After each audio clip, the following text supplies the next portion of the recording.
We'll now take the Bayelsa State Anthem. Thou whose almighty words chaos and darkness heard and took their flight, moving the creeks, we pray, bearing the lamp of love, and in Bayelsa State let there be peace. Moving the creeks, we pray, bearing the lamp of grace, and in Bayelsa State let there be light. Thank you so much.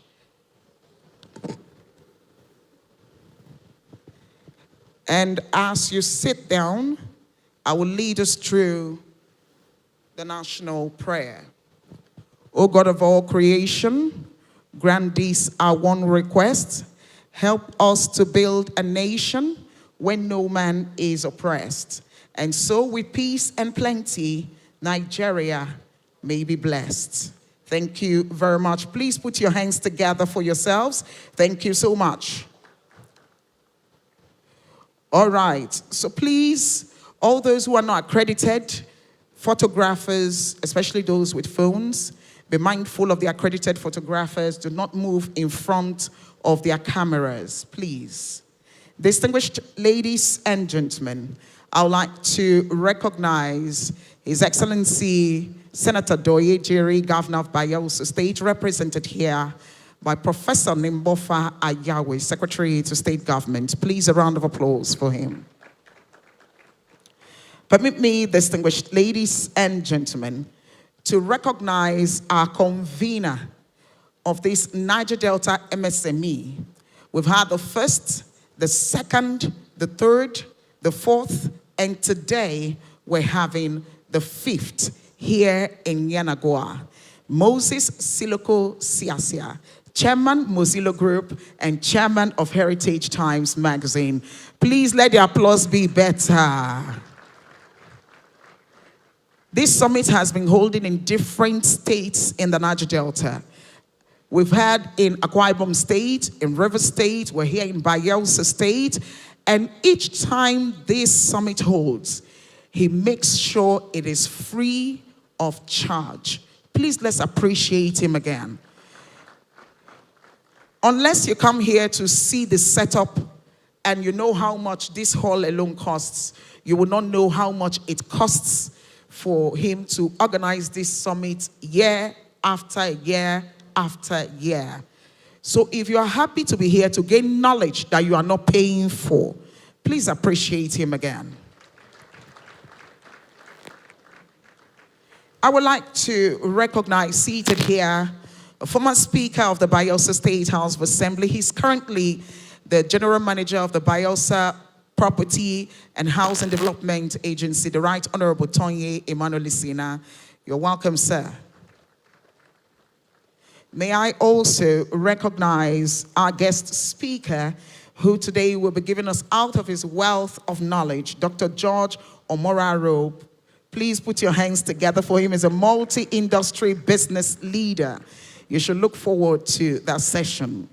I will also, distinguished ladies and gentlemen, like to recognize another woman who is doing so much in the business arena. She's a molder of young minds and the founder of Quantum Business School and Entrepreneurship Center, Mrs. Josephine Etonyo. Please put your hands together for her. Thank you so much, ma'am. Thank you for joining us here. We have, of course, our panelists and our moderators here seated. I would like to appreciate and recognize all of them. Please, a round of applause for them. They have taken out of their busy schedules time to be here with us this morning to ensure that they impact knowledge. Our moderator for the first session, before we'll be moving later to the boot camp, Mr. Ekemini Udo. Please put your hands together for him. Project lead, Bayelsa Food Hub, and Bayelsa State Coordinator of the Nigeria Young Professionals Forum.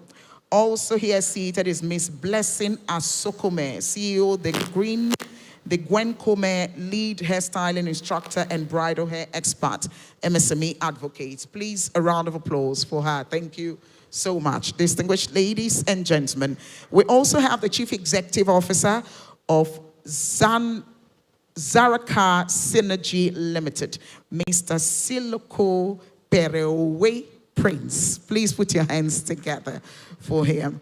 Distinguished ladies and gentlemen, I would like to specially recognize a man who has been supporting our convener for years. I can tell you, last year, our convener was so confident that he has raised a man who is capable of doing a good job. And so today we have him here as the coordinator of the Niger Delta Young Professionals, NDYP, Mr. Gerald So George. Please put your hands together for him. You know, last year when Moses Siloko Siasia was threatening us that he was going to take back seats, Gerald and I practically knelt down to beg him that please don't leave us. You know, it was like a man that was leaving a woman. We were kneeling. I said, please don't leave us. And we're happy that you are here with us this year. Please don't leave us. Everybody say, please don't leave us.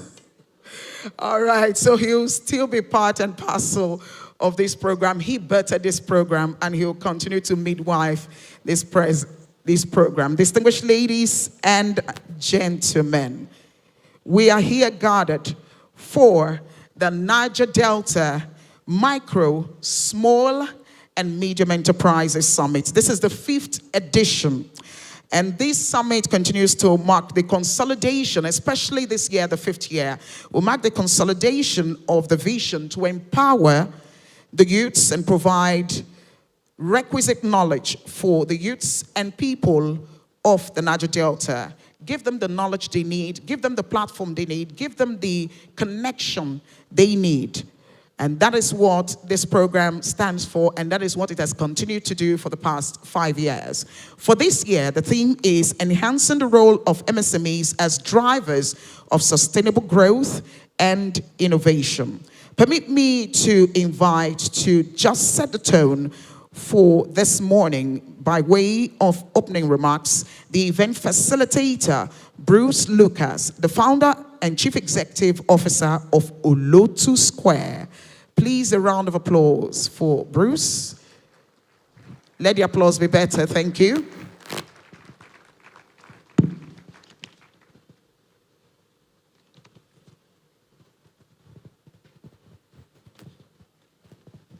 Good morning, everyone. It's an exciting day to be in this hall. But before I jump right into the welcome, I want to share a very short story.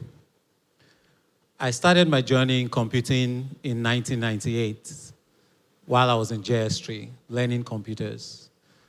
And it was exciting to build computer systems. It was exciting to build software.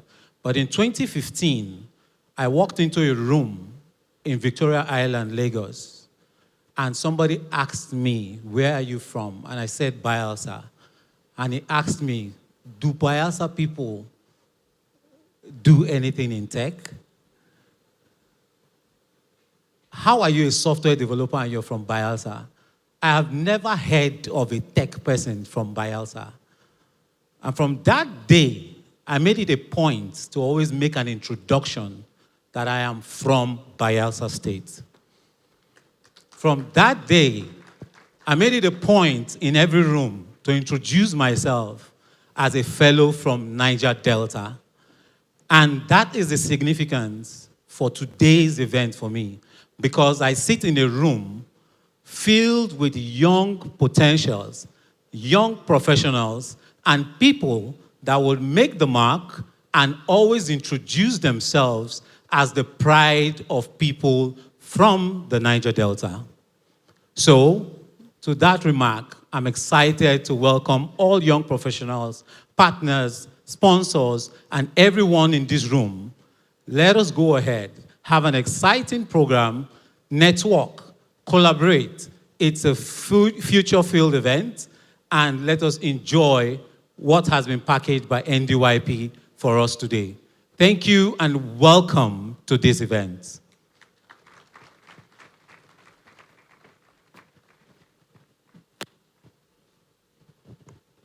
Thank you so much. Distinguished ladies and gentlemen, that sets the tone as a way of opening remarks. Indeed, we are Bayelsans, we're Niger Deltans, because I know some people are coming from outside the state to join this program. We're all Niger Deltans, and we're proud to be Niger Deltans. I'm Taribio Walson, and I like calling my name wherever I go to as a Bayelsan. Distinguished ladies and gentlemen, I would like to inform us that this program is live on Facebook and YouTube. And for all those who will be making posts, the hashtag to use is hashtag NDYP Summit 2025. NDYP Summit 2025. The second one is MSME Summit 2025. MSME Summit 2025. So these are the hashtags to use. And for those who are not able to join us here and you know them, please tell them to join us live on Facebook and YouTube. Without further ado, distinguished ladies and gentlemen, having listened to the opening remarks by the event facilitator, we'll be taking a short documentary of the journey so far.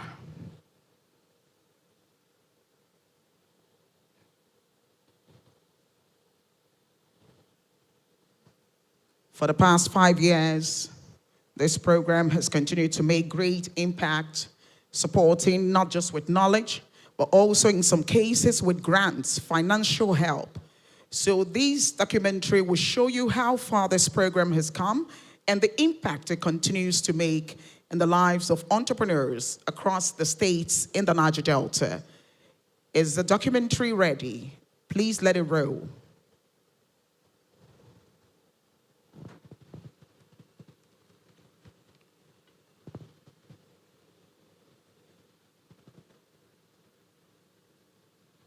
Okay, while they are still getting their acts together, I would like to invite the man that I introduced earlier on, a young man who is making great impact.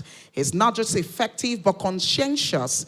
He believes everything he does should be done appropriately, and he has been juggling so much these few days to ensure that this program comes to fruition.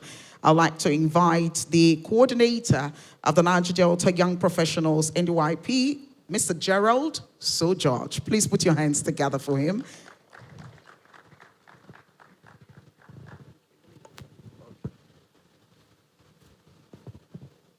Good morning, everyone. My name is Gerald So George. Your Excellency, the Executive Governor of Bayelsa State, ably represented by the SSG of the state, Professor Ayagbofa Ayawe. It's so good to have you. The convener of NDYP Summit, Chairman Moses Siasia. Please, I'll start on all existing protocol. I'll just do the brief welcome, then we'll just jump right into it. Distinguished guests, valued partners, esteemed speakers, and vibrant community of entrepreneurs, I hereby welcome you to the 5th edition of the Niger Delta MSME Summit. We're gathered here today to advance a shared mission under the theme Enhancing the Role of MSMEs as Drivers of Sustainable Growth and Innovation. This summit builds on our collective commitment to strengthen the economic fabric of the Niger Delta by empowering enterprises, which forms the backbone of the region. It is my pleasure to be part of this great summit for the past 4 years. We've made a lot of impacts in businesses. The indices are clear and obvious. Increased employment, increased growth in businesses, increased networking. And we've also created several ecosystems that creates mentorship for upcoming businesses and entrepreneurs. As we engage into this conversation, I would urge all of you to interact, to open your minds to life-transforming insights from our well-selected speakers and resource persons. With great optimism, I hereby welcome you to this summit and urge you to have a great time. Welcome.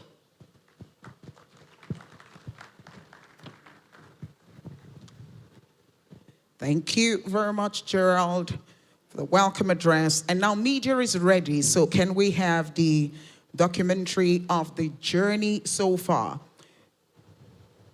For those who are just joining, they need to see this to see the scale and scope of what we're talking about here, the great impact that this program and this summit continues to have. Media, please.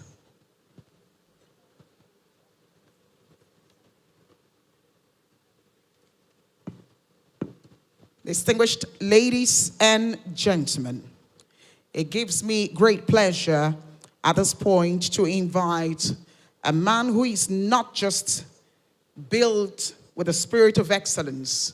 He is a man who has the Midas touch when it comes to businesses, when it comes to molding the young minds of the people, the youths especially of the Niger Delta. He is a man who believes in service. He is a man who believes in giving so much to the younger generation. Before I invite him, our convener, please, may I crave your indulgence. Media is appealing from the back that the documentary is ready. So we'll just take the documentary.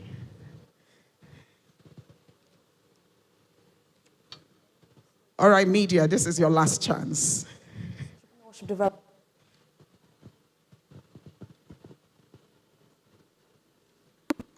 Well, in Rivers State, the establishment of a Niger Delta Entrepreneurship Development Hub to fund businesses owned by the youths will help to grow micro, small and medium enterprises in the region. This is a key point raised at the MSMEs Summit in Port Harcourt, the state capital, where speakers emphasized the need to look beyond oil and focus on agriculture and information communication technology. Ovietimi George reports. The lack of financial support, poor management and infrastructure, corruption and lack of training are some of the constraints hindering the growth of micro, small and medium enterprises in the country, and the Niger Delta is not exempt. Enterprise development. Looking beyond oil and promoting the development of MSMEs is the focus when entrepreneurs from various professions meet in Port Harcourt, the capital of Rivers State. The establishment of a Niger Delta Entrepreneurship Development Hub that will fund businesses owned by young people and train our youths, equip them and engage our teeming youths for the future. The workable engagement and youth development policy backed by law of the Niger Delta State Houses of Assembly. This will enable us to institutionalize proper access to opportunity both at the state level, federal level, and at the international level. Imbibe the virtue of clean vision, strategy, and passion. Your primary motivation should not be quick financial gratification. Focus on creating value and unique solutions. NCDMB will continue to support MSMEs with innovative ideas and bankable proposals that fall within our mandate through our ongoing programs and projects. Organized by the Niger Delta Young Professionals, the summit seeks to explore viable solutions to challenges confronting the development of MSMEs. Revitalizing the Niger Delta Master Plan so that regional development will be captured within the shared plan. Our aquaculture facilities, with our arable land, with our natural resources other than oil. The government and all the stakeholders, the banking sector and other well-to-do private sector should come out and provide funds and help build capacity of these SMEs, because everyone definitely in Nigeria is feeling the heat of poverty and how it has spilled over in the high rise of insecurity. We need to begin to encourage SMEs, capacity building, entrepreneurship skills, to translate that to an economy where you can begin to employ labor, you can do business and make money. This very program will help my business to grow in the area of partnership and also the area of funding. That will also help in employment so that youths who are out there who don't have anything they are doing at the moment can have jobs. Really well in business. The theme of the summit is stimulating MSMEs growth beyond oil. Ovieteme George, TVC News, Port Harcourt.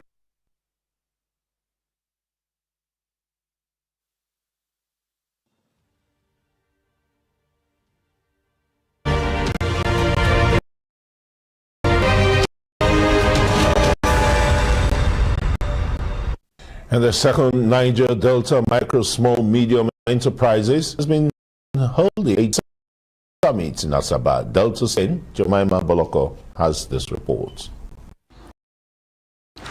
This event is organized by the Niger Delta Young Power, the youths, and also stimulate micro-enterprises growth towards post-COVID-19 recovery. So in businesses, we also need to come up with strategy or adopt best strategy that will help us to conform to modern reality. Cassava, you're selling fish, you're dry cleaning business. Who is your customer? Your customer cannot be just your neighbor or your friends or people you know. The world is bigger than them. Problems that Mr. Siasia has just mentioned here in the Niger Delta, I believe that if you go up north, where I come from, actually times 3. So the country is in a very pathetic state. The summit organizer, Siasia, says there is need to change the narrative of the Niger Delta by strategically engaging the youths to dissuade from violence, drug abuse, cultism, and other vices. So I want to use this medium to also charge all of us who have come for this event that we are not joking here.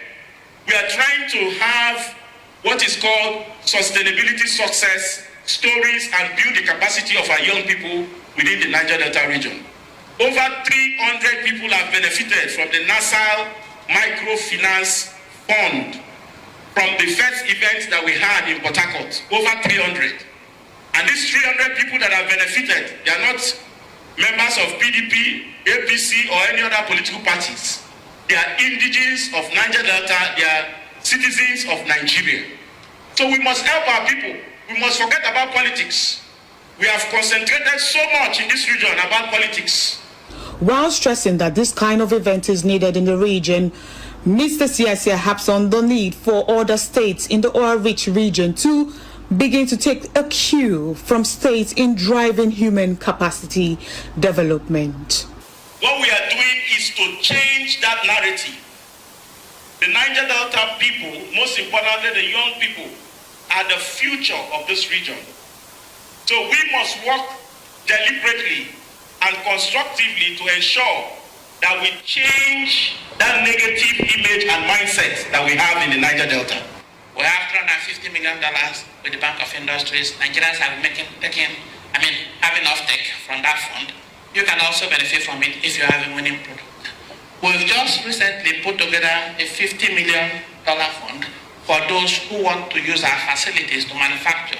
It is reassuring that a group like this has been organized. Last year and the year before, we organized Nigerian Oil and Gas Technology Hackathon to bring young people together. And we saw, a matter of ideas, good ideas from young people. We believe you can. We believe you make Nigeria proud. You should use your money in about 3 or 4 ways. You're a Christian, or a Muslim, there's money you pay for your tithes. Always give that to God because God provides. The second thing is that you must save. The third thing is that you must invest. And the fourth thing is the one you have to spend. The organizers are hoping that the government will put more efforts in building human capacity. Okay, first and foremost, it is an amazing stuff that we have in the south region of Nigeria. They gave me a grant, yes, of 500,000, which is amazing. I mean, this fund will be used in my business. So this is something that we really need in the Niger Delta. Yeah. Okay, the benefits are enormous. You know, personally for me, I've come to learn more, and I see how I can go back and infuse that into my business.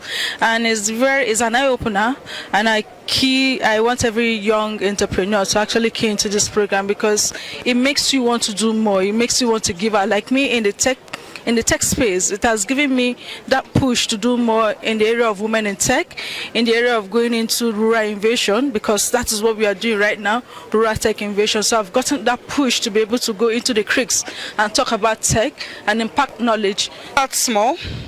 Even if it means you're starting with the little you have, start, grow with consistency and passion, you scale through. You know, the youth spend so much of their time, especially those that are not engaged, probably over 70-80% of their time on their phones, you know, looking at things that are not productive. If we have forums like this where, as we're doing it here, youth from all over Nigeria can actually be on this and benefit, you know, what those that are here will benefit. I think it will go a long way in changing the narrative. Jemima Boloko, Arise News.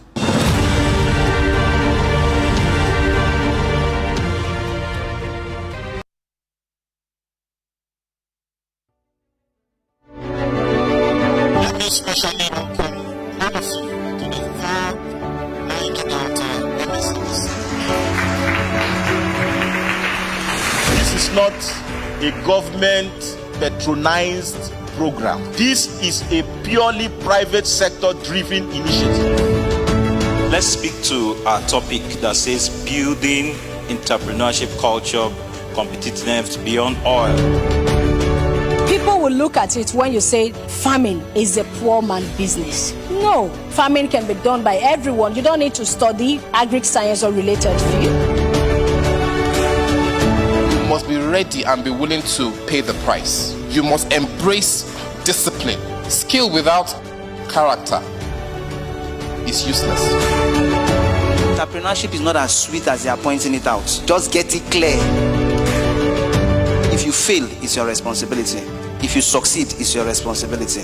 You will not share the profit with anybody when you make money. Use this money to enhance your business. Use this money to create value. Use this money to expand your employment role and also expand your capital base. On behalf of the Niger Delta Young Professionals, we present this grant of 500,000 naira to Utibe Aqua. Omoni Mary Ani.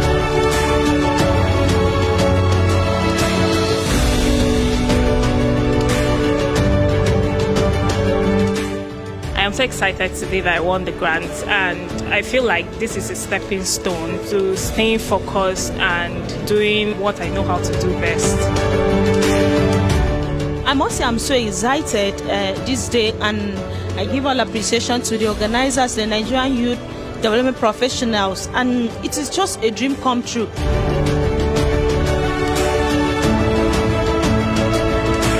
This is just a program to help young people achieve their dreams, aspirations in terms of their businesses, and also create a culture of entrepreneurship.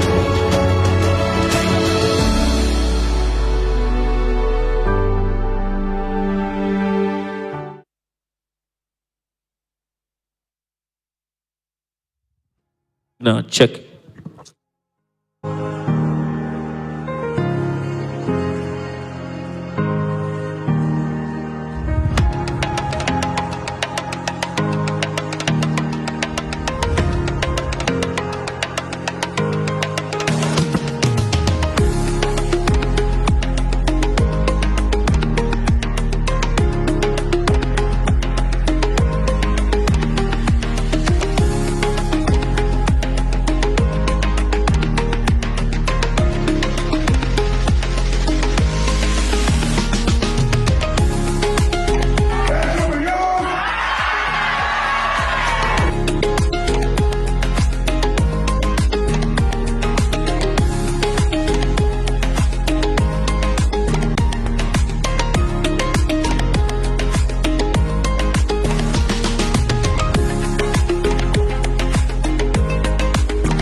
you all for your contributions and participations.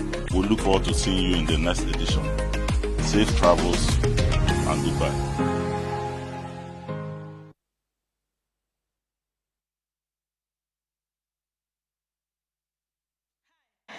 It's been an exciting and emotional moment for me since yesterday. Guess what? I got a lot of 500,000 naira to boost my business, courtesy of the Niger Delta Young Professional Forum. My name is Utibakoa, and I want to seize this very opportunity to appreciate the chairman of the forum, Mr. Moses Siasia. Sir, before now we used to produce our sachet custard manually. If you need to see me when I'm doing this production, hey, you will pity my life. But guess what? Few days from now, a brand new industrial band sealing machine will be arriving at our factory from Lagos. Sir, thank you so very much. Thank you for coming up with such an amazing initiative. And trust me, I will never let you down. You will look back and be happy that you invested the money in my business. Thank you, thank you, thank you. One of our testimonies, believe me, if we decide to start taking testimonies, it will take so much time because the impact is indeed huge. Distinguished ladies and gentlemen, to formally make the opening remarks of this edition, I would like to invite to the microphone a builder of youths, a mind shifter, a change engineer and strategic thinker, a stereotype dispeller, the chairman of Mosilo Group, and the chairman of Heritage Times magazine, the founder and host of the Niger Delta Micro, Small, and Medium Enterprises Summit, Moses Siloko Siasia.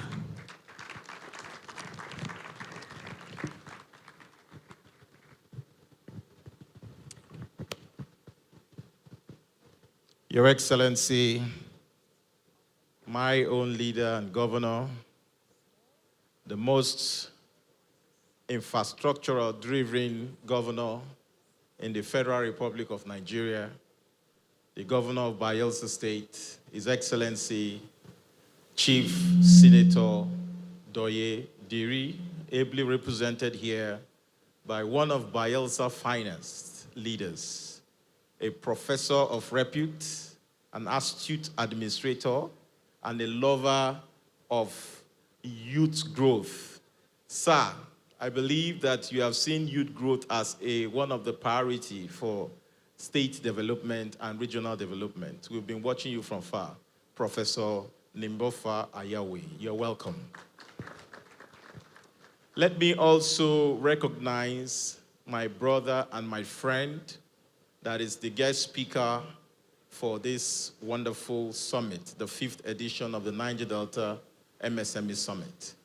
A young man of too many parts, and he runs one of the biggest multimedia companies in Africa. For us to get him here took us a lot of work, but today I'm very excited. If nothing, that our guest speaker is here in person to empower our young business and entrepreneurs with knowledge that is required. Distinguished ladies and gentlemen, please, may I crave your indulgence to welcome specially to Bayelsa State, Mr. Dr. George Omoraro. You're welcome, PhD. The chairman of Range Media, one of the biggest in Africa. You're welcome. And this is his first time in Bayelsa. Our people will say, Nuao, you're welcome. Let me also recognize very most profoundly my very good friend and brother, someone I see as a brother and as a friend, an example to a lot of political actors and also politicians within this space, which is Bayelsa State and beyond. An exemplary young man and someone who I call the People's Speaker, the former Speaker of the Bayelsa State House of Assembly that is here in person, right Honorable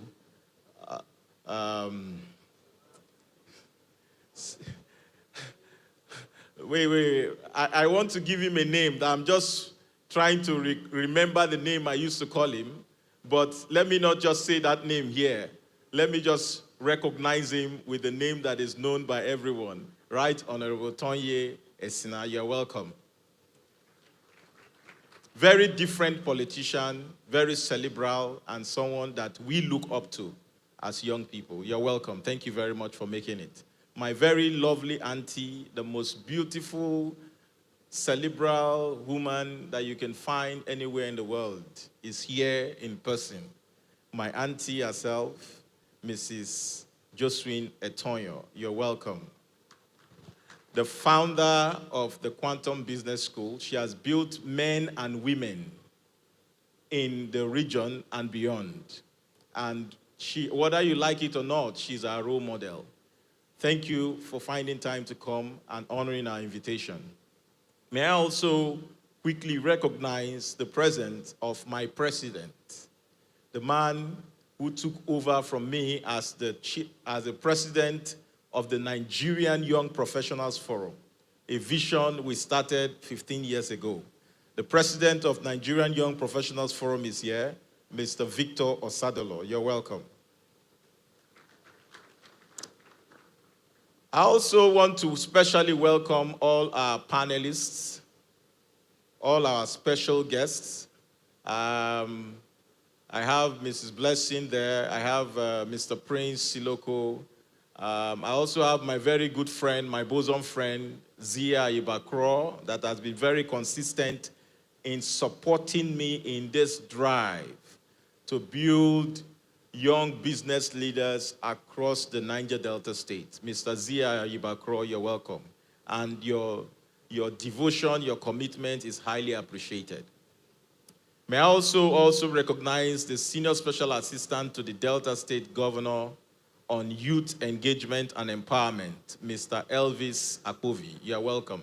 From Delta State, you're welcome. Also, to recognize everyone that have come to acquire knowledge today. What we are doing is very historic. What we are doing is we are fulfilling scriptures. I believe that wealth is not the amount of monies that we have. It's not the amount of properties or material things that we have been able to acquire over the years. Wealth to people like us is the amount of lives we have been able to touch. And we will continue to touch the lives. I don't believe in crowd. I don't believe in multitude of people. I believe in few people who are ready to be the drivers and the change makers of society. So you that have found yourself here today, you are highly appreciated, you are highly welcomed, and I want to assure you that the knowledge that have driven you to this place, you will get. And the support for your businesses that you need, you will get. So we have cerebrals here, people who are well experienced to come and impact this experience to you people. So it is left for you as young business owners to run with it. We have empowered a critical number of young business owners across the Niger Delta region. All the federal government interventions from the NASAL loan, the CBN intervention for MSMEs, the interventions from Bank of Industry, the interventions from Bank of Agriculture. We try as much as possible to utilize this opportunity for our people. Send this message to our people that, look, there are opportunities like this to build your brand, your businesses, and all that. And I can beat my chest to say that from all this empowerment, for all these grants that we have given out over the years, we have given over 650 grants and support to young businesses across the Niger Delta. So if we had folded our hands and say no, because of the way the situation is in our region, we will not do anything. All these lives, just imagine what would have happened to them. from these 650 businesses that we have supported, they have created jobs, close to 20,000 jobs for our people. And these are ordinary young men and women that would have maybe joined social vices or get themselves involved in drug abuse. But we are building men and women in the region that will stand the test of time. So we are not, government, yes, have been very supportive to what we are doing. You could see the Bayelsa state government, ably represented, Governor ably represented here by the SSG, giving support to this platform. So it is for you as young entrepreneurs to also understand the fact that nobody owes you anything. The only thing you owe yourself is to be a change maker and to be a responsible citizen of the Federal Republic of Nigeria. Let me give you a little story. While growing up in Port Harcourt, I was a street hawker. I like telling my story. I sold oranges, I sold ice blocks in Mile 3 Motor Park. But today, I'm addressing you. Today, we have built businesses. The Heritage Times today is one of the biggest multimedia platform in Africa. We have been able to unite, galvanize a lot of political bigwigs across the African continent. We've done programs in so many countries in Africa. So we are building ourselves. We are building ourselves. We are not waiting for government. We are not waiting for our parents, but we are change makers in society. So we are building men and women that will also share the same ideology with us and also be the change makers that the society needs. I believe that as young people, we have been nourished by generations of broken promises. The future and the destiny of this region lies in our hands as young people. So we must continue to work constructively to bring that change that we all need in our region. So it must all start with you and me. So I'm doing this. I also expect those that we have empowered to do the same to others. And I believe that I have seen one or two people that we have empowered over these 5 years that are also empowering other people. I'm excited. I go to some weddings, I go to some parties, I go to the airports, I see people run to me. Sir, don't you know me? My name is so and so. You gave me so and so. Today, I'm now big. I'm doing this. Sir, I can't even imagine how, without your support, where I will be. Sir, please, how do I reach you?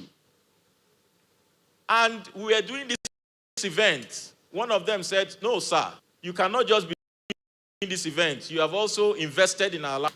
And said, I'm supporting this event with 2.5 million naira. Please, if you're clapping, clap. One that had nothing. And with this platform, he has made something. Now he's also contributing.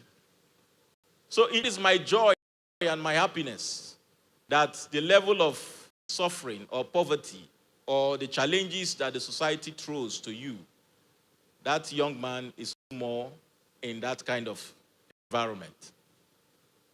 So today, we're also going to give grants to some businesses.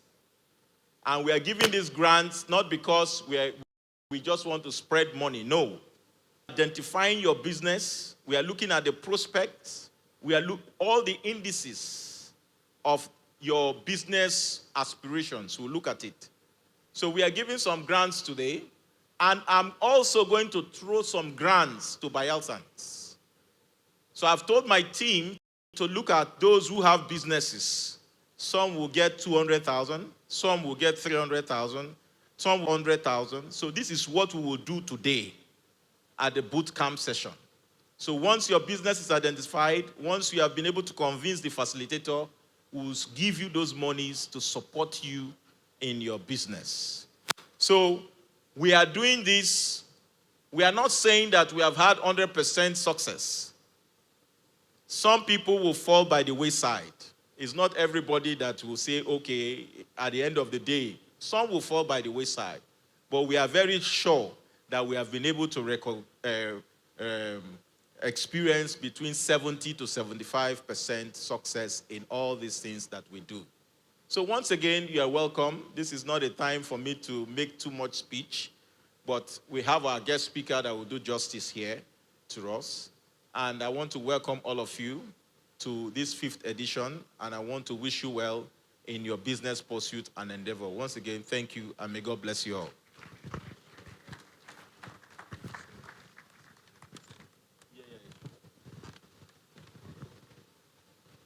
Thank you very much. Please let the applause be better for the host and founder of the Niger Delta MSME Summit, distinguished ladies and gentlemen, Moses Siloko Siasia. I'm thinking, founder, sir, that we should have an association of former hawkers. We should have that association. You know, I'm a former hawker myself. I used to sell for my mom, carry things around. The only difference is that I was a very willing hawker, to the extent that when my mom saw that because I was always on the big side, so I was fully developed, and she was beginning to get apprehensive, because you go to sell and some people will say, come to the parlor and sell me the goods there. So she came and said, Taribi, I don't think you should sell anymore. I said, you don't think what? It's my calling to sell. I have to hawk. You know, was wondering why I was very passionate about the hawking. She didn't know that when she would tell me 10 naira is how much I'm selling it. If the price too much, go to 8 naira. I said, okay, 8 naira is the benchmark. She said, yes. I'll sell it for the 10 naira. I take my 2 naira as my profit. So when she said stop selling, she was spoiling my business. So I refused to stop hawking. She didn't understand, how can you have a passionate child who is hawking? Well, it was my business. So I started doing business at a very young age. Distinguished ladies and gentlemen, so I am the chairperson, Former Hawkers Association. Adopted. All right. So you will see our logo now. Forever, once a hawker, always a hawker. Yeah, that's our motto. Thank you. So distinguished ladies and gentlemen, you can see great impact from humble beginnings touching lives. Now, when a child has humble beginnings, 2 things can happen. Either the child decides to pull himself out with sheer strength and tenacity, or he decides to succumb to his environment. Our founder is a case of pulling yourself out with sheer tenacity, and he had parents who molded his character, and he listened to them despite the environment. Let's appreciate him again. Over 650 young entrepreneurs. It is not a small thing. Our next speaker is a man who all the way for Kolama, believe me, he was a fisher boy. Very humble beginnings too. He knows what I'm talking about. His old days of Wazobia boats. I remember it, sir. So he will come and talk about part of that when he comes here. All right. But he's a man who over the years has continued to mold younger generation. He's representing here His Excellency Senator Douye, Diri, Governor of Bayelsa State. So it gives me great pleasure to invite this great administrator with exceptional people skills, a phenomenal teacher, leader, and entrepreneur, Professor Nimbofa Ayawe.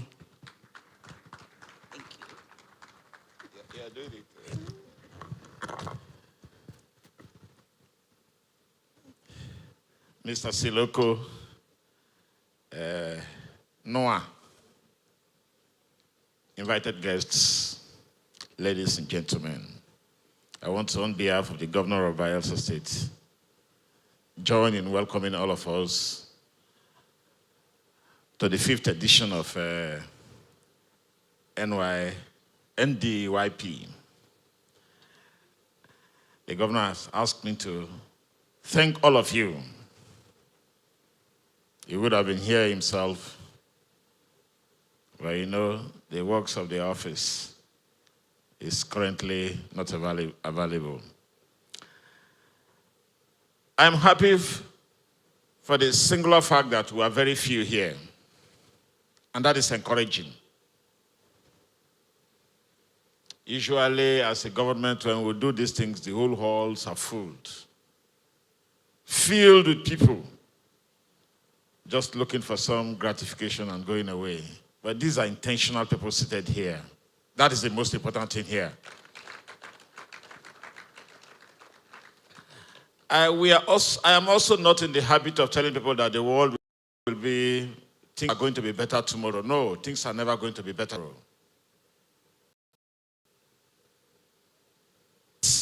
Very diminishing resources. The world population is about 5 billion now. Resources of the earth are diminishing, meaning it can only get more difficult for people. When it is difficult for people, it is only those who work smart and act smart that can survive.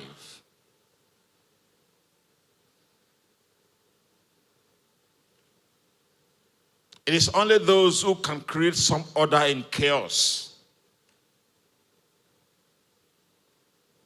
that will survive. And I'm sure that was what led to the first industrial revolution. The first industrial revolution was powered by steam engine textile. The second industrial revolution was powered by electricity. The third industrial revolution powered by computer. And now we are already into the fourth industrial revolution, powered by AI, Internet on Things, biotechnology. It is only people who are able to create order to a chaotic world that will survive. And that's why the churches survive. There is some order. If you are managing a business, you are creating some order. And you must be very intentional. And you must stay for the long haul.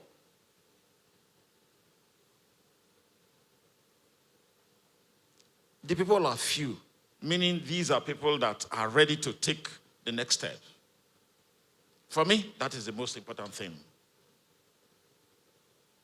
As a government, we have spent so much money in helping MSMEs. But we are actually not good at tracking performance. And so in recent times, we've been talking about, can we train lesser number of people and then ask them to mentor others? And this year, we are going to be selecting a very few persons that should be the architects of that mentoring. Because we are not good at tracking. If we have fewer people, then we can have feedback appropriately.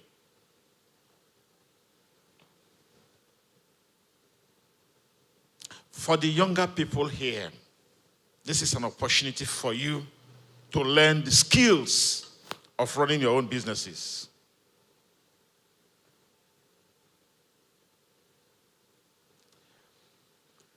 Look at those who are struggling for political appointments, for example. The highest, maybe some medium, 400, 300,000 naira. Is that money if you're running your own small business? Absolutely no. If things are not working, you must find other ways of doing it.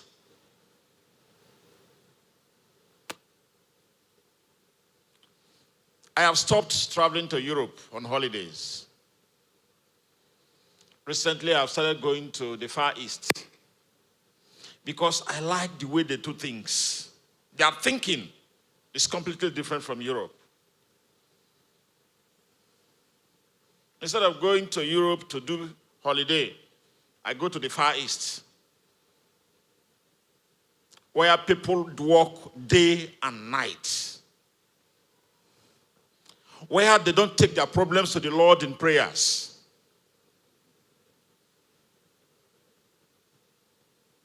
They are very intentional.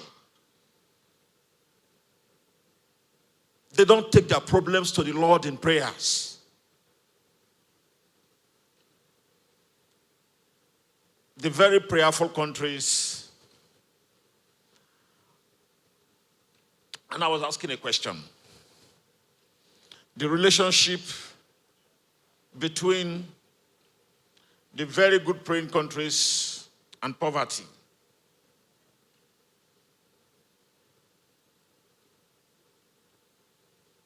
You have to be very, very, very intentional in whatever you do. Otherwise, you can never succeed. You can't close your shop and walk away to some gathering of some people. A business is a business. You must stay for the long haul and be smart about it. Every single person you see is a potential customer. Because I also run various businesses.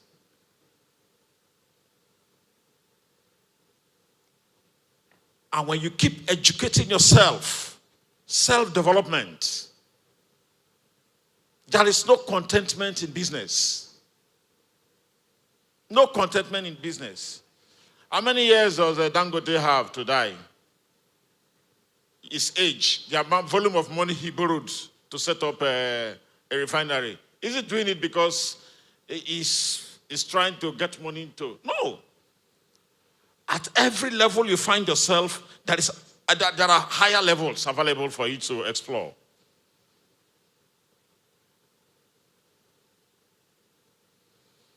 Thank you, Siloko, for bringing this to us. And as a state, we'll keep appreciating you. And I'm sure that the audience will learn so much and then apply that to their various businesses. I'm sure that you are going to play a fundamental role this year in our MSME programs, because every year we do things, but we need to, that should be some paradigm shift in the way we handle them, because we need to have feedback appropriately. So once again, I join Mr. Siloko in welcoming all of you, and I wish you good luck in the deliberations.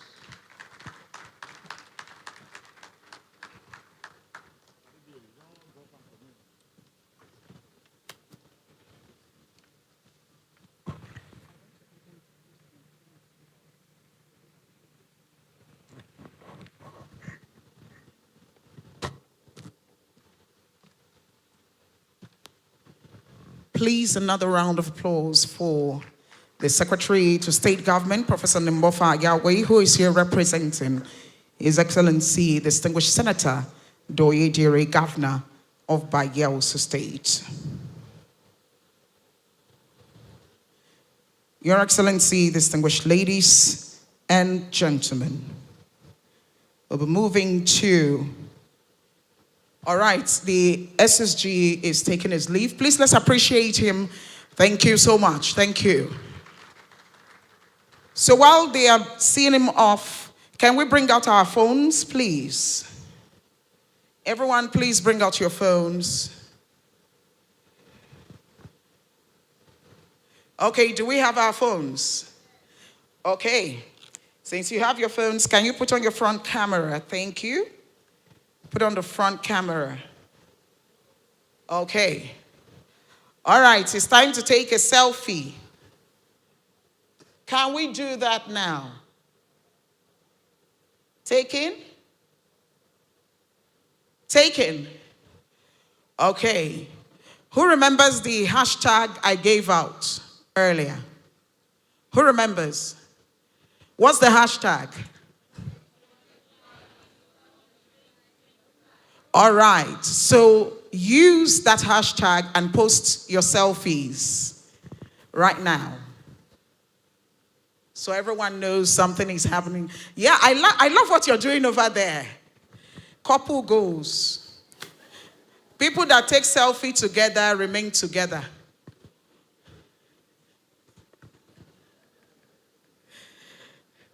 What Taribio has joined together.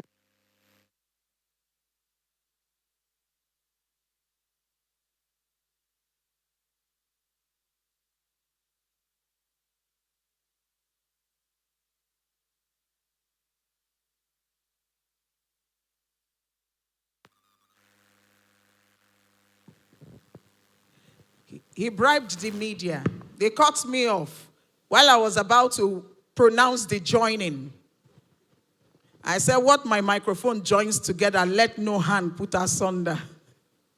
No deleting shall put asunder. All right, so are we done posting? Are we done? Okay, even my keynote speaker has taken a selfie. Thank you, Ma'am Josephine. I saw you bringing out your phone too. Thank you so much. So this is one way of letting everyone know that something is happening here at Peace Event Hub, Yenagoa, Bayelsa State. And so I appreciate each and every one of you for joining us to take those selfies. Thank you so much, sir. Okay, so we're moving now to the next item on our program, which is the guest speaker. And I would like to invite him to please join me up here as I take his citation. Please, a warm round of applause. We can do better.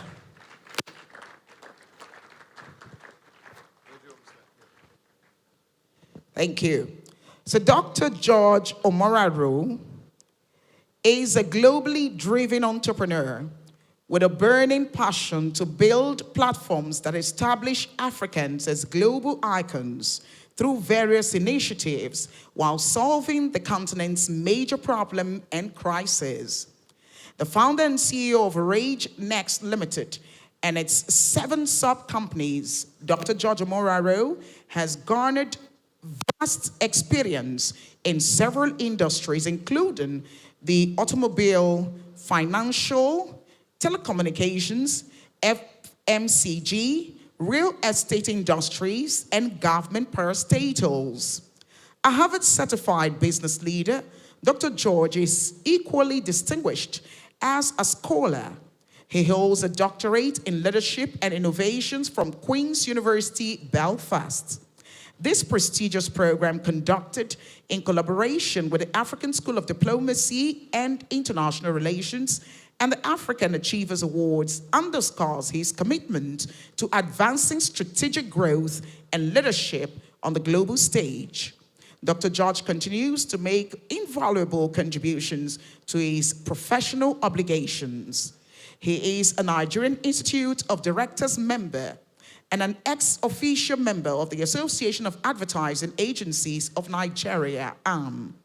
Dr. George Omoraro is a CEO whose views are sought by very important top officials and business moguls.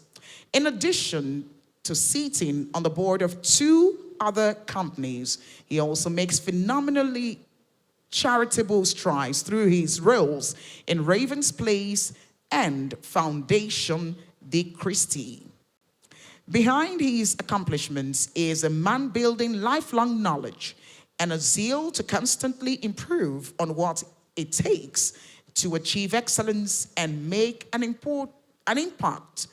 From sales to investing, leadership to entrepreneurship, he is a mentor who provides a truly practical blueprint for success. Distinguished ladies and gentlemen, Dr. George Omoraro. Thank you very much.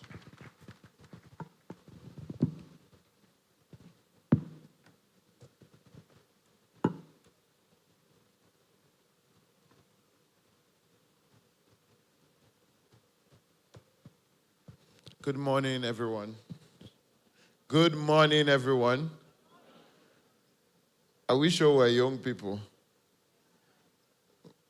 Doesn't sound like kids. Good morning, everyone. Okay, that's a lot better. We're almost there. Maybe like, if we increase the volume a bit. Good morning, everyone. Is it possible for the whole city to know that we're in this room? Can we shout that loud? So we'll try again. Good morning, everyone. Good morning. It can be like, good morning, everyone.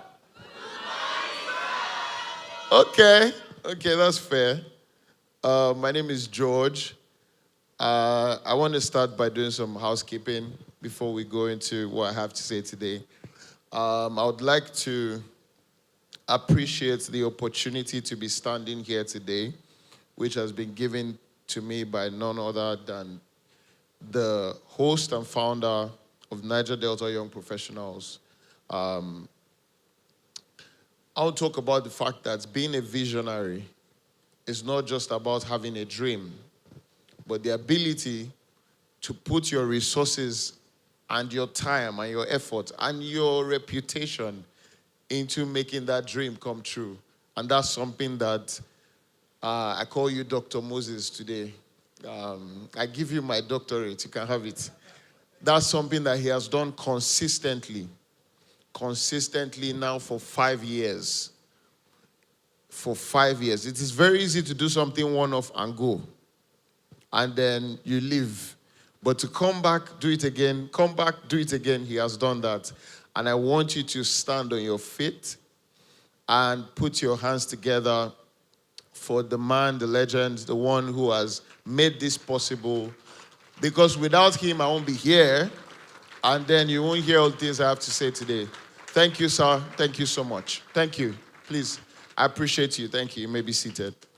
I would like to recognize the presence of the panelists and other distinguished guests in the room today. So I don't take so much of our time. I will just dive into it. Mr. Gerald, the coordinator as well, my very dear friend, thank you so much for the opportunity. For anybody to be in a room like this to start with, you woke up this morning, you dressed up, you found your way down here. Maybe you drove, you got into a taxi, or however you came here. That's a big deal. And I've been hearing a lot of people come on stage and say, we are not many here. But let me tell you the significance of one person. You see, I was in a room like this sometime in 2010, and we were just 20. And I had the privilege to listen to someone who had built something from scratch. And I left that room with a determination and a zeal to also build something. And guess what? Today, Rage Media has over 100 people that will draw their salaries every month in Nigeria. We have an office in East Africa. We have an office in the United Kingdom. We're opening an office in the United States in January. All of this I can attribute to listening in a room of just 20 people. The significance of one person is huge. Joe Girard, one of the greatest salespersons that has ever lived. Guinness Book of Records gave him an award for being the biggest salesperson. Guess what? He sold more Chevrolet cars than Chevrolet themselves. You know, so he's good. He says that in our lifetime, we'll be able to influence constructively or maybe destructively, depends on what you're doing, 250 people. So if you multiply the number of people we have in this room by 250, that suggests to you the kind of impact that this meeting is having. Minus the tons of people who are watching and streaming on YouTube. So just understand, we're privileged to be in the room and we have to make the best of it. Are you going to make the best of it? Are you sure? Are you sure? Okay. I believe firmly that decisions decide destiny. The decisions that you make decide the kind of destiny that you have. You made a decision to be here. Our chairman made a decision to start this. And you've seen testimonies of people. You know, so every decision you make, everything you do is a decision. What you wore today, you made a decision.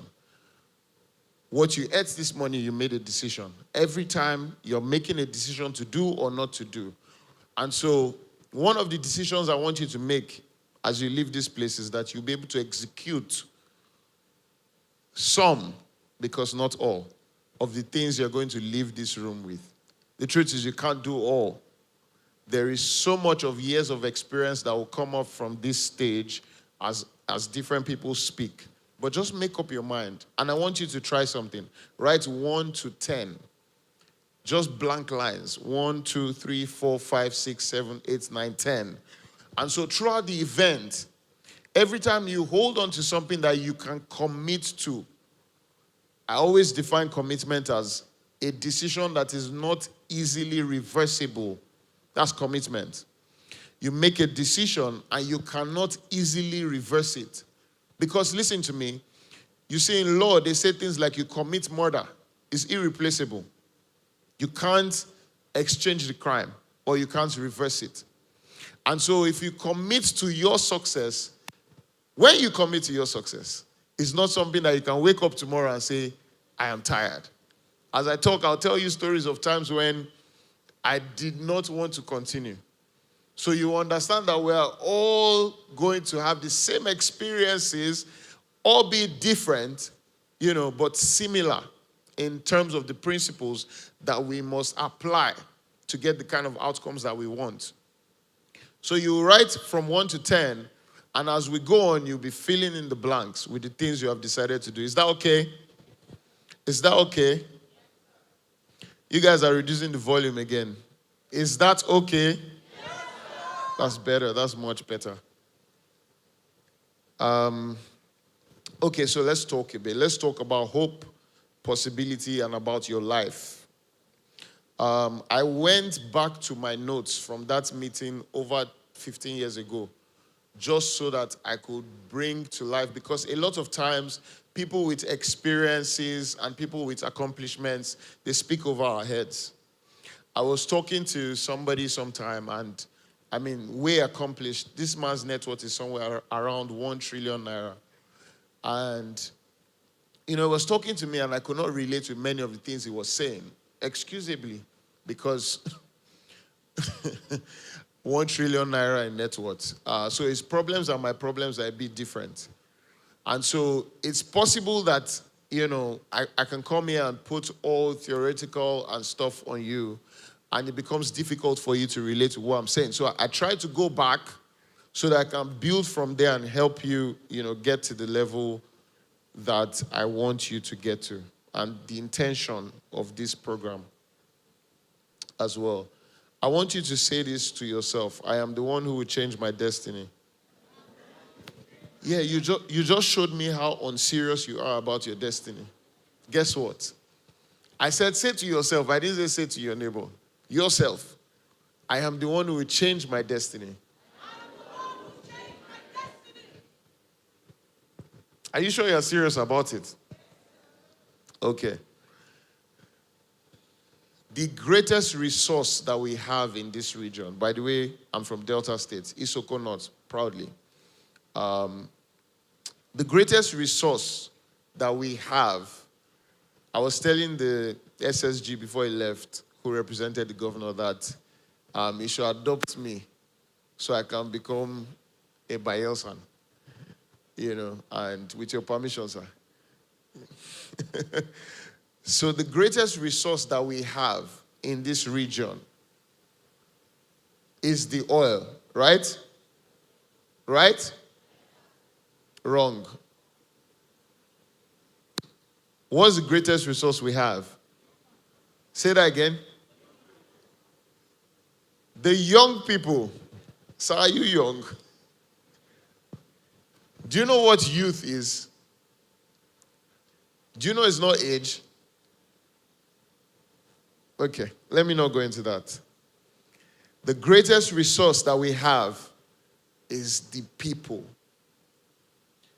You and I were the greatest resource that this region has. And I'll talk a bit more about that later. Many Nigerians, many young Nigerians, no difference from you. I know a couple of them. I trained a few of them. I've met a lot of them.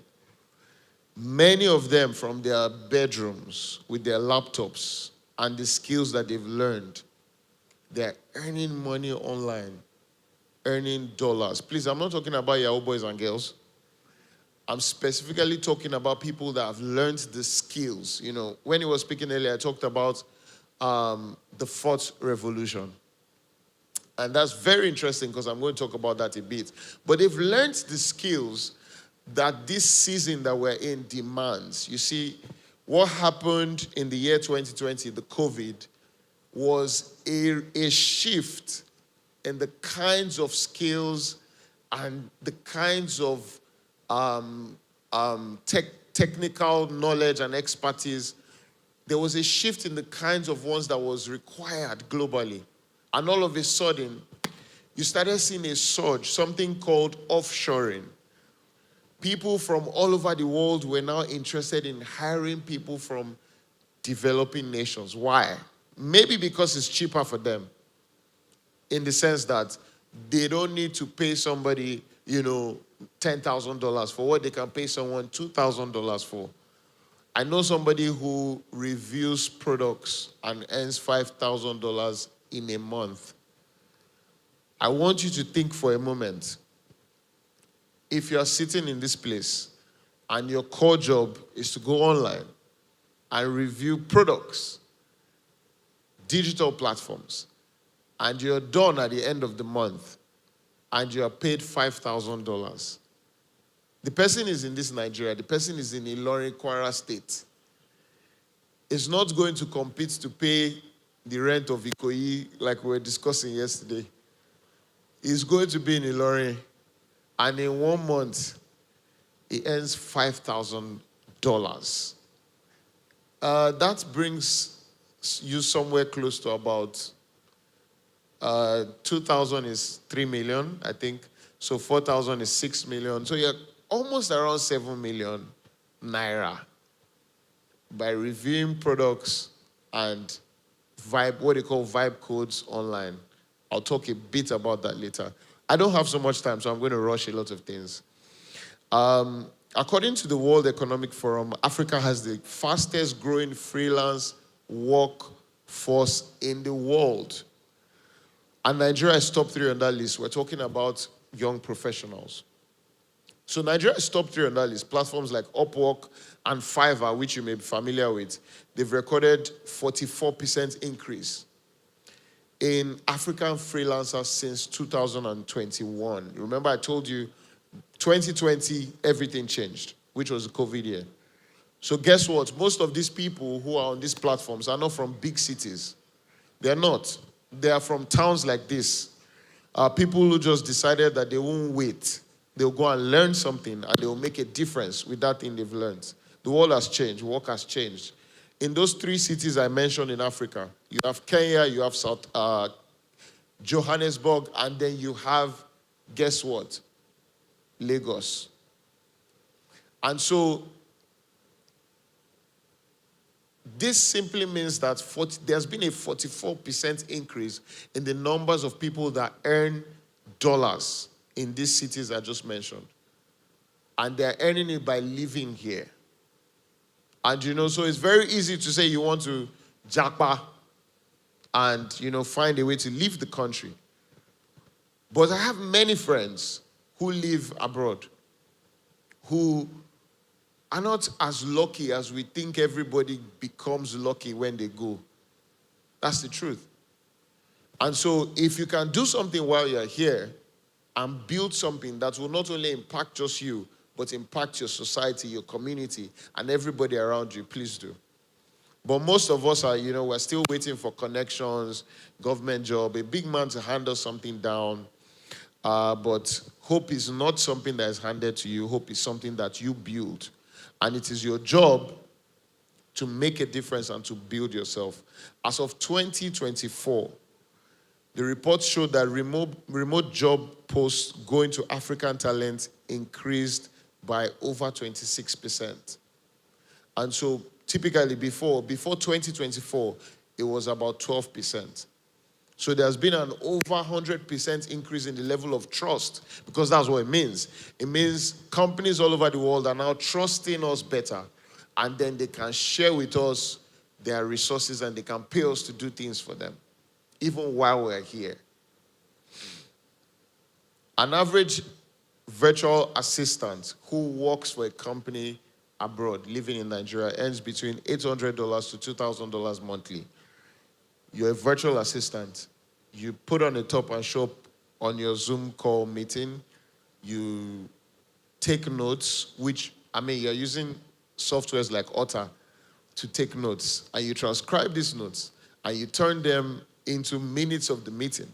And then you use Calendly to schedule meetings for whoever you work for, and you send reminders, and then you repeat the process daily, you can earn between $800 and $2,000 monthly. Guess what? I know somebody that has 3 of those jobs. One pays 1.5, one pays 1.2, one pays 1,000. Do the maths. And this person earns all that money from their houses. This person is not joining us to argue on social media, or maybe by distracting us from opportunities, but they are actively earning. It is possible. It is possible. There's the part where, because I honestly feel that not all of us are going to build a pay stack. Not all of us are going to build a money point. It's not possible that all the companies in the world are that big. You know, there would always be companies that will fail. And it's not everybody that is cut out to be an entrepreneur. That's the truth. And so I'm going to do a lot of balancing, you know, to jump between both fields, being a professional, a working professional and an entrepreneur. And I hope you're able to learn a lot. An average UI UX designer earns about $60 per hour on a project. And these are the outsourced ones, meaning you offshored it, you know, you send the job to Africa mostly. Do you know that these days you can build code without even knowing how to code? I mean, if you go on platforms like Lovable, and you should take notes of all these platforms I'm mentioning, because in your free time, you can, you know, explore. Because the greatest university in the world right now is YouTube. It's the biggest university in the world. Do you know that there are many classes, even from Harvard, Stanford, all of these schools, that are recorded and they're on YouTube for free? Literally, just try it, search. And you can just search for anything you want to learn, put it on YouTube and put the name of the school, and it will bring out their classes. And so, gone are the days where you need to, you know, trust me, learning has become so easy, it's democratized, it's so easy. The reason why a lot of people are not learning and developing themselves is because they have refused to learn. That's the truth. So you can. Let me tell you something. Your next argument to me when I mentioned that would have been that data is expensive and you don't want to stream.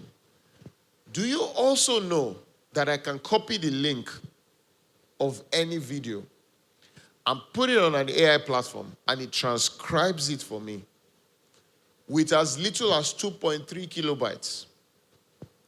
Do you understand the insanity that provides me? It means I can now build lecture notes. Do you understand what I'm saying? Am I losing you guys? Are you sure? Okay.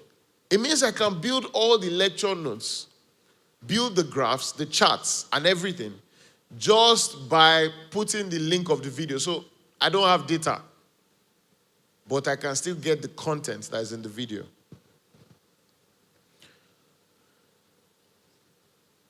Many of the things I've said to you now sounds like motivation, but I made sure it was mathematics.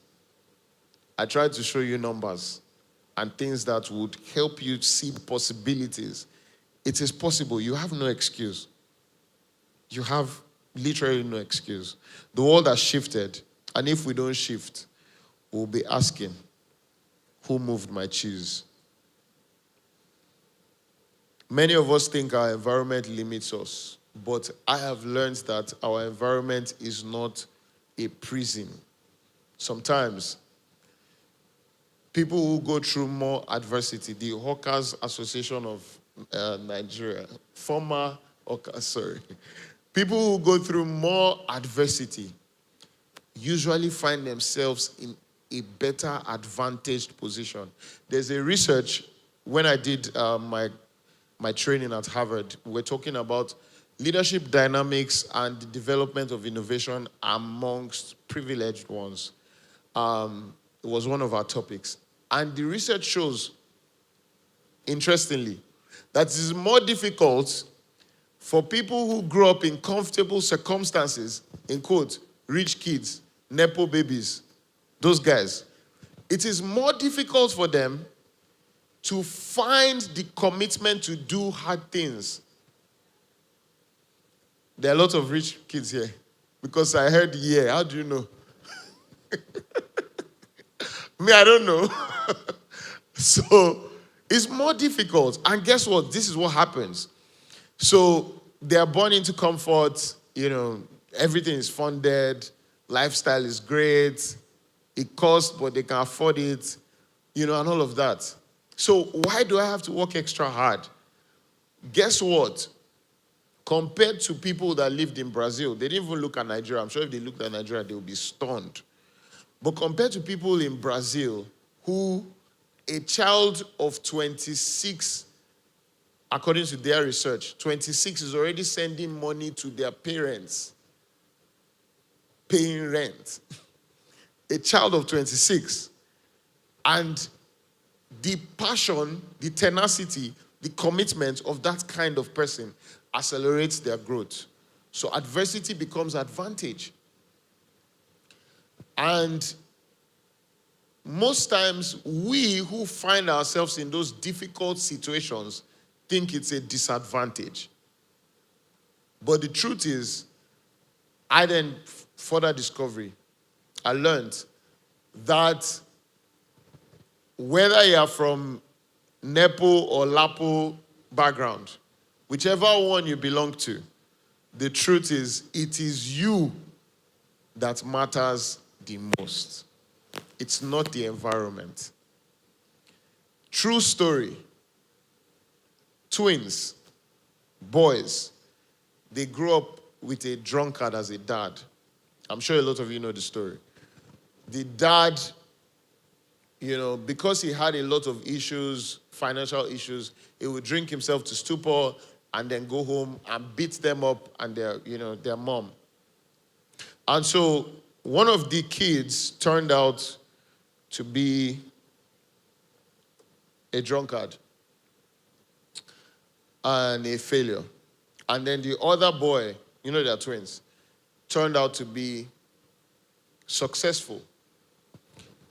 And then they asked the first guy and they said, how come you turned out like this? Why are you just a drunkard? And he said to them, it's because of my dad. And they asked the other boy who did well for himself, how did you turn out like this? And he said to them, it's because of my dad. At the end of the day, it was the same situation, same person involved, but their outcomes were different because of the way they reacted to adversity. And so if you see your environment and you think your environment is tough, it's difficult to get things done, it's difficult to, find opportunities, it's difficult to grow. You see that in your environment, you decide, am I going to turn this to my advantage or I'm going to use it as an excuse? Excuses devalue a man. Excuses reduces your value as an individual. Excuses are made, they are not real. That's why they say, I'm making an excuse. You have to manufacture a reason for you not to do something. Because in that same situation, you'll find somebody who's worse off than you, doing the same thing that you're saying you can't do.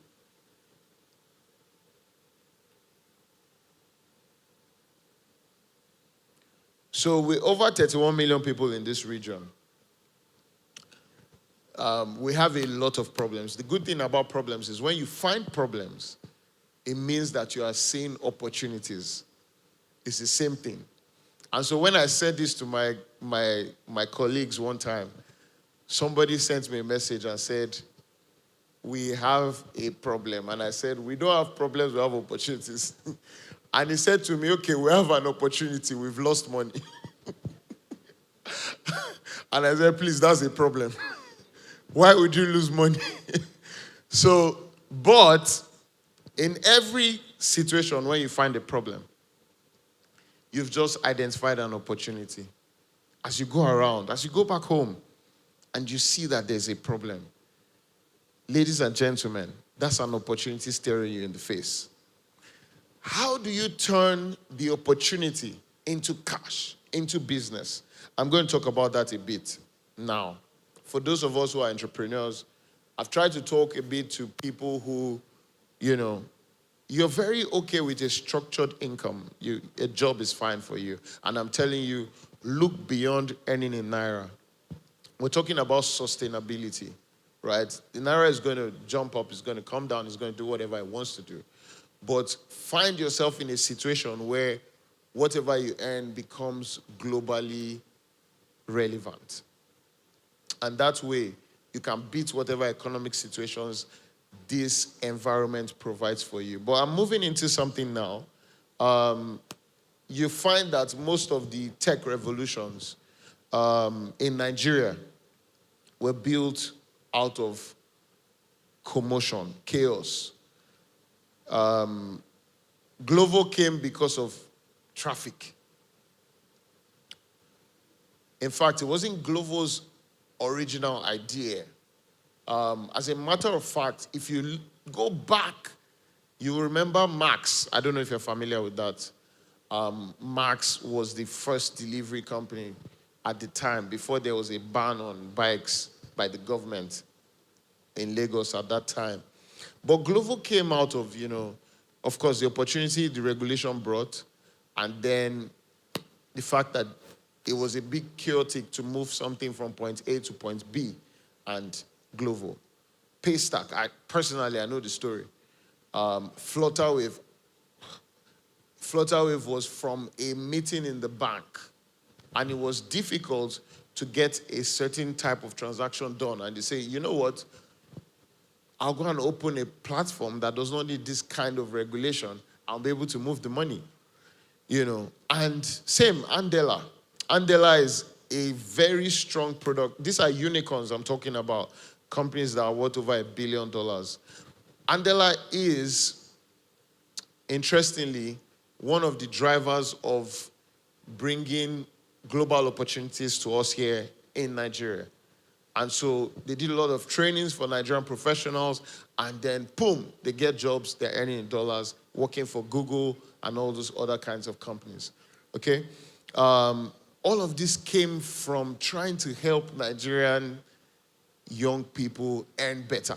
That's how the idea came, So there was someone took the pain of identifying a problem, and then he saw the problem, and he solved that problem. So sometimes business has nothing to do with problems, by the way. Somebody has already solved the problem. You take that same model and you rebrand it. That's also business. You're in competition with whoever had the innovative idea, the first man, first mover advantage. You're in competition with that person.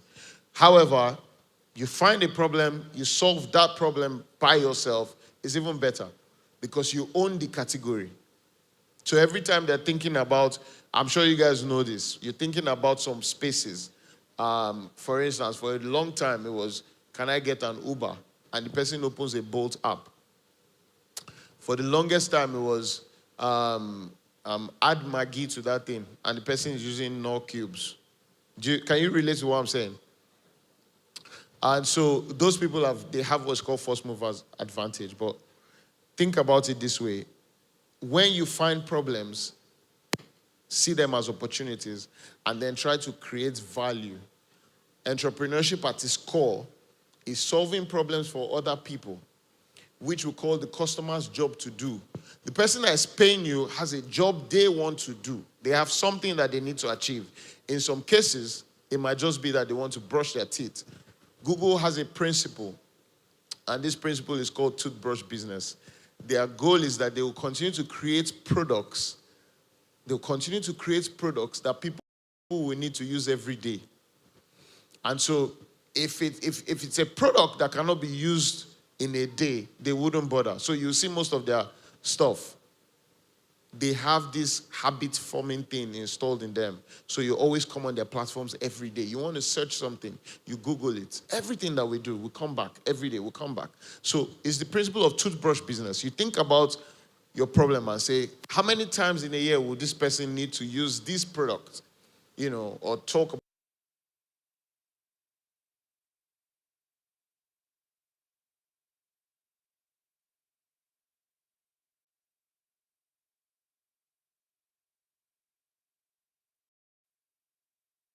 believe me. So now let me say something, important here, which might pinch us a bit. We have a way of, blaming the environment, like I said earlier, and blaming everything around us for our outcomes. We have that. We have that going. But I want to tell you that from my interactions, especially with companies globally, I discovered that a lot of the perception that people have formed about our people and ourselves has come from us. The things we write online and the things we say online. And so they just build up an analysis, and it just brings it out, and it's read. You can imagine that in a bid to complain about something, I have contributed to reducing the amount of trust that a potential hire or a potential partner or a potential client would have about me. And so I want to talk a bit about integrity here. Trust is currency. The reason why a lot of people frown when they hear, I've seen that happen a lot, even to myself. I'm a company that is from Nigeria. Thank you very much. I'm a company that's from Nigeria. The reason why a lot of people frown is because of so many of the things that have been said about us as a nation. And then you have to start building. So it feels like, it honestly begins to feel like every time a Nigerian is trying to do something, he's not starting from the base level. They have dug the ground, then he has gone inside, then he's starting from there up, trying to meet up with other people who have started from the base. It's beginning to feel like that. And I just want us to take notice of that there might be better ways to solve problems sometimes. And I think one of the fastest ways to first solve your own problem first as an individual. Then as you solve yours, you gradually influence other people around you positively, and then solving their own problems. And then ultimately it becomes a community of problems solved. I feel that's a better approach, I know we like to rant and all of that, but think about it deeply for a minute. If we are able to build trust as a currency, our people will be trusted again. Reputation is capital. Capital is shy. That's the first lesson they teach you if you're raising funds. Capital is shy. And so you want to raise money. The first thing is they want to know who you are as a person. What's your name? And all of that. So we need to work on our reputation as a people. We need to begin to show more positive sides. The truth is that people who are doing bad stuff, they show off more than people who are doing good stuff. And so we post less, for instance, but the guy who is doing fraud confidently will post, and then we wouldn't. I don't know why, but it's just a thing of be conservative, I don't know. I can't explain that. But we need to say more. We need to talk more. We need to show more positivity. We need to talk more of who we are as a people. Your name can open doors for you. Your CV can. It's that simple if you have the trust component on it. We're known to be hardworking, creative people, resilient people. I'm rushing now, so I'm just trying to end up. I would leave you with something very important, which, has helped me all the way. And it's simple. I want you to make a commitment to re-educating yourself. The truth is that the academic curriculum, not only in Nigeria, in many countries, is no longer sufficient. You go to school, you're in computer science, you leave, you don't know how to code. You know theory, but you don't know how to code. You did computer science. I've met a lot of them, trust me. I employ people all the time. So you have that going, and then there's a need for you to look at yourself again. The world is flat. We live in a global village. We are not being judged by the person next to us. The performance of my business is being judged by a company somewhere in Toronto, somewhere in New York, somewhere in Madison Square or something. Because I'll tell you something, we had one of the top strategists in the world. He just left us on Sunday. On Sunday, he came to our office. So he's worked on all the brands you can imagine, Pepsi, everything. He's done advertising strategy for all these guys. You were there, sir. And so he came in, and when he was leaving, he told us something. He said that the world is lucky that we're not competing in many countries. You know, he said it in such a way that I felt that was a call for me to go and compete in all the countries. You know, because if he believes that what we have is valuable enough and is good enough to compete in the United States, why am I not there? You know, and so I began to think about it, and it began to embolden me and enlarge my vision. So, but I didn't get there by learning all of this in school. That's the truth. I re-educated myself. If you know me or you follow me online, you know I say this all the time. There is no day, including today before coming here, that I do not read 40 pages of a book. I start my day at 5 a.m. and the first thing I do is I educate myself. I didn't start from 40 pages. You don't have to. You can start from 5 a day. But you are not building a library. How do you give what you don't have? Is it possible for you to sit in a meeting, you're about to have a conversation about something, and you're expecting that maybe when you open your mouth, the Holy Spirit will drop the words right there? That's possible. Miracles happen. But, you know, sometimes you have to stay with principles, because miracles, so that I don't offend anyone, sometimes is luck. It's luck. It can just happen, and it might not happen again. Do you understand what I'm saying? So you need to make sure that you uphold the principles, the right principles, by developing yourself, re-educating yourself, empowering yourself, preparing yourself for the future that you desire. Because you cannot give what you don't have. It's impossible.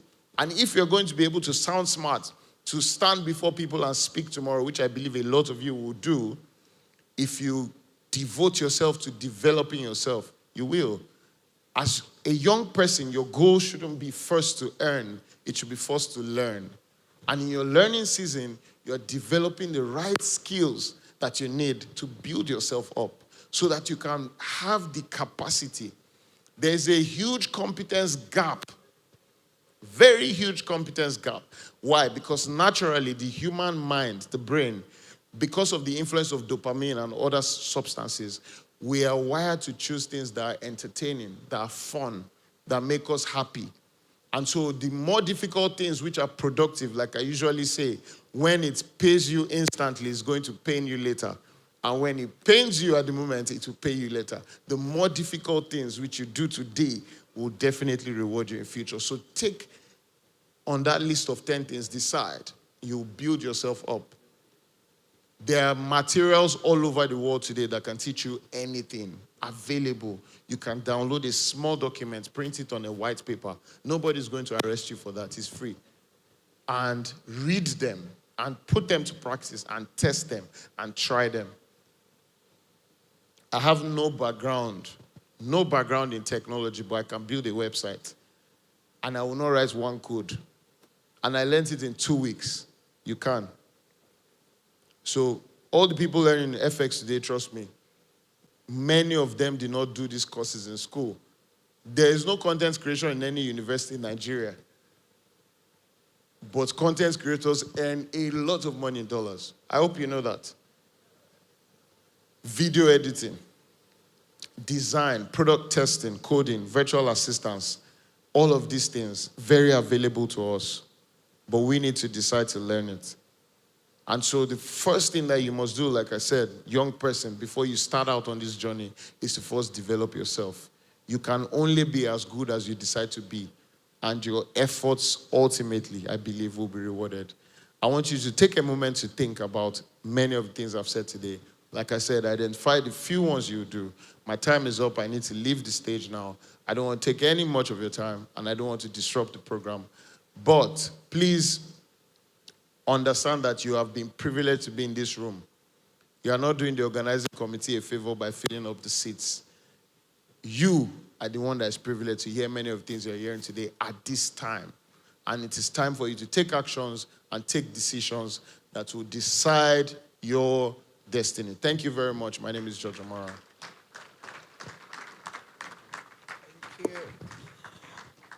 Our speaker, George Omoraro, PhD. Please, a round of applause for him again. Thank you so much. You need to take action now. If it benefits you immediately, it will pain you later. If it's paining you now, it will benefit you tomorrow. Thank you. Please, let's put our hands together for him again. Thank you. Distinguished ladies and gentlemen, we're moving to the special speakers, and time has been allotted to them. I would like to, first of all, start with a woman who believes in molding entrepreneurs. Okay.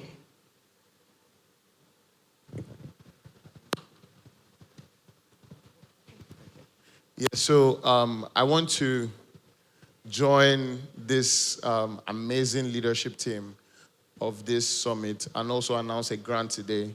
I'm looking out for 4 businesses, 500,000 each. And so when they do the break, I'll be looking at Mr. Gerald, who would advise me. So put in your best. Thank you. Thank you. Thank you so much. Great support. Thank you. Our founder has given him a warm, appreciative handshake. I don't know, sir, if I add my own handshake to it, can it rise to like 6 persons instead of 4? Thank you.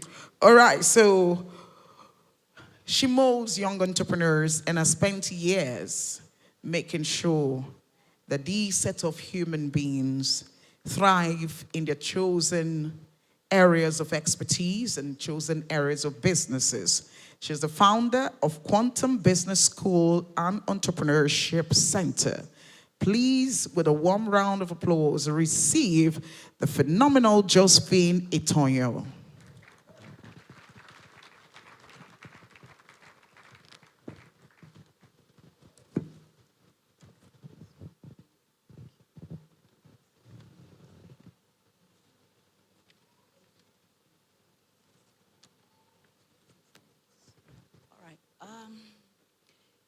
We're still in the morning. Good morning, everyone. Good morning, everyone. I'm sure we're in Bayelsa State, and I know Bayelsa for people who are very active, passionate, and very vibrant. So when I say good morning, I want to see that expression. Good morning, everyone. Good morning. Yeah, good. And I want to stand on the existing protocol. And I want to also specially thank my brother, Moses Siloko, for having me here. Now, Moses is someone I've known over the years, especially growing up as a young man. He will walk into my office then in the late 90s. He will come and say, Auntie. He will come with some young men and say, Auntie, we can do this for you. I said, do what? You're too small. Go back to school. He was, Auntie, you don't know me. I can do it. And the next thing, you see him doing great things. I'm so proud of you, Moses. I've watched him over the years. Disciplined, dedicated, committed. But one thing you will not forget Moses will. He dreams big. So I always tell him, with you dreaming so many things to do. And guess what? He's done almost all the things he told me he would do. He said, I will start a business, I will start businesses, and I will do well. And today he's doing well. So I want to also appreciate him for what he's doing. Thank God for his life. Thank God for the team, everyone who is working with him to make sure this happens. Secondly, I want to thank him for bringing this summit to Bayelsa State. I know he's been doing a great thing all over the world, especially in Abuja and other places. But I'm glad that he's doing this here. This is home. And we've done a lot of things in Bayelsa. And one thing I know we need here is to raise entrepreneurs. Is to raise young men, young women who believe they have what it takes to build this state. that we don't need to depend on oil or depend only on politics or some other things. If you want to look at the deficit of this state, is that people don't believe they can do it and become it. So I'm happy, I'm glad that Moses is bringing this home. He's standing as an inspiration to young people that yes, you can do it. We can. We don't only need to, go about selling oil or doing something around oil before we become somebody. Like I always tell them in Quantum Business School, if you look at the world today, the people who are really building wealth, making great impact, they are entrepreneurs. They could be tech entrepreneurs, they could be entrepreneurs in different aspects, but they are entrepreneurs. They are people who are solving problems, bringing about new innovation, new ideas, solving problems.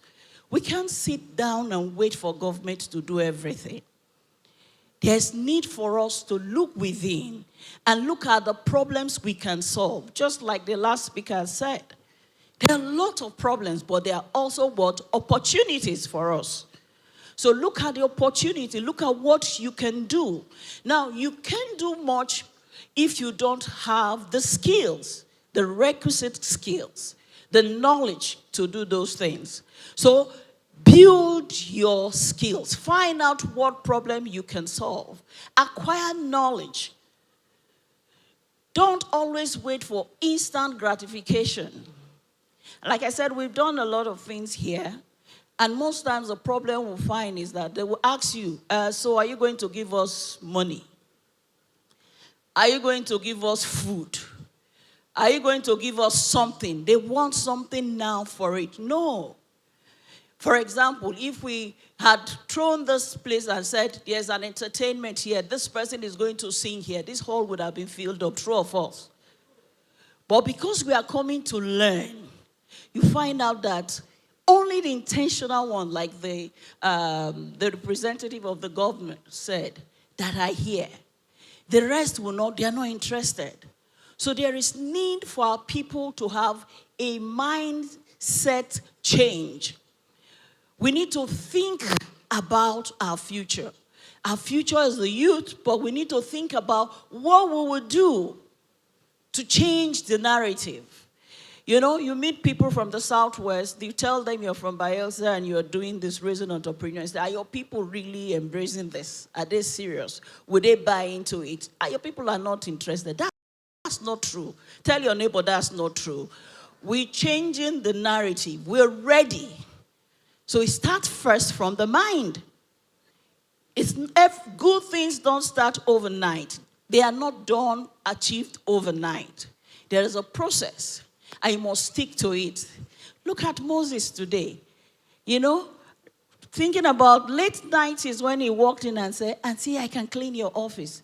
And I saw him with two young boys and I was like, what is this guy talking about? But see, he's been focused. He's been determined. He knows what he's doing. And guess what? We are all here because of what he's doing. The great impact. Also raising other young entrepreneurs. Inspiring, standing as a role model. And this is what we want to encourage in this region. Everyone seated here, don't just come attend this program. You leave and go and join them and do whatever they believe or what you're doing. Tell yourself, yes, we can make it.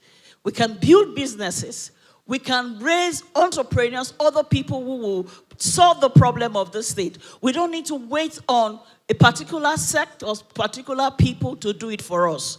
It's not what do you have for me. It's what can I do for this region. So I'm so grateful, Moses, for this opportunity to come talk to the people again. We can do it. We can do it ourselves.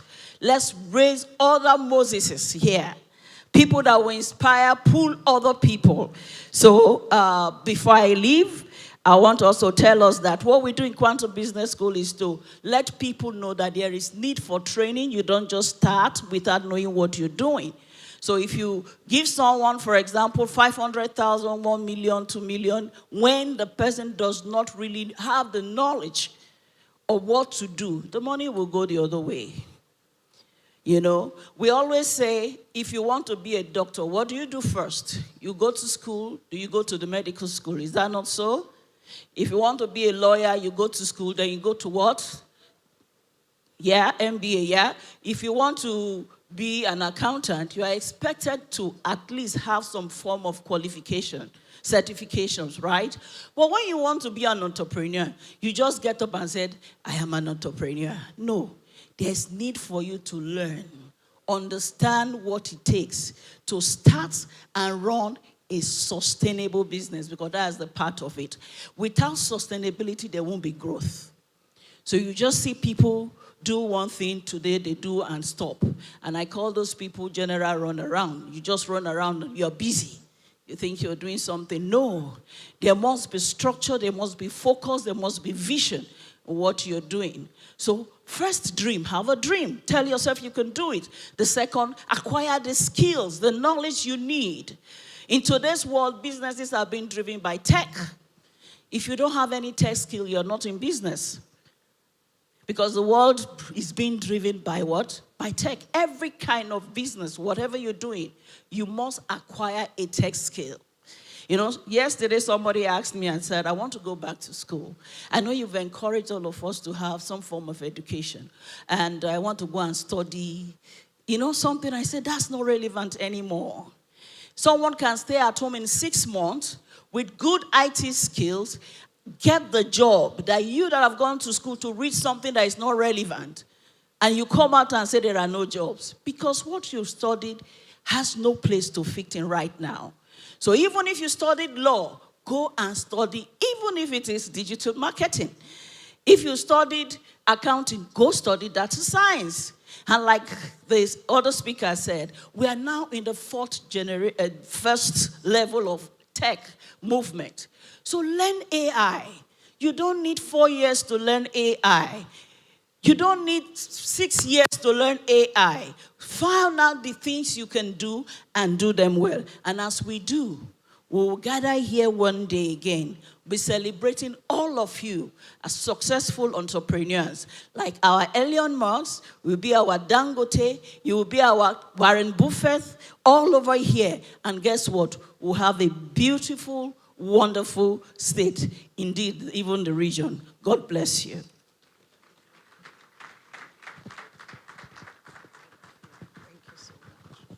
Thank you so much, Mrs. Josephine Itoyo, founder of Quantum Business School and Entrepreneurship Center. Please, another round of applause for her. Thank you so much, ma'am. We appreciate your time. I would like to recognize and appreciate Dr. Roland Akpolo. Please put your hands together for him.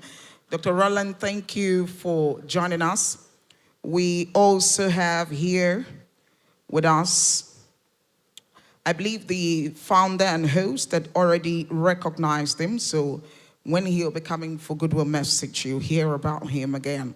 So for our next speaker, we'll be inviting to the microphone an influential founder who believes in traversing the length and breadth of Africa, forging partnerships. His company does not just cut across different sectors, but they also have the foundation part of his business that impacts lives and impacts the community and society. It gives me a great pleasure to invite the chairman and chief executive officer of Cardis Group, Dr. Chima Desmond Anyaso. Please put your hands together for him.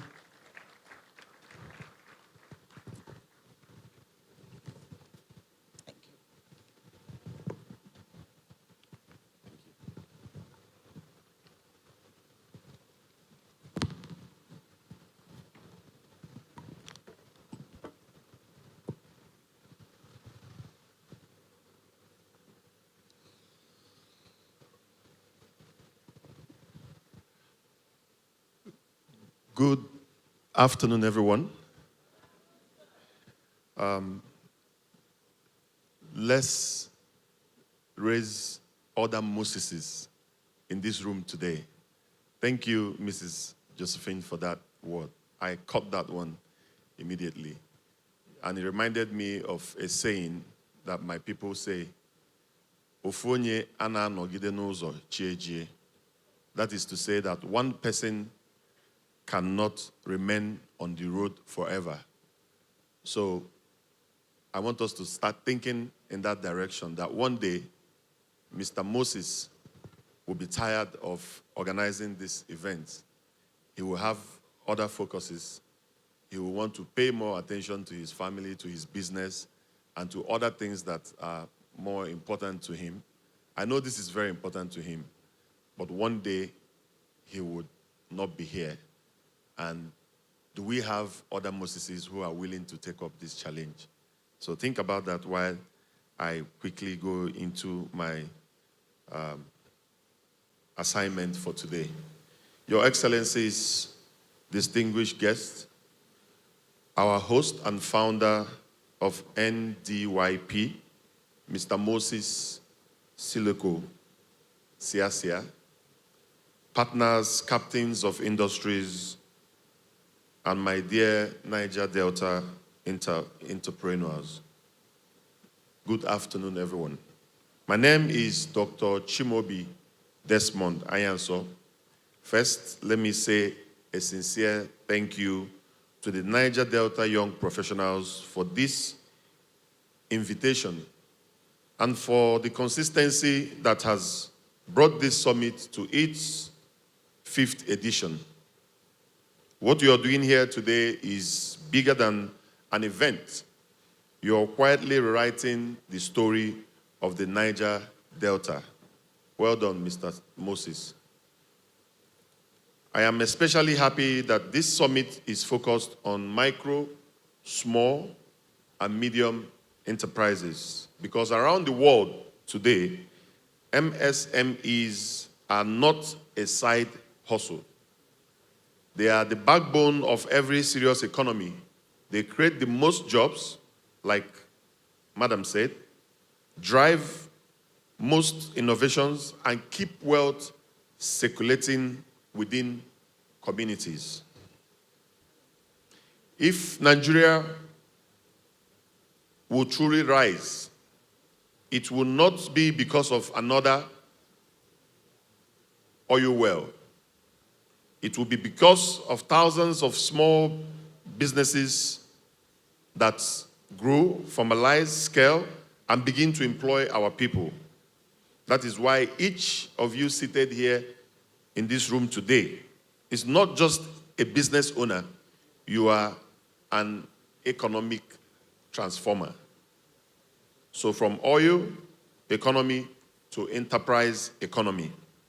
For decades, the Niger Delta has powered Nigeria with crude oil. Yet, we all know that too many of our people still live with unemployment, pollution, and poverty. The next chapter of our story must be different. We must move from an oil economy to an enterprise economy, where the real pipelines are not just carrying crude to the ports, but carrying ideas to the market, products to customers, and values to the world. Your ideas, your products, and your values. That transition would not be led from Abuja or from multinational boardrooms. It will be led by you, the fashion designer in Yenagoa, the fish farmer in Otueke, the software developer in Port Harcourt, the logistic company in Warri, the food processing business in Uyo, the creative enterprise in Asaba. And there is a shift every Niger Delta entrepreneur must make. Let me share with you 3 shifts I believe every Niger Delta entrepreneur must make if we are to truly become drivers of sustainable growth and innovation. From survival to strategy, Too many MSMEs are in permanent survival mode. Today we sell, tomorrow we see. That mentality cannot take us where we want to go. Ask yourself, what problem am I really solving? Who exactly is my customer? What is my unique advantage in this region? Whether you are in agriculture service, tech, or manufacturing, you must have a clear strategy, a plan to grow, a plan to reinvest, a plan to formalize, and a plan that outlives you. Think beyond daily profit. Think systems, structures, and scale. From informal to investable. The second shift is from being informal to being investable. If your business is not registered, if you don't keep record, if the money from your shop and the money from your house are the same, you are limiting yourself. Investors, banks, and serious partners need to see clarity. So please, after this summit, I urge you to register that business, open a business account, keep simple but honest records, protect your ideas, your brand, and your intellectual property. When you do this, you move from just hustling to being a credible institution that can attract funding, partnership, and opportunities far beyond your immediate environment. And the third one is from competition to collaboration. Because of time, I will just go through my notes. I would have loved to really talk about this competition and collaboration because it's something that I am currently very passionate about. I have grown business, I have single-handedly grown businesses from scratch, and I understand the struggle as against collaborations. And that is where my focus is now. I am not interested in running any business alone. I want people who I can bring my 1 naira and they will bring their 2 naira and we will build big businesses as it is being done in other advanced countries. So finally, we must move from unhealthy competition to intentional collaborations.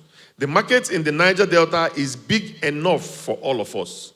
Instead of 10 small businesses struggling alone, imagine 10 businesses forming a cooperative or a cluster, buying raw materials together, sharing logistics costs together, exporting together, even branding together. So collaboration is how small businesses become big players. The future belongs to ecosystems, not isolated heroes. So innovation for sustainable growth. The theme of this summit is enhancing the role of MSMEs as drivers of sustainable growth and innovation.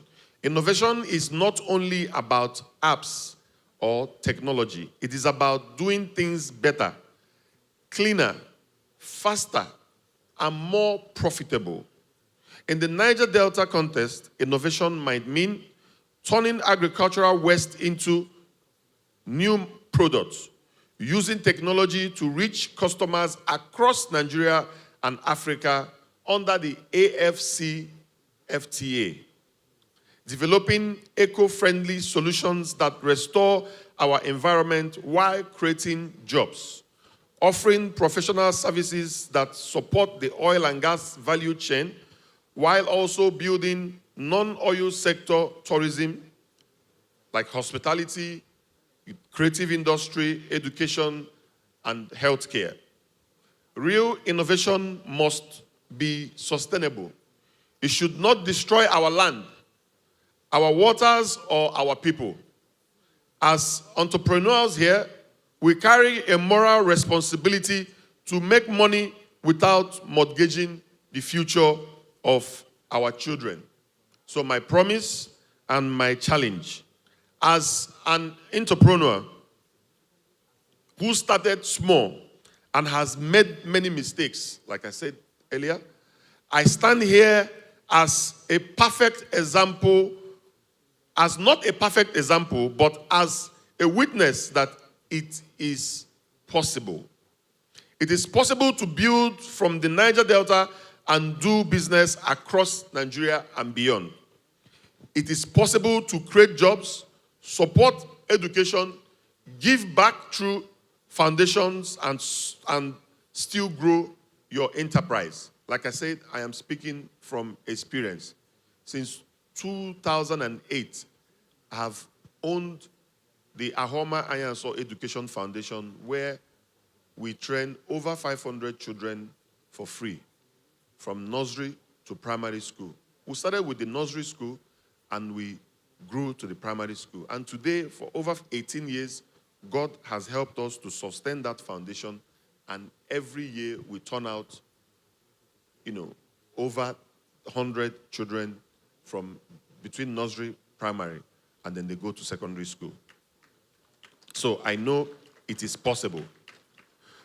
But it requires discipline, integrity, capacity building, and sometimes the humility to start again when you fail. There is nothing wrong with failing. But when you do, try to quickly pick yourself up and keep it moving. One of my very older friends told me one time that he is not interested in people who has not failed before because they have no experience. But that he's more interested in people who has fallen, because when you are getting up, you pick up an experience. This is not a license to fail. But if you ever find yourself on the floor, please quickly get yourself up, dust yourself, and keep it moving. So my challenge to you today is simple. Take this summit seriously. Don't just collect tax and take selfies. Collect knowledge, contact, and commitment. Choose one thing you will change in your business in the next 30 days. Register that business. Rebrand, restructure, adopt technology, form partnership and collaborations, and actually do it. See yourself as a stakeholder in the future of the Niger Delta. Build businesses that create jobs, promote peace, and give young people a reason to believe. In conclusion, let me end it with this. For many years, the Niger Delta has been described only in terms of oil, conflict, and protest. I believe a time is coming and is already here when this region will be described in terms of innovation, enterprise, and prosperity. When that story is told, history will remember not only the big companies, but the MSMEs that refuse to give up. The young professionals who organized platforms like this, and people like you who decided that being from the Niger Delta is not a disadvantage, but a global advantage. Thank you, NDYP, for the honor of sharing this moment with you. A very special appreciation to my brother, Mr. Moses, for believing in the capacity of our youths, and for continuously stretching them to bring out the best in them. My brother, history will be very very, very kind to you. You all, may God bless the Niger Delta, and may God bless the Federal Republic of Nigeria. My name remains Shima Ayanso, and I'll be supporting 2 businesses with the sum of 2 million naira each. Thank you.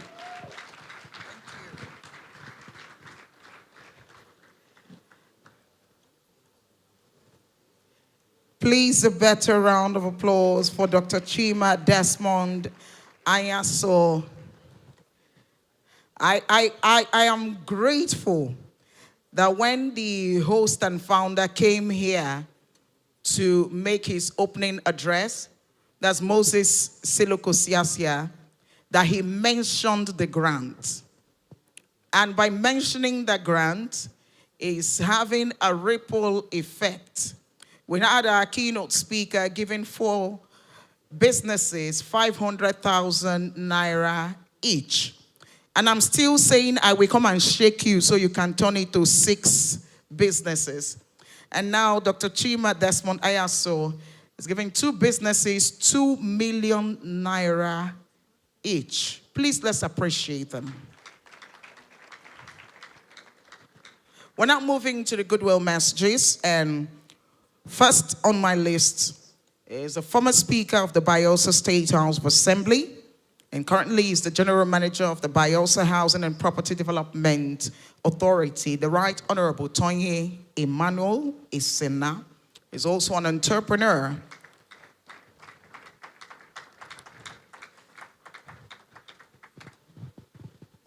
Thank you, Taribio. All right, my dear brother, Moses, Siloko, Siasia, distinguished ladies and gentlemen. Young Bayelsans, young entrepreneurs in Bayelsa, they know me. I keep hammering this until we change and achieve this. The problem I have, I keep asking, is it that the man who said Africa Man time said it on Nigerian soil? Yeah, the few years I'm privileged to be a member in the State Assembly for 12 years. By virtue of that, I traversed several African countries on CPA, Commonwealth Parliamentary Association conferences. Ordinary Namibia here, 10 a.m., 10 a.m. everybody is seated. Tanzania, Ethiopia, Kenya, South Africa, anywhere. But anytime we come to Nigeria, I said this because this morning I chatted my brother and said, when are you starting? Because they know me in this town. When are you starting? He said 10 o'clock. 9:30 I was ready. I said, so I want to spy the place. Well, you know what made me come? I said, Siasia keeps to time, so I will come. Even if it's only 2 of us in this hall, I will stay with him. So I came. I'm surprised that when we came in, the hall was not as full, filled as this. Now, a lot of people now coming late. Please, in business, time management is very important. So it's my advice I want to give our people. We must learn how to manage our time. That's what they call in idiomatic expression. They said putting pails before swine, doing the wrong thing at the right time. That's what we do. Sometimes you are just lazy about how your program starts by 10 o'clock. So I want to crave your indulgences. Young businessmen and women in Bayelsa, time is an essential commodity. We need to utilize it very well. When you say this program is starting 5, let's start by 5. So we can finish and go and do other things. Maybe this program would have ended by now. So if you have other things to do, you'd have gone to use that time to do those things. But because of coming late, you have to stay till you can't achieve other things. My brother Siasia, I want to thank you. The problem, I think we are beginning to wake up now. The Nigerian problem we had was we became overfed babies. I will never take actions until it's now staring at us on our faces. Why do I say this? At the point Nigeria discovered oil, I've said this in different fora before, we saw too much money. And so other countries would have invested in startups. This oil that we have discovered, we have to refine it too. So what do? We should prepare to refine and get other products out of this crude oil. But because so much money was coming in, we're not interested. And when the one or two refineries we had died down, we send the crude oil to China to refine for us. And China, after refining the crude oil, will add 10 additional products and send it back for us to buy. Everybody is waking up now. I thank God that the young people are waking up. That's the same thing the Niger Delta area, and that's my problem. Would have thought about the oil is in our place. The Nigerian refineries are getting moribund. We are talking about modular refineries. When our brother, the resource person, and the other man that just finished, talked about, collaboration and partnership. A business does not mean you must be the sole financier or the owner of the business. You might have the idea. Somebody can invest, and both of you are in business. So why didn't we talk about states partnering and building refineries in our places? That by now would have been refining these products. Maybe the NMPs or whatever would have been coming to us. And everybody will be having their own shares. The rivers, Bayelsa, Delta will be enjoying from it. But look at what is happening now. So I want to crave your indulgences, businessmen and women. Think about partnership. You have this idea. I have some funds. You need a business of 200,000 naira. You have the idea, you have only 50,000. Get somebody to finance it, 150,000. You think of how to share profit, and you do your business and you go. I hope that we have learned something, because I decided to sit here to listen to the resource person, and I have also taken some things away. I'm one person who also believes that I hate what is called capital flight, my dear brother. I hate capital flight, and that has killed us. From 1999, when democracy started, assembly, this, that, if we take a tabulation, so much money have left this state. In the name of investment to Lagos, Abuja, and we have decided not to invest here. So some of us have decided to invest in this place. So we are into the hospitality business. So I decided to sit down and listen to you. I think I've gotten a lot. I want to beg our people. You see, this idea of holding the phones and chatting and doing unnecessary things, while others are making... I have a friend in Abuja who will sleep all through the day. In the night, she's making dollars. And she will not sleep till morning. So what are we doing with our phone? By 4 a.m., you are awake. You are chatting. Hello, how are you? How was your night? While other people are making money from it. So I want to beg, because I will end with this. I went to, the first time I went to Germany, I had the opportunity to go to Germany. As a village boy, I didn't even know that, I didn't know what was a coleslaw. So I tried it and I looked at everybody. I put it in my plate and I looked at everybody, and I knew that I have messed up. I don't like this. I can't eat this. So I walked away from my seat and went to another place. I couldn't eat. Every morning they are solid bread. And so I told somebody, come, are we going to continue to be eating this? I'm tired. And somebody now said, let us go and check out somewhere. And we went somewhere and discovered that I could eat starch, banga soup, and tilapia fish in Germany. So we have those people here who are now packaging these foods, meaning people want to eat these things abroad. My boss used to tell me that there's so much money to make outside. We are killing ourselves in this place. And now you are earning in naira. Some people are now earning in dollar, just like you said. So plantain, people are package them and they are selling them abroad. So that is a market for those of us who are here.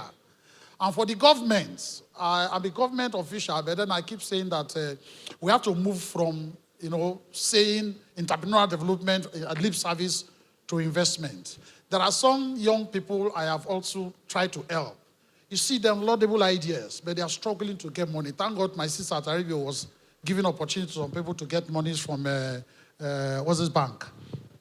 The Bank of Industry and the rest of them. So, Siasia, I want to thank you. Thanks for bringing this home. But it's our state. We need to keep pushing. Those of us who had the opportunity to be where we are, we need to keep pushing.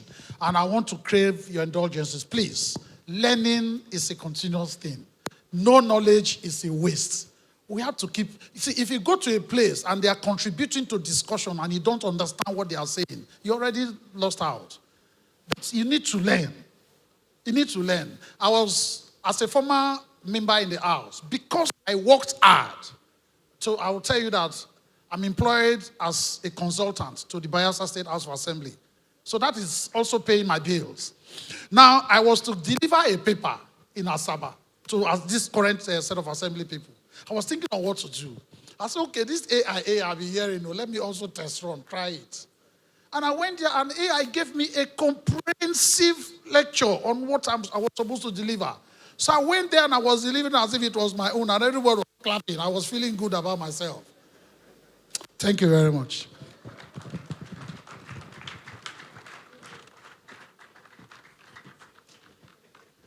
Thank you. Thank you so much, sir.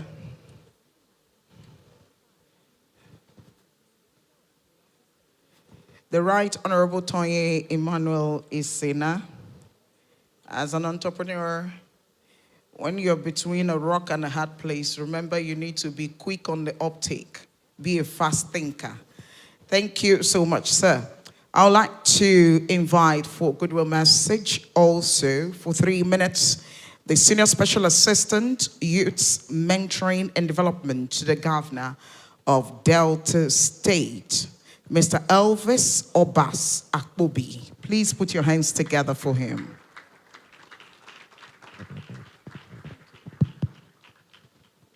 Good afternoon. Okay, I bring in greetings from the good people of Delta State. I will go a different route. So today I'm standing here as a proud Deltan, as someone that have achieved one or two things because I was privileged to go into the circle of Moses Siasia, the man whom I call chairman. And we have an issue. I was thinking I'll get a round of applause for that. So we have an issue, mostly in the Niger Delta. Access. There are a lot of young people from Niger Delta that they have wonderful ideas, they have businesses and all that, but access, this social strata thing, because maybe that young person is not wearing a nice clothes, he doesn't have the right surname, he doesn't live in the eyebrow area, he wouldn't have access to the person that is meant to mentor him or her. So in as much as I want to, congratulate those that have heard one or two things, I want to make an appeal to those people. Like we said, we want to raise more Moses Siasia, want to raise more of the guest speakers, there are people I admire here. Please, let's open our doors to these young people. And to the young persons here, remember, a recommendation is like a currency. When someone tells you, I know this person. When I remember trying to access him was not easy, but I kept pushing. I met someone and I told the person that I want to meet Moses Siasia and Hamzat, someone from my state, Godfrey Shegbe. He said, they are my friends. And that meeting was fixed. And till the day I got into that circle, it's been from glory to glory. And I want to pray that some other person will come here to testify of that. Thank you very much.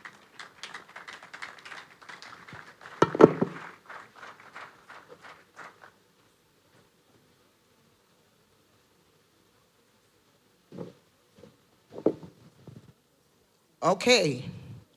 The message I got, access, contact, connection can be the game changer for an entrepreneur. Thank you. Please put your hands together for him again. Thank you. The next goodwill message for 3 minutes also, the president of the Ijo Youth Council Worldwide, Sir Jonathan Lukbobri. Not here. All right. Distinguished ladies and gentlemen, we're moving to the panel discussions. I would like to invite first our moderator for the first panel.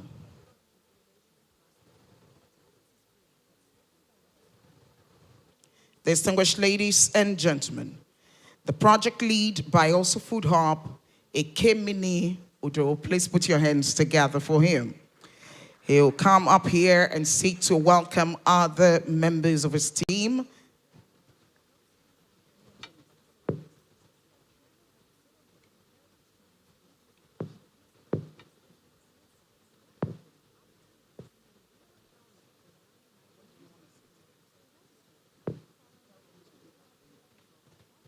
So to join him here on stage, the panelists are the Chief Executive Officer of Zaraka Synergy Limited, Siloko Peraway Prince. A round of applause for him. The Creative Director and Managing Director, Fini Couture, Harriet Edide. The President, Nigerian Young Professionals Forum, NYPF, CEO of Dame Oasis Luxury, David Osadolo. The Chief Executive Officer of the Gwenkome Lead Hairstyling Instructor and Bridal Hair Expert MSME, Blessing Asokome. The Founder and Chief Executive Officer of Olotu Square, Bruce Lucas. And API Security Engineer, Lucanora Guam. Please put your hands together for our moderator and panelists as they come up here to handle SMEs and entrepreneurship. This panel discussion will be handling in-depth SMEs and entrepreneurship. Please let the applause be better.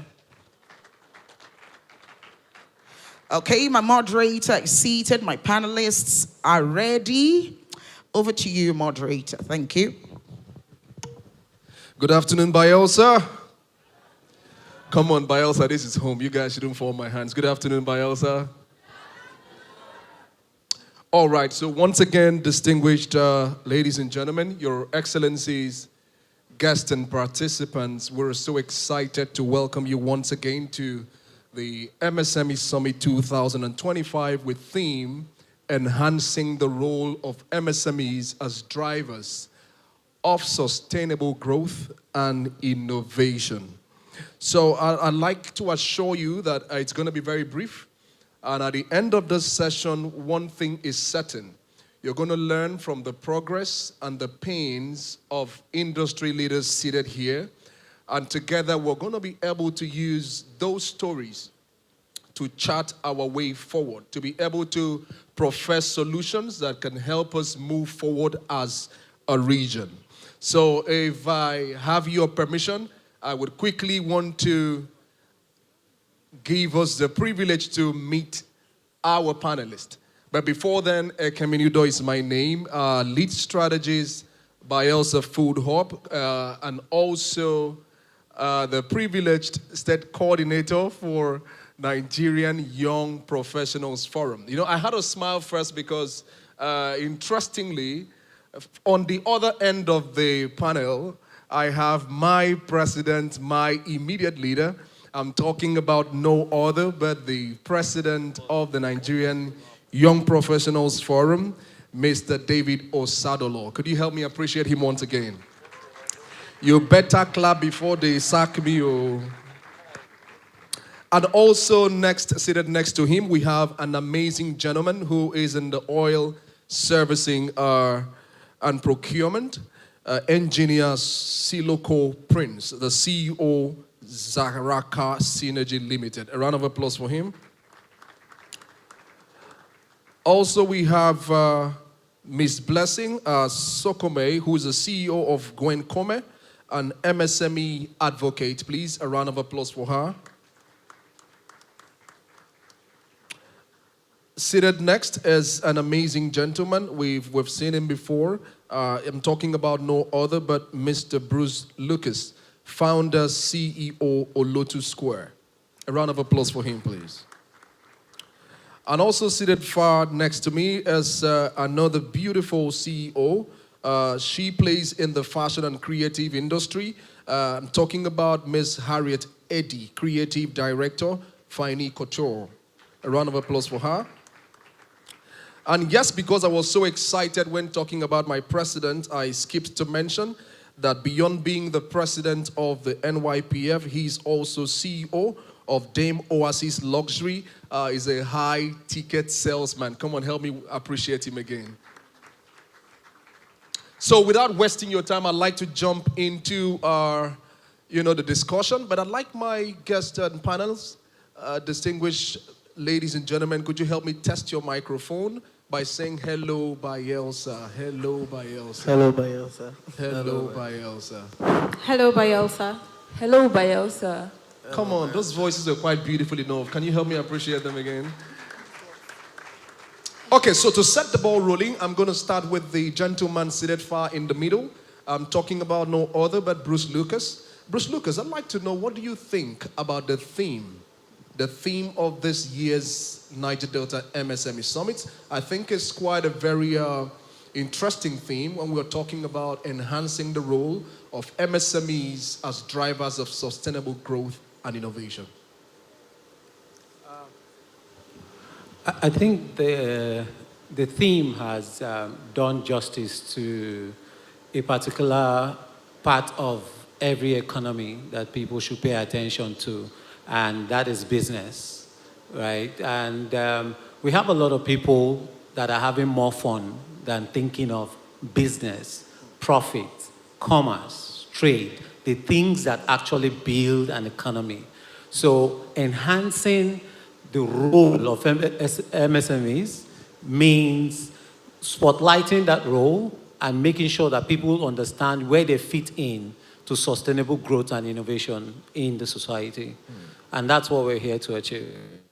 Thank you very much. So I'd really like to say this while the session is ongoing. If you have a question, I would advise that you just write it down so that immediately after the discussion, we can take your questions immediately. So I'd like to also talk to a beautiful lady who has been in the hairstyling industry, doing amazing things in the city of Abuja. But interestingly, she is a daughter of Niger Delta. She is from Edo State, because I know when I mentioned Abuja, most of you were wondering, this is Niger Delta MSME Summit. So my question would be, the industry where you play in is quite an interesting one with challenges. We have issues around beauty and all. How has your journey been? What has been your challenges? What has been the peak of the career for you? And how do you think that that relates? And how do you think that this theme is quite important? Good afternoon, everyone. My name is Blessing Asokome.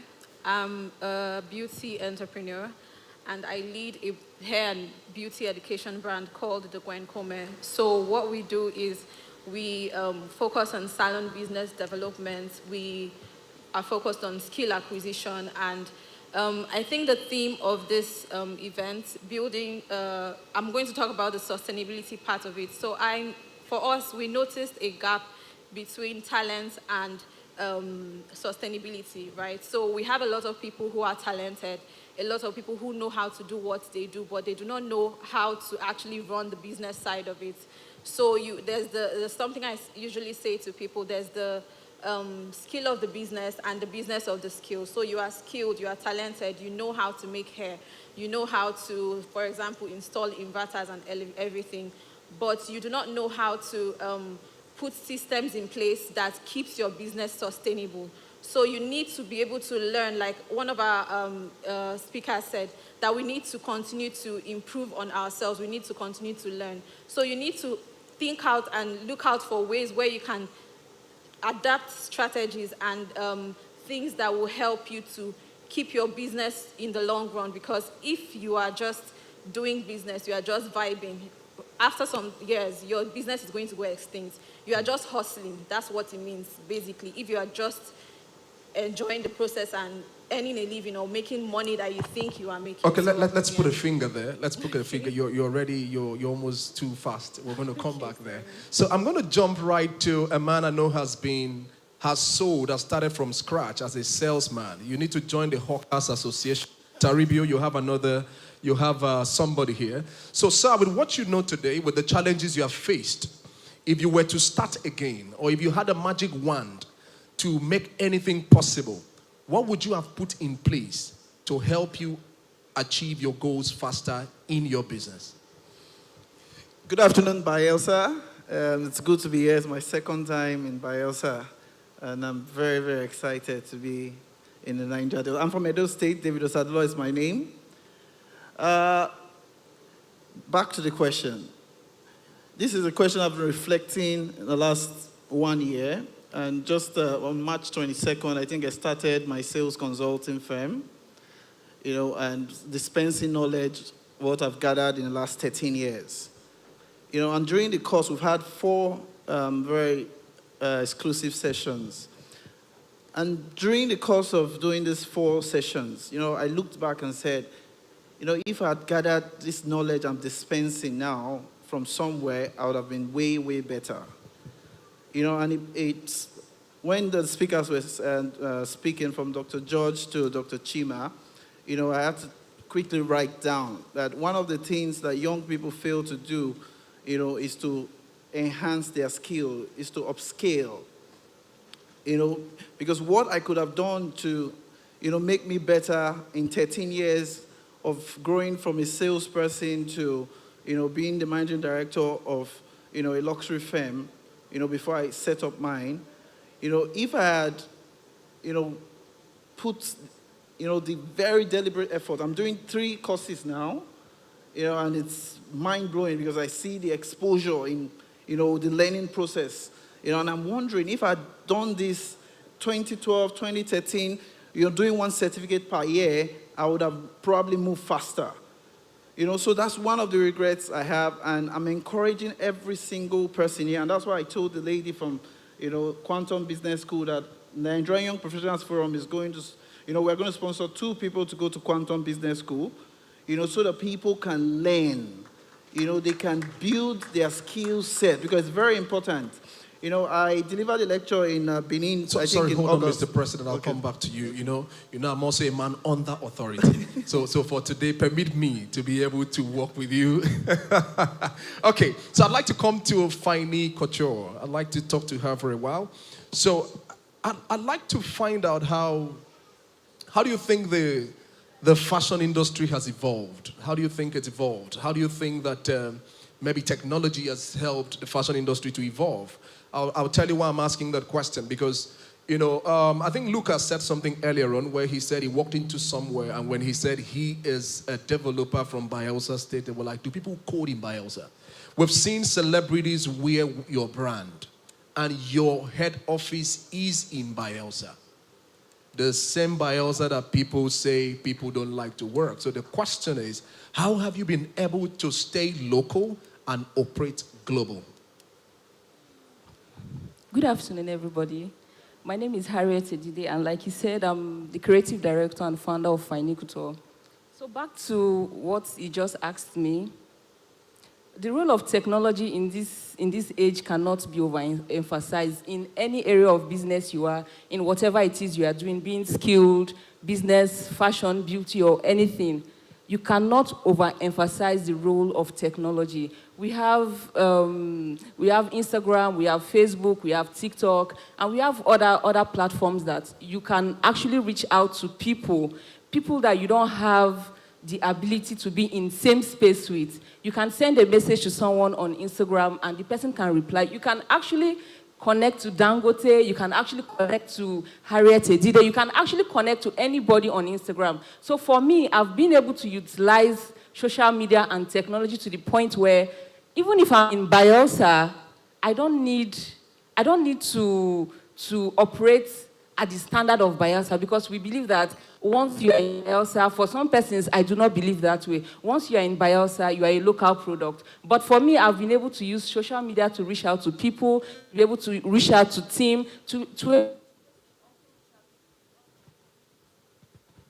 I've been able to also use social media to learn, upskill, and interact with people.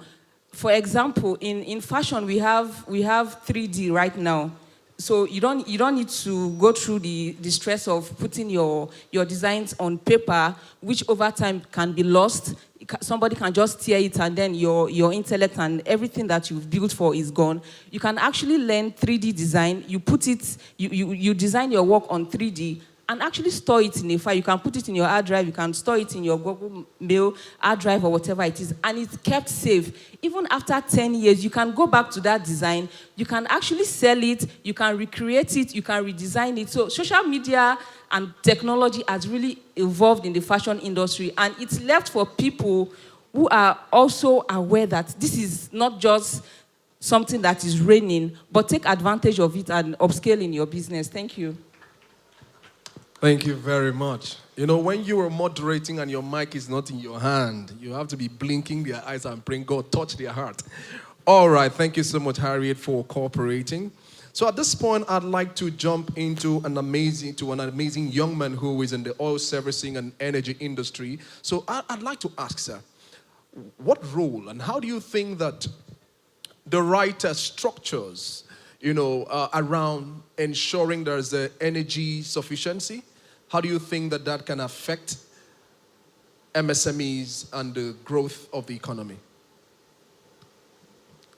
Thank you. Good afternoon, everyone. I'm sure I've been introduced, so I'll go straight to the question. I'm currently a petroleum engineer, and I run an oil and gas service company. More so, you can call it energy company. From the question you've asked, I think one of the major problems globally and nationally that MSME has faced is access to infrastructure. And when we talk about infrastructure, we're talking about energy. And when you talk about energy, you talk about power. If you don't have power, you can and you will not be able to run a sustainable business. And when you talk about infrastructure, you also talk about not only power, but you're talking about accessibility. Most entrepreneurs are limited because there's limited accessibility to them in terms of digital space, in terms of road network, in terms of access to market. But one of the ways we can drive the growth for businesses within the Niger Delta region, the Niger Delta region currently we know hosts the oil and gas industry. But beyond the oil and gas industry, we have the renewable energy that is currently moving. So I feel that there should be a collaboration between agencies of government, between private sectors, to be able to create incentives, more like the mini-grid solutions for businesses. You have that going on in China, you have that going on in India, because if you look at your cost of operation for every businesses, the major cost that comes out is the cost of power. All right, thank you. We're going to put a pause there. So let me come back to an MSME advocate that I admire so much, because we've been looking at the things she's doing, training young girls, teaching them how they can use hairstyling to make a living, braiding and all of that.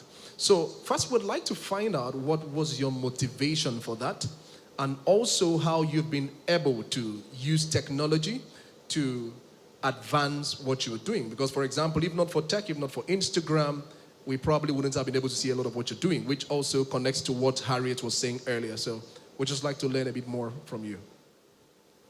Okay, what motivated me to start? Initially, I used to work in the bank. I used to sell hairs. And when COVID came, that was a turning point for a lot of people. And I had a lot of stock with me, and I was thinking, what else can I do with these things? And then I began to discover from the schools that I learned abroad that they packaged their own structure in such a way that they put these things into systems, into modules and all that, and we didn't have that here in Nigeria. So I began to think about it. Okay, if I wanted to learn in Nigeria, I would go to probably someone to learn, and it would just be a normal thing. How can I package this thing to someone and sound like a professional and sound like a strong force in this business, and that's what motivated me to put in this thing as something that was sellable. And that's what I try to mentor my students to do, that don't just be an entrepreneur or a hairstylist. Be someone that when people look at you, they see your systems, they see that, okay, this person has things that they've put in place that makes sure that it's working for them. So that's what inspired my journey. And then technology has helped me because I train students who are based abroad as well, and I use technology to do that. I use Instagram, I use Seller, I sell my courses online, and that's one way that technology has helped in my own business. Okay, so if I heard you clearly, you talked about learning, just like what he said earlier. I talked about structure, talked about having systems to help make the business run even when you're not present. Yes. Okay, so I don't want to forget this. So I want to come back to Mr. President. You're already beginning to talk about the concept of learning and how NYPF wants to sponsor a few persons to go learn in Quantum Business School. And I'm beginning to feel like I should shake your hands like Taribio said. So you make it 5 persons. Because NYPF members in Bayelsa must benefit. So anyway, so God will touch your heart. But now this is it. You've been in leadership and sales. You've been in leadership and sales. So my question would be, how do you think, or what role do you think that sales and leadership education has to play in the lives of MSMEs or entrepreneurs who want to scale and do better in 2026? On the funny side, I think you choose the 2 persons for Quantum Business School and you take them from Bayelsa chapter. Leadership and sales. I tell everybody every time that we're all salespeople. Because as an entrepreneur, you're selling something, be it product or service.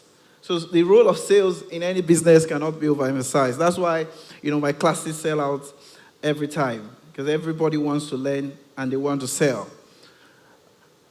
And like we said, if selling is part of the business, it means as a leader, you must imbibe or you must entrench, the selling skills. So leadership and sales, one way or the other, go hand in hand. And that's why I use myself as a case study, for instance. I started as a copper, very enthusiastic. I wanted to own, an oil and gas, an agriculture, and, a real estate firm. That's what I told, my boss during my interview. But I found myself as a natural salesperson. Being a natural salesperson, my numbers became very fantastic. And within few years, I grew up, the ranks. That's not disputing the other factors, like discipline, consistency, dexterity, and all that. You must put in the work, that you run out of luck. So it's very important that as you build your business, you must understand first, because you cannot, push what you don't know. You cannot sell what you don't know.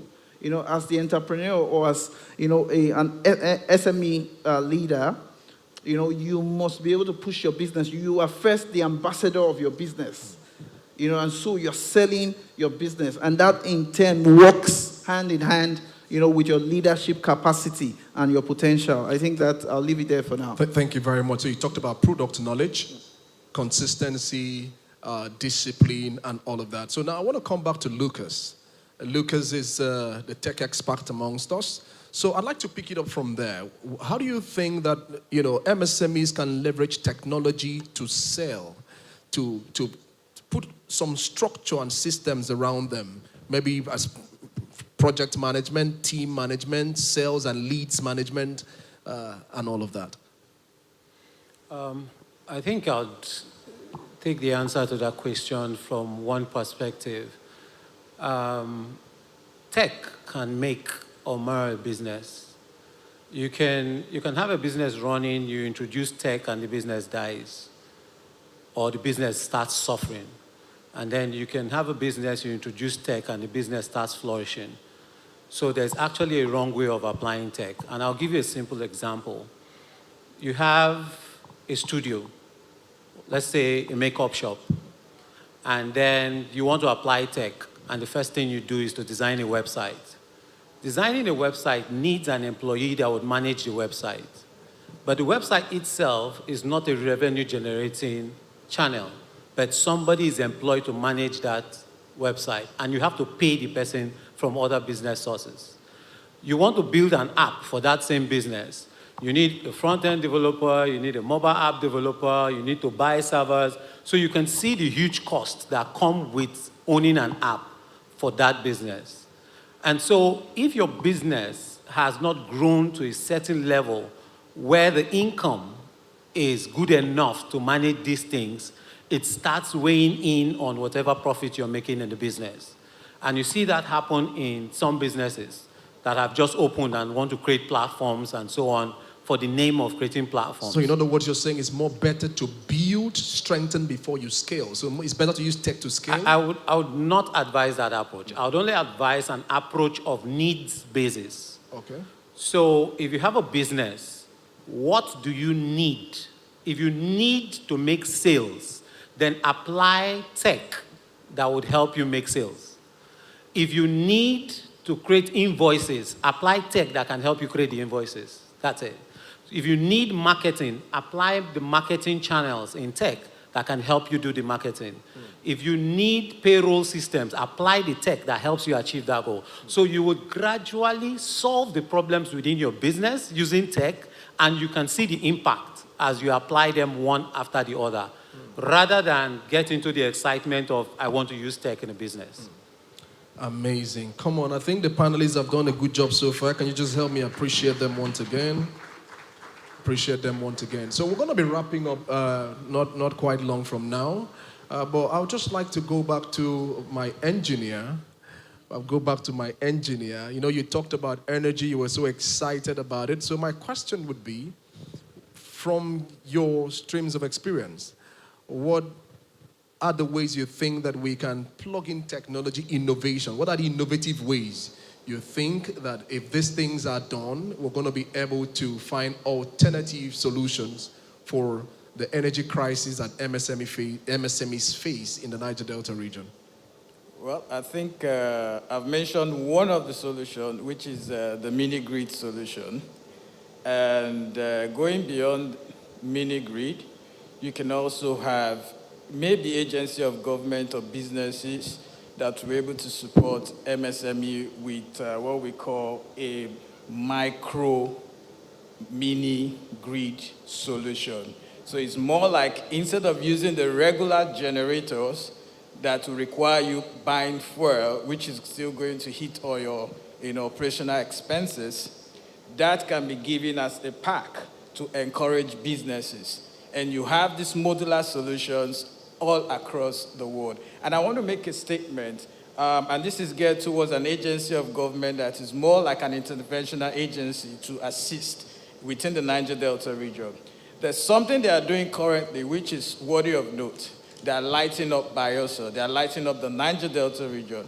But I want to say that beyond lighting up the street, there's need to start creating mini-grid solutions within communities, within hubs, that we're able to create powers to encourage businesses so businesses can grow. We all talk about AI, we talk about access to technology, we talk about all of this. But you must note that without access to electricity, without access to power, there is no way you can leverage technology.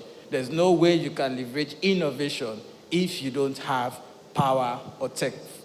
All right, thank you very much. So I'd like to repeat that after now, we're going to be taking questions. So if you have questions, please write it down and give it to one of the beautiful ladies by the aisle. So ladies, please just walk by the aisle so that they can see you. Just get your questions to them, and we're going to take it shortly. But before that, I would like to come back to Faini. And the question would be, if a lady walked up to you and said, I want to start up, I admire what you do, I heard all you said about your growth and how you leverage technology, and I want to start, what would be your advice? Well, first of all, the fashion industry is very broad, so I would start by asking, what part of fashion do you want to really do? We have the 3D illustration, we have tailoring, we have pattern drafting, we have bidding, we have a whole lot. The industry is very deep, so one of the key things I would advise anybody going into fashion to really take note of is a niche, you have to really know and specify the area you want to go into. So let's take, for example, you want to go into tailoring. Like one of the panelists just said, you want to go into tailoring, the first thing you shouldn't be doing is going to create an Instagram page for your fashion brand. You should go get trained on being an actual tailor. You need to get trained on the job. You need to know how to use the machine. You need to know how to sew. You need to know what tailoring is about before you go ahead to say, oh, I'm a fashion designer, I have an Instagram account, I want to style this and I want to style that. So first of all, get trained. Secondly, like she already said, there's a difference between being skilled and being an entrepreneur. The business side of any skill, any business is different from being skilled. So you can be a tailor and not be an entrepreneur. You can actually be a tailor and work with another brand. So another key thing you should now, I would advise anybody is, do you want to work as an individual? Do you want to be an entrepreneur? Or you want to work with a brand? You want to collaborate with an already existing brand? Or you would like to invest in another brand? So secondly, you need to know if you want to collaborate with an already existing brand or you want to work as your own. If you want to work as your own, you have to now go and learn how to do business properly, because there is a whole lot. You can actually be a tailor sewing for 20 years and you will not be able to pay your rent at the end of the day. So you need to learn how to do business properly. You need to get skilled and you need to start learning structure from the onset. You don't need to be a big brand or a big designer before you learn what structure is. You need to learn structure from the very onset, from taking your income and your expenditure and being able to just put down maybe the names of your clients when they come. So structure, being skilled, and learning how to do business properly, I would advise on those key areas. All right, thank you so much. That was a full business masterclass. So at this point, we're going to be taking your questions. So please, if we have any questions, I'd like that we send it across. Please, it has to be very, very fast because we're working with time. It has to be very, very fast. If you have a question, quickly just write it down and send it across so that we can receive it. So while we are waiting for that, I'd like to come back to the president of the Nigerian Young Professionals Forum. My question will be, sir, let's say there's someone who was here, just escorted a friend, not an entrepreneur, not running a business, but heard that, come on, if you continue being a salary earner alone, you might not live the life you want, and the person now wants to start a business. How would you advise, what's the best advice for that person to pivot from just being a professional or maybe just working a 9-to-5 to also playing in the business space? Okay, it takes me back again to the lecture I did in Benin, I think in August. It was titled Starting Small, Thinking Global. You know, and the two advice I gave then, I'll repeat the same thing here. Like the earlier speaker said, you know, Nigeria is full of problems, but where you see problems, you see opportunities. As a 9-to-5 person, look around you. You know, there are opportunities that you'll be amazed, you know, that you can tap on and solve the problems within your space. You know, during that session, I saw a lady who started, you know, packaging what we call bean cake akara, you know, and she became one of the best. I saw also a lady who started selling snail, you know, and her snail shop is the biggest in Benin, and she exports snail, you know, around the world now, and she has opened a bigger restaurant, you know, after that.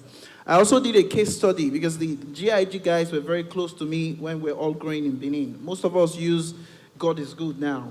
You know, they got the business from their dad after he passed on, and they turned it around, seeing the logistical nightmare, you know, that is associated with Nigeria. Now, while other transport stations still use, they give the driver and pay him 2,000, they've turned it into a global brand. Secondly, we all have passion. We're all passionate about something.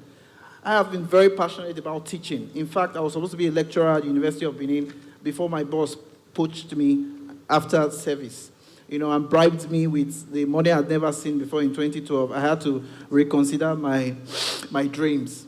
But 13 years down the line, I found out that, you know, teaching had always been my passion. And how do I turn teaching, you know, into a real entrepreneurial journey? And I set up my sales consulting firm, and like one of the speakers said earlier, it's been going from glory to glory. So look at your environment and see the opportunities. Perceive the opportunities. Entrepreneurs are always very good with sniffing.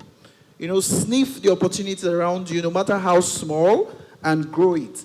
While growing it, you gather knowledge, you upskill, you build capacity, you learn from mentors. There are different trajectory that you have to pass through to get to the top. But, start small and think global and follow your passion. I'm very important for young people because I'm very passionate about young people. And that's why, I'm the president of Nigerian Young Professionals Forum. We spend so much time on things that are not relevant to our growth. So as you want to grow, I always tell people there are 24 hours in a day, and you should sleep 6-7 hours maximum. And if you are 9 to 5, it means that you still have a whole 7 hours to play around with. The question is, what are you doing with those 7 hours? Let me pause you there, Mr. President. Let me just ask you this question since it's your field. Someone says, I am a media personnel, graphic designer, videographer, and photographer. I just moved to Bayelsa. My question is, how do I place my brand? That's why I'm sending it to you, because you're a salesperson. How do I place my brand out there so that I can reach out to my potential client? So this person is talking about brand positioning to attract profitable and willing to pay clients. Bayelsa, as a graphics person, first of all, how good are you in what you do? That's a very important question you need to ask yourself. You need to look at all those that are doing it, the same field that you're applying in. How are they doing it? How are you going to, the comparative advantage that you think you have over these people? Because like I always teach in my class, people will always go where value is.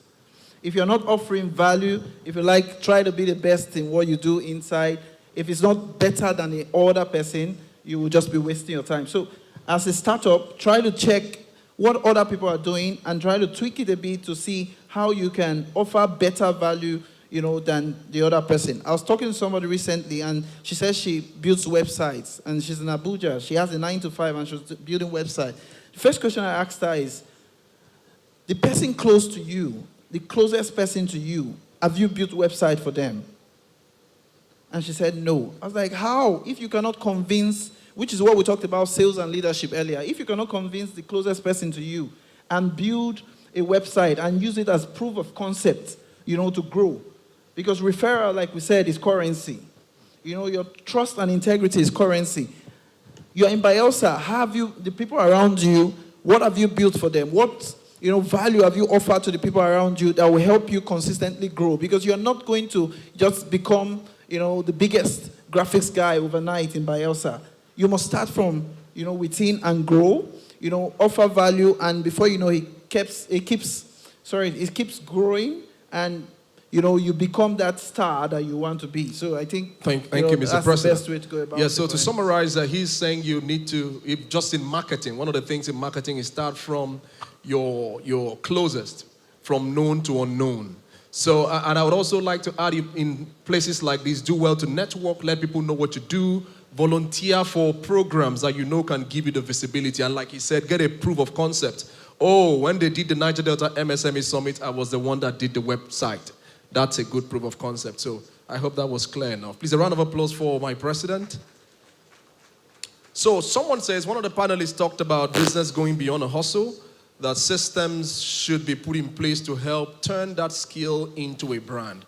My question is, what are the systems the one must put in place to make any skill a sustainable business? So I think this should go to Finey. So I think it can now be more practical. Can you give us examples of systems that you put in place to help make your business, as successful as we see it? Okay, so when you talk, for example, for every business, for example, have their own mission. Your business is different from the other person's business. The reason why you started your business in the first place could be different from why the other person started. But there are basic principles to structure, there are basic principles to upscaling businesses, but you still have to look back at what your business needs. structure and systems to upscale your business is different. For example, the application or structure I might use to upscale or put my business in place will be very different from what she would use to put her business in place. And I want to take, for example, now when clients come to Finikutor, we take their measurements and then we put it into a system that stores this data.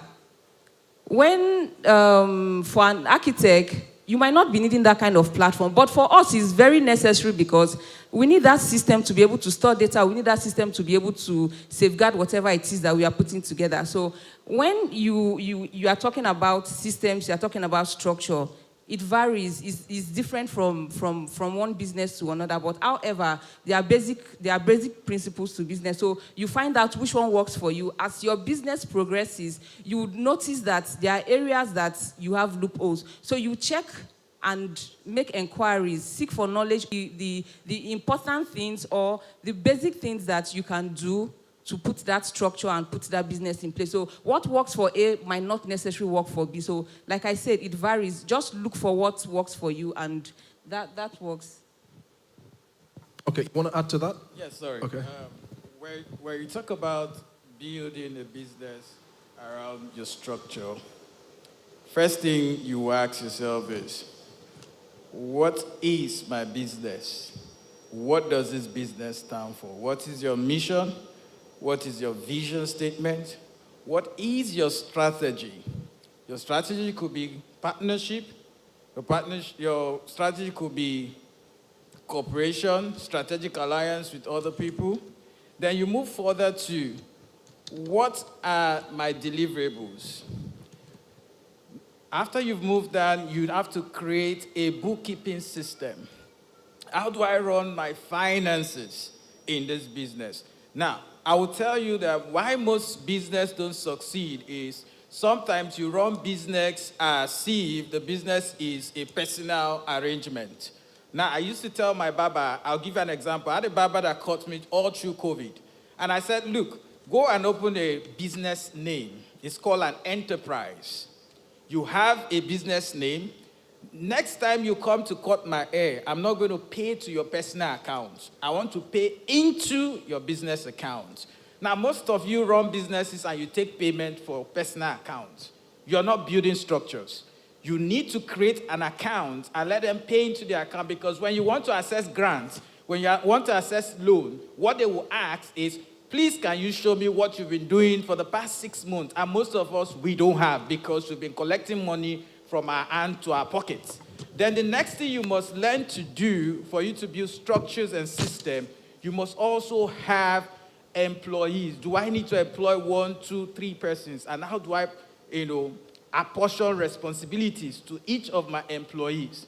And mind you, no matter how small that business is, in putting structure, you need to have at least 1 management meeting every week. Even though it's a 2-employee, what are we doing this week? What have we achieved last week? Where are we? What are things we need to do? Always put this together. So when you do that and you have a strategic alignment and a goal, you'll be able to build your business. Maybe from micro to small and to medium enterprise. Thank you very much. So now we're going to have to change the dynamics a little bit. We're going to see if we can use 2 seconds because, man, please, we don't want more questions. Help us. Let's see how we can make this very fast. So I'm going to quickly jump to Lucas. Lucas, if you were to start up today, afresh, what sector would you be in? I'll still be in tech. You'll still be in tech. So someone is asking, if you were to start a business again, what industry? So in other words, he's saying that tech is a beautiful place to be. Why? I think tech is beautiful because, one, I get to see what I build. Then I get to work from the comfort of anywhere I go to. So I can be a digital nomad. I can be in any state and any city and any country at any time I'm working, right? And then I like the beauty of somebody saying, I see this, and I want it. Can you create it? And then I create it, and when you do that demo, there's the aha moment, like, wow. All right. So let me cut you there. So in other words, you're saying tech gives you the power to be like God, create especially like when, God. especially when you're in a field like cybersecurity. Amazing. Amazing. That was on a lighter note. So I'm going to jump to you. Someone asked a question I think you're very in the position to answer. The person says, is business mainly for profit or impact? Which is more important? I think business is both for profit and impact, because why are you doing the business? Do you just like to wake up and do something? So it's both for profit and it's for impact too. That is why you have to know how to differentiate between the two parts. Okay, this profit aspect, what is going to give me the profit? My skill. How am I going to make impact? The structure, the systems that I have put in place. That's what's going to make your business to multiply itself, to continue to run in the long run. Now, the interesting thing is now the person added a political side to the question. He now said, which is more important? That's a trap. Okay. Which is so more important? So is income more important or impact is more important? Okay, so I would like to ask you, are you just looking for income or you want to build wealth? If you want to build wealth, then the profit aspect is not really it, because you will not just sell to someone and you make a lot of money. You have to continue doing it. You have to wake up. You have to be disciplined. It is not sweet. It is not easy. So you just have to be prepared for it. So profit and impact, they are both important. Profit and impact are more important. I hope we answered the question. Okay, so someone says, how can young business owners prepare themselves? Okay, I think we've talked about this severally. Please, if I have your permission, I can skip it. We've talked about how to prepare. People have talked about learning and all of that. So someone says, what is the young Nigerian? Okay, this one, we need permission of chairman. Someone is asking what NYPF is all about, that they are interested. So if chairman permits, he can answer. So we can take that at the end. Someone is saying, what is NYPF all about? So another question here is, the panelist said that the business aspect of entrepreneurship is different from merely having a skill. So could you throw more light on that? I think we've also answered that. Yeah.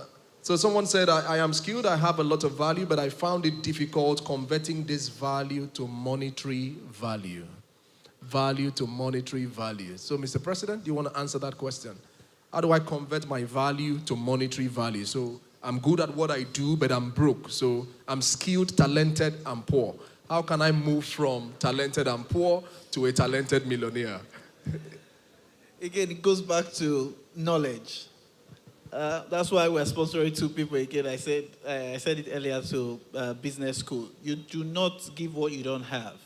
You know, so many people get into business, but they have no knowledge of growing businesses.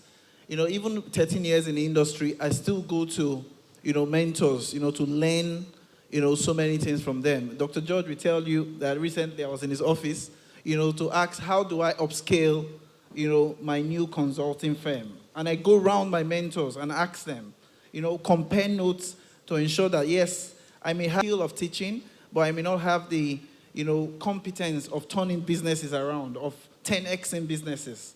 And that's why every time I spend my time, reading about, study about,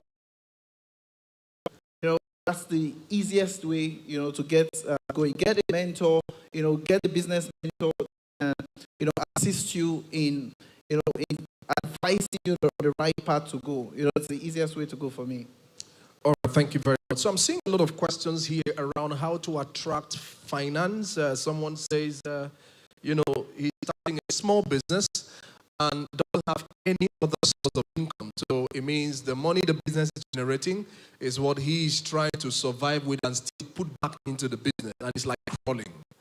So, and I think this is something a lot of people relate with. How many persons want to know more about how to move your finances for your business? So maybe I will handled in the workshop. So they're going to talk about that in the workshop, and maybe I will crave the indulgence of Mr. Chima that after the workshop, maybe talk Mrs. Historian can just summarize in 1 minute and tell us how to structure our business and attract money. Mommy, I'm sure you'll do that for us. Come on, help us celebrate her again. We need to know the thing she told Chairman that has made Chairman look very fresh like this. We need to tap from it. All right, so having said that, we're going to move to the next one quickly. Someone says, okay, I want to always collaborate with people because I don't have funds to fund the ideas I have. How do I get funding in lieu of the fact that we do not have a financial system that is ready? So we'll still talk about that, still about finance. Someone says, I have knowledge without a proof of what I have done in the past. So just starting, will you trust me even with certification if I go and just learn on YouTube? That's all right. So because I think Dr. shared the idea that YouTube is the biggest university. So I think maybe we would have found our way to ask Doctor this question. The question is, if I now learn on YouTube like Doctor advised, download all the videos, study, I know what I do, but I don't have the proof, but I know it. Would you trust me without certification? Okay, you want to take that? Go ahead. Okay, I would like to answer that, and I would say, yes, you don't have the proof, but you can offer your services for free. You can go to whoever it is that you want to employ you and say, this is what I do. I need you to give me an opportunity to do this for you. And the person would, I mean, it's free work. The person will most likely allow you to do that. Then I also like to talk about the financing aspect of it.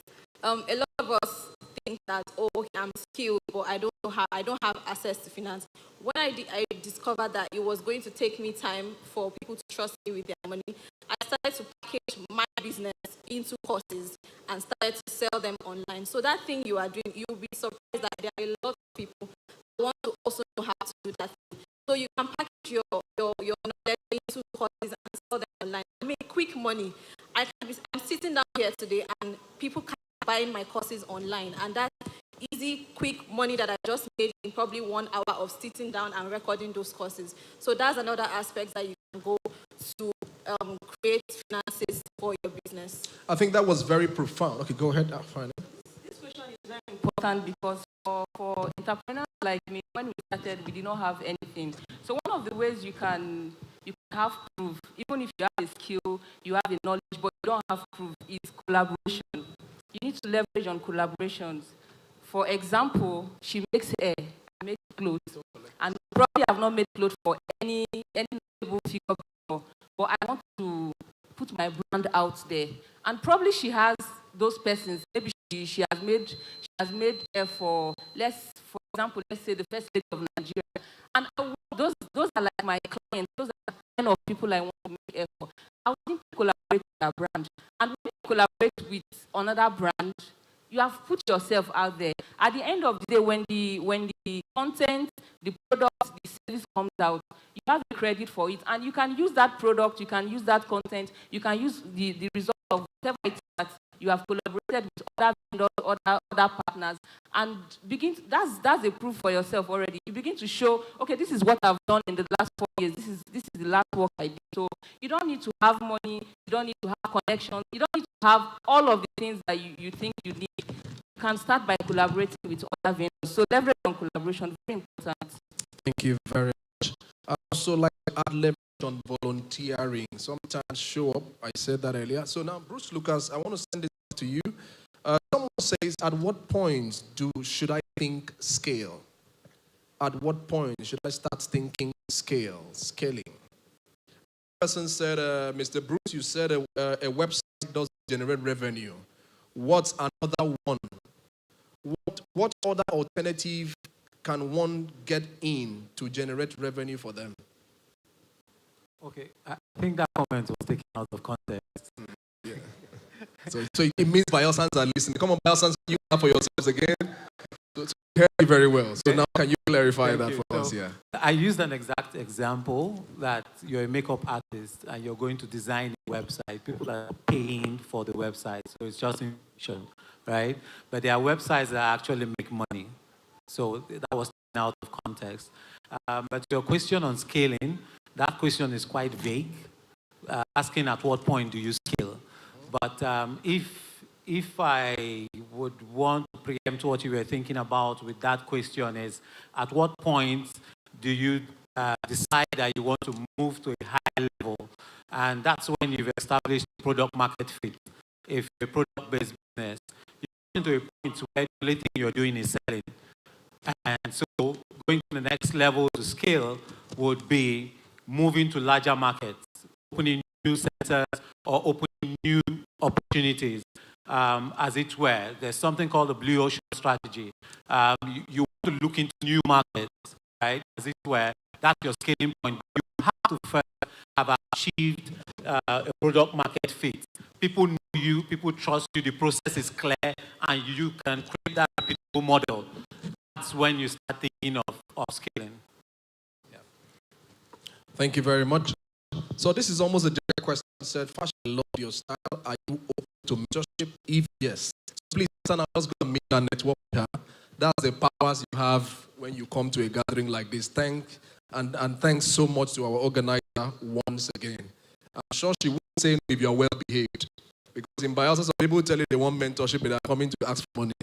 So let's know if you want mentorship or you want withdrawal source, ATM. So finally, I'm sure I spoke your mind, right? If you're well behaved, I'm sure you're open. The good person. Somebody says, good afternoon, sir. I have been in sales for some time now. Please, how do I remain consistent to create better impact and increase sales? How do I remain consistent? And I think that's a very key question because a lot of persons are going to get motivated after this session, pumped up. I'm going to tear down territories. Once they walk out of this door by tomorrow, they are sleeping. So how do you stay motivated?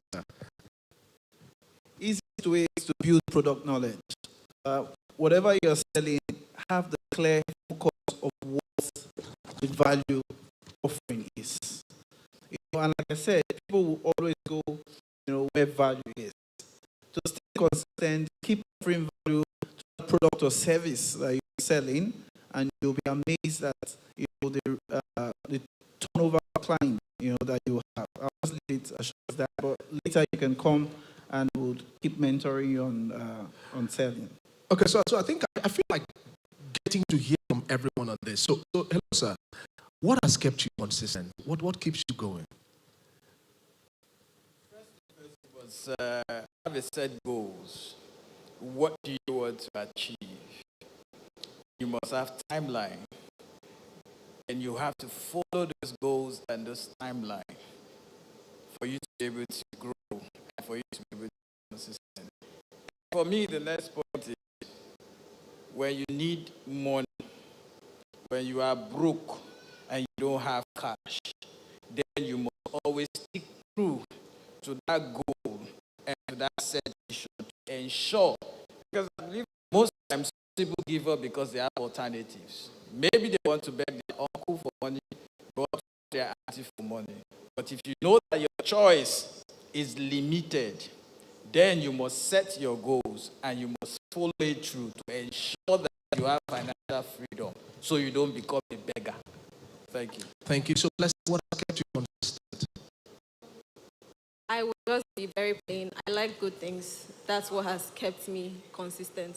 So because I like good things and I want to be able to afford good things, that's why I have every day woken up and keep going at whatever I'm doing at. I already knew ahead of time that it's not going to be easy, so I didn't expect it to be easy. I like to put a point to people. If I'm going to do this thing, I will do it well, and so that has made me to put in all my effort into it. I don't want to do something and be like, who is this person that did this thing? Don't you know that? So because of that, because I like people to know that someone actually came into this place and made this thing better, that has kept me consistent, and I like the thing. That's it. Okay, I'm sure the ladies clap because it feels like you like good things, but it's okay. It's okay. Lucas, I'm sure you like good things too. What has kept you consistent? I like good things too. But I think my story is a little different. I think what really keeps me consistent is success stories. I love success stories. I like to be able to say somebody walked into the office and had no idea about tech, and now the person can do this much. I like success stories, and The entire existence of Olotu Square as a tech hub has been hinged on success stories, and not only success stories with the government as a company, but success stories that the team, staff, the trainees, everybody can relate with at different points in time. So every day I wake up, every project I get involved in, anything I do, is hinged around what success story I can map out of it. So that's what really keeps me going. So I'm going to ask finally 2 questions in one. First, what has kept you consistent? Second, how have you been able to separate personal money from business money? So the first question, right? What has kept me going? Somebody asked, is it profits or impact? For me, it's collabo. So both the profits and the impact. Like she said, I like good things. I like beautiful things. I like luxury. I like expensive things. So I've reached the point where I know that even if I was married to Dangote, for example, he would not be able to give me all the money I want to live, the kind of lifestyle that I like. So at some point, I have to make money for myself. At some point, I have to do something that would produce money for me. So I don't go asking my mom, I don't go asking one uncle, or I don't go bothering people, or like some other persons would do, go into all kind of unprintable things to make money. So for me, I don't want to bother anybody. I like being dependent on myself. So, and then impact, I started my business out of charity. I wanted to see people grow from Bayelsa. I wanted to change the narrative. We've always had one stigma down here that as a creative, if you don't leave Bayelsa to places like Lagos, Abuja, in fact, if you don't leave Bayelsa as a creative, you will not be able to, quote, grow. If you are here, you are making music, you are making content, you are a designer, or any sort of creative, if you don't leave Bayelsa, it's just assumed that you are not going to blow. So one of the key things that I marked down while trying to upscale, while doing my business, was I wanted to create an impact and I wanted to change the narrative. I would say in Bayelsa, I've been in Bayelsa doing business for over a decade now. So over 10 years, I've been in Bayelsa doing business. I wanted to change the narrative that you can be in Bayelsa and actually blow. You can be in Bayelsa and make impact. You can be in Bayelsa and make money. The kind of money I make in Bayelsa, I'm not sure some of my colleagues in Lagos actually make that kind of money. Okay. That's me. That's what keeps me going. By the time I look at my bank account at the end of the month, why would I not continue? So for me, that what keeps me going. So I've been able to separate my personal money from my company money, right? I wasn't about to answer that one for you because of time. So Fanny has a personal account. When you want to send money, you see her name, Harriet. When you want to send money to a company, transfer control, a different account. That is why you cannot even kidnap her now, because the money in her business account, she cannot transfer it. She needs token, so she doesn't have kidnapping value. So by the way, ladies and gentlemen, I started with Bruce Lucas, and I want to drive it back to him, but before that, I would just like the panelists to give us a closing remarks. But Lucas, you don't have one. I'm going to ask you a question to use to close the session. So I'm going to start from my president. Could you just give us a farewell, last words of encouragement to Bayelsa? Not just Bayelsa, Niger Delta. Niger Delta, forgive me. You know, yesterday evening, I was on the phone with my son, a 4-year-old, this handsome young man in the world. And he was helping his mom do something. And he said, I can do it. I can do it. I can do it. The mom said, no, you can't do it. I want to turn, I want to make what they call momoy. He said, no, Mama, I can do it. And I was shocked on the phone. And he took up the stick and turned it. He has seen it twice, but he imbibed the skill and he did it at 4. And it taught me a lesson that, whatever we want to do, we can actually do it. As I was coming this morning from Abuja, I said, if anything I must tell every young person, is that no matter the challenge, no matter the environment, we always have the Nigerian Young Professionals Forum, but we want to build the youth for the future, not just the future for the youth. That's Franklin Rover's quote. You can do it. And Nike put it in proper perspective, that just do it. So I encourage every single one of you. We've seen success stories, from every single one of us, and multiple young people that have done well, in the choosing career. You can do it. Be disciplined. Avoid every form of distraction, because youths of these days are so distracted with rattle gang, with Harrison Guarishu or whatever. Don't be distracted. Keep your eyes on the ball, and you'll be amazed, just like my son, able to turn that. I'm going to post the video very soon. He was able to turn the pudding. You will be able to do it. God bless you. Mr. Siloko, would you just give us your kind words? Well, I want to say this to everyone or anyone that cares to note. John C. Maxwell said this: everything rises and falls under leadership. What do you want to create, and how do you want to be known for? Require also said in his book, if purpose is not discovered, existence has no meaning. So what are you living for? And what decision are you about to take or make as you leave this place today? Thank you. Thank you so much. Thank you so much. Blessing. I would like to say, entrepreneurship is not just having passion. It's systems, it's discipline, it's consistency, it's doing what you are not really excited about waking up to do every day. So the moment you stop treating your business as, let me just wake up and go to my shop. The moment you stop treating your business as something you do to survive, then you've decided you want to start building a business. So think in that direction.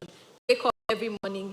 I started my business from my home, but every morning I will wake up, I will dress up, I would act as if I'm going to the office, and that is how I did my business. And people would come to the house and meet me, just wear just anything. So show up for yourself, show up with intention. That's what I would say to everyone. Amazing. Harriet, your kind words, please. For every entrepreneur sitting here, right, I want you to take note of one thing. The fact that you are in Bayelsa, you are in Niger Delta, we keep hearing stories like we live in a very difficult terrain. The terrain we are is very difficult to develop. Whatever it is that you are doing, the fact that you are in Bayelsa, the fact that you are in River State, the fact that you are in Niger Delta, it does not limit you. It does not limit you in any way. We've talked about the use of technology. Technology, scale your business. Do collaboration with other brands. In Bayelsa here, I've had issues with some brands, because when you talk about collaboration, they look at it like you want to use me, but in actual sense, you're bringing your creativity together, I'm bringing my creativity and my knowledge, and we are building something. So if you see and if you perceive brands that are open to collaboration, collaborate with other brands, meet people that you can impact from. Don't go and meet people and start begging them money. You meet people that have something tangible to give to you. You go and beg them money. Please, let's stop that character and habit. When you meet people, ask them, how do I get from point A to point B? It's not everybody, even your uncle that you feel that has money. When you go to him, stop asking him for money. Stop asking her for money. Ask of meaningful ideas. Ask of ways that you can improve your skill. Ask of ways that you can improve yourself. Ask for contact. Uncle, that your auntie, that your friend, I see that he likes to wear Ankara clothes, and I make clothes. Please, can I make clothes for him? In that way, you don't just make money, you've also gotten a client. So don't go and be asking people for money. Try as much as you can to collaborate with other brands. For my industry, for example, fashion brand is worth over $4.7 billion. That's a huge amount of money sitting there that anybody can leverage on with the help of technology. So you have a whole lot to achieve. You have a whole lot to gain. Stop asking people for money. Ask them for notable things. Ask them for ideas. Ask them for contact. Ask them for clients. God bless you. God bless you. So as we wrap up, all those that talked about how to be part of the Niger Delta Young Professionals, Nigeria Young Professionals, all of that, there will be room for that. At the end of the day, you can walk up to the president, walk up to the ushers, ask them, they'll be able to guide you. Now, time has been fast spent. Bruce Lucas. You know, I grew up to watch a movie and I know of Bruce Lee. So when you hear Bruce, the guy has powers. Now, out of your many powers, you know, you have the ability, according to you, to create like God, right? If you had a magic wand to create one thing that can solve all these problems, from issues of finance for MSMEs, issues of structure, issues of energy, issues of knowledge gap, issues of mentorship, you had the power to build one thing that can be a platform for all these problems to be solved, what would you create? I think it's already created, and that's why we're here. NDYP is a platform. You know, I was expecting that because he's in tech, he's going to say, I'm going to create a Niger Delta Tech Innovation Hub. So you should understand that NDYP is not just an organization, it's a mission. Okay. The Niger Delta Tech Innovation Hub is one of the facets of that mission. Okay. And there are several other facets that are coming into what the organization is doing. In other words, you really endorse that it is time the Niger Delta region thinks of as a matter of urgency having an innovation hub for MSMEs. Leading from this exact program, the workshop session is designed to also create capacity leading to that tech innovation hub. It's designed to create capacity across the Niger Delta towards achieving that innovation, towards achieving that Niger Delta innovation hub, right? So if I have that magic wand, and if I can make a snap and it happens right now, it is here with us right here in this hall, and NDYP will still be that platform for us. All right, thank you, Bruce Lucas. Thank you, Bayelsa. Thank you, my amazing panelists. Thank you, Commander. Thank you, Niger Delta. So at this point, I think we'll just have a group photograph together. The founder and host, please, you can join them for group photographs.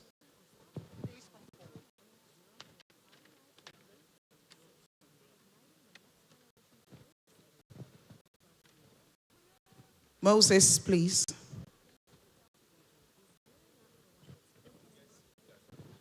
All right, Dr. George Omoraro, and where is Gerald?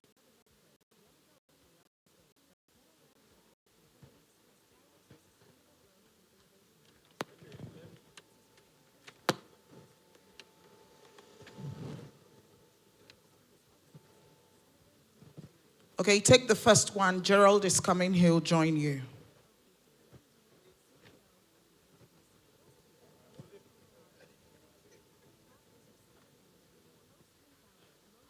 Okay, Gerald, go to, yeah.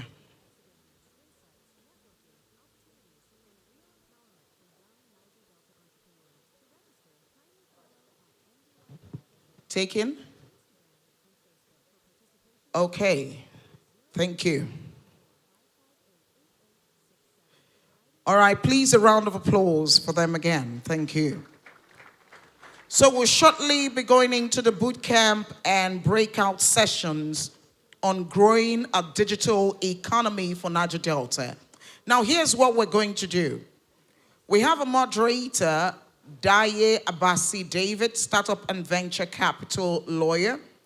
We have facilitators for the agriculture facilitators. We have Zia Aibakoro Timothy, Managing Director, ZAL Group. Still under agriculture facilitators, we have Dr. Momo Yusuf Mustafa, National President of Kafan. Business facilitator, Harry Pobeni, founder, Get Advantage Consulting Limited. Tech facilitators, Onowode Tobore Derek, founder, CEO, Triply Innovative Limited. Still under tech facilitators, Esther Chinda, a software developer for EasyReg. And still under tech facilitators, Joseph Origo, lead organizer, Google GDG. Now here's what we're going to do. For these three different breakout and boot camps, here is number one, and that is for agriculture For agriculture, this is number 1.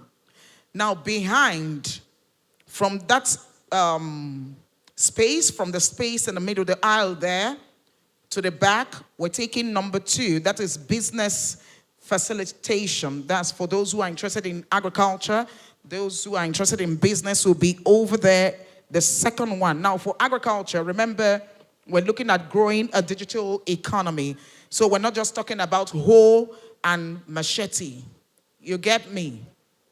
So for tech, those who are interested in tech, this is where you'll be. So that is number 3. That's my 3rd group. So while the Bayelsa State Council for Arts and Culture are coming to entertain us, I would like everyone to move to the group they would like to belong to, because your facilitators will be speaking to you one-on-one. Hold on. When they start performing, you do that quietly.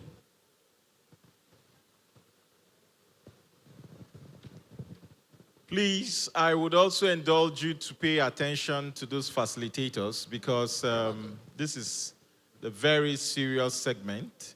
This is where we'll get your informations about your line of business, your products, what you do, and how we can help you. We would also be availing you with opportunities to support your businesses, either in capacity building, either in access to finance, either in bookkeeping, either in business advancement or services, or how to promote your business digitally, and how to use the modern tools of technology to advance your business. I also want to say that it is from this boot camp session the facilitators will identify businesses that are viable, that are bankable, that have the aspirations to grow and to be a difference in society. That's where we'll get those people that will give grants to.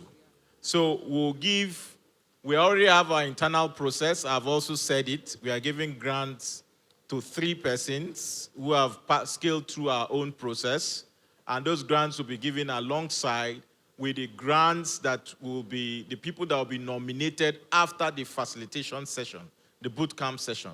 So we are going to give, for the bootcamp session, each session we are going to give 2 grants from the bootcamp session, either the agri session, the business development session, or the tech session. So 2 each from each session. We're going to identify 2 businesses each and give them grant before they leave this place. So our own will not only be that we'll come here and give you a plaque or something. We don't do that. We just pay the money and you just sign a form for us. You pay the money into your account. If you like, take the money and go and do something else. What we are doing is spiritual. We also understand it. So it's for us to help your business. So this is what we will do after the bootcamp session. So just pay attention and also be serious, because as I've also said, the facilitators are the ones that will identify you and make that recommendation for us to give those grants to. We also want to use this opportunity to thank the guest speaker for making commitment to give grants to businesses here before they leave. Please, if you are clapping, clap very right. It is not easy. We had no discussion with him. In fact, I am not even paying him. He had to pay his way to Yenagoa. He has spent so much money for coming, logistics, vehicles and all that, security. And he's here. And I must commend him. I must thank him for, showing that commitment to support us in this desire to bring change makers in the region. I also want to thank Chima Anyaso. Before he left, he sent the 4 million to our account. So we are not working with men and women that are not serious. No, we don't give stories. We are not storytellers. Our own is to ensure that we'll fulfill our obligation on earth, because what we are doing is God has sent us on this mission. So also to thank my big auntie, because she has also said that she will actually ensure the training of some selected business owners here in the Quantum Business School. So she has given that commitment, and also those facilitators who identify those businesses that needs training, those young people, then she will now sponsor them, at the Quantum Business School. So Quantum Business School is a great school. There's a lot of people who have come out from Quantum Business School. In fact, one of them too is also here. Is Ego here? Yeah, that is one of the products of the Quantum Business School. Very big in real estate, and they are also doing other businesses. So it's someone I'm very proud of. Don't look at him like this. He's a multi-billionaire. So he's a young man from the Niger Delta. He went through the Quantum Business School. So it is left for you. The choice is yours. You have two things in life. Either the choices that you make either will mar you or will take you to the next level. So make a choice today. Thank you. Please, let's put a better round of applause. Give him a better round of applause. All right, so I'll reiterate what I had said earlier. Agriculture here, that's number one. Business, from the demarcation, that's the aisle, backwards, that's number two. That's for business. And then for here, we have number three, tech. So on that note, while we're moving, the Bayelsa State Council for Arts and Culture, award-winning troupe with dexterous and vigorous dancers will be taking the stage. Just quietly make the shift to the group you would like to belong to.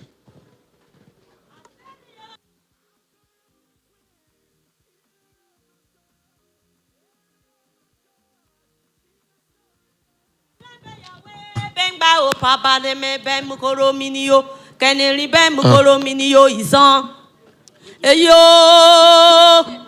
aserio izan be serio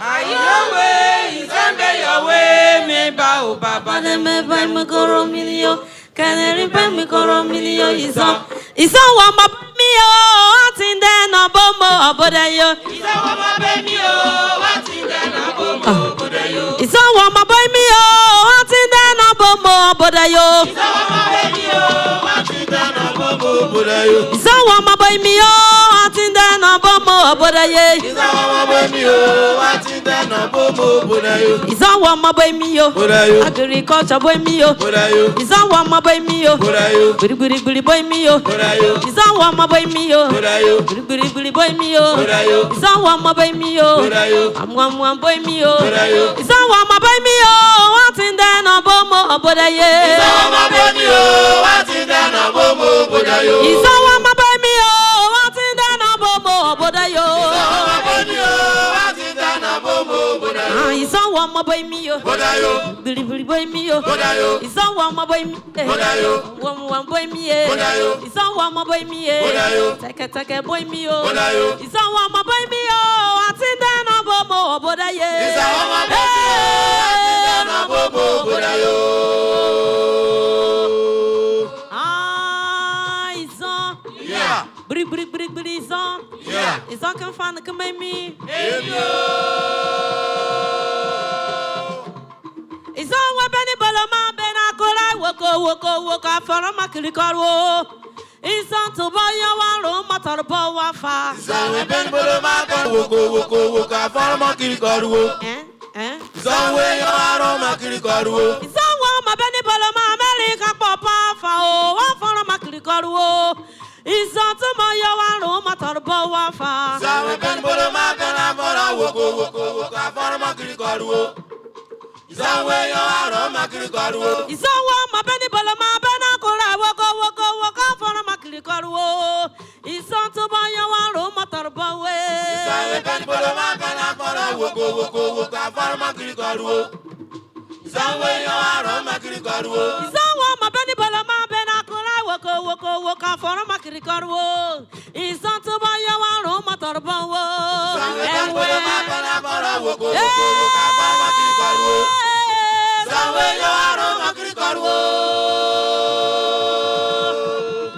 Okay, I'll still ask again.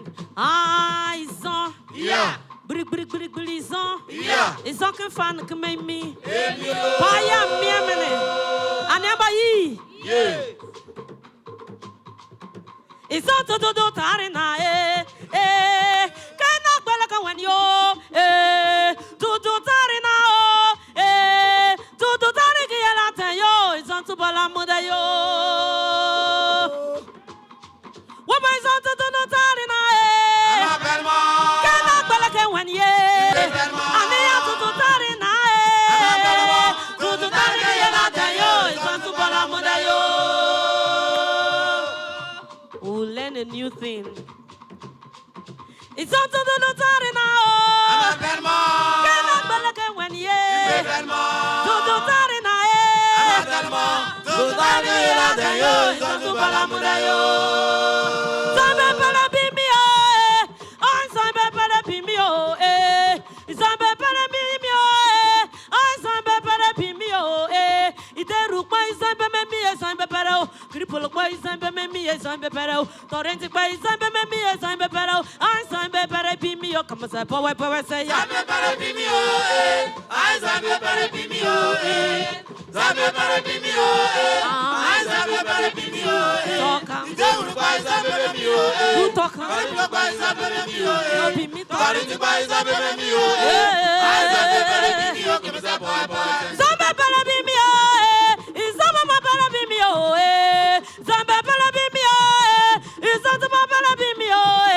Agriculture is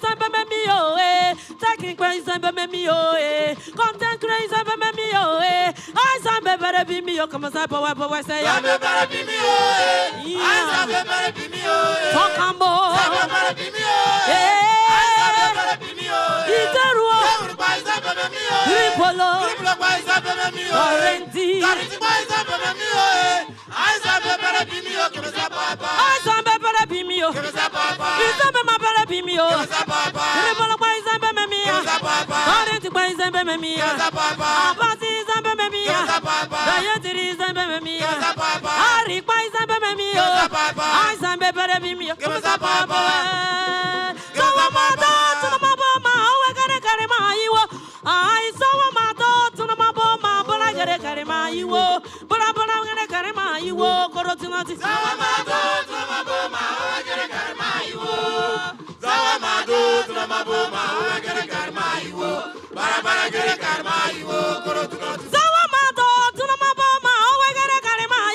let's put our hands together. Let's go. Hey, let's go. Clap, clap, clap, clap, clap, clap, clap, clap.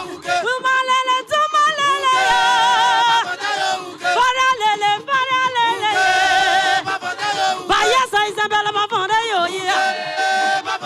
Taribio Isabella Bavande yo, fine woman Isabella Bavande yo, uge, Bavande yo, uge. Thank you so much. So, I noticed something. We're in sort of a quandary. We have so many people interested in business, and they're at the back. So please, I crave your indulgence. All those for business, come forward and occupy this front. Those on my left, move to the back. Those on my right, move to the back. So that those in business will use the microphone to address you, because your number is much, so much.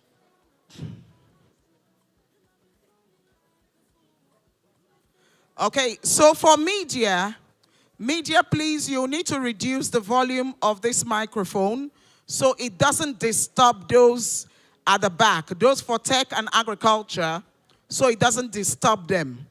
So you reduce the volume of this microphone, then your facilitator will use this microphone so all of them can hear. But reduce the volume so it doesn't disturb those at the back.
Started and are either stuck or are trying to scale or want to get grants, facility, all of that. Is that okay? So let's deal with the ideation first. Ideas come every day, right? We all get ideas every day. The problem is not the idea. The problem is who will pay you money for the idea. And so the bulk of our challenge down here is that we start businesses nobody wants. It's what we like. So we start the business, we furnish the place, do groundbreaking, invite our daddy Gio, they all come, do all that stuff. And then afterwards, we spray some oil, maybe for the first 1 week, we are very diligent. We are spraying oil, we are praying, we are clapping. What God cannot do does not exist. And then after 2 weeks, the morale is going down.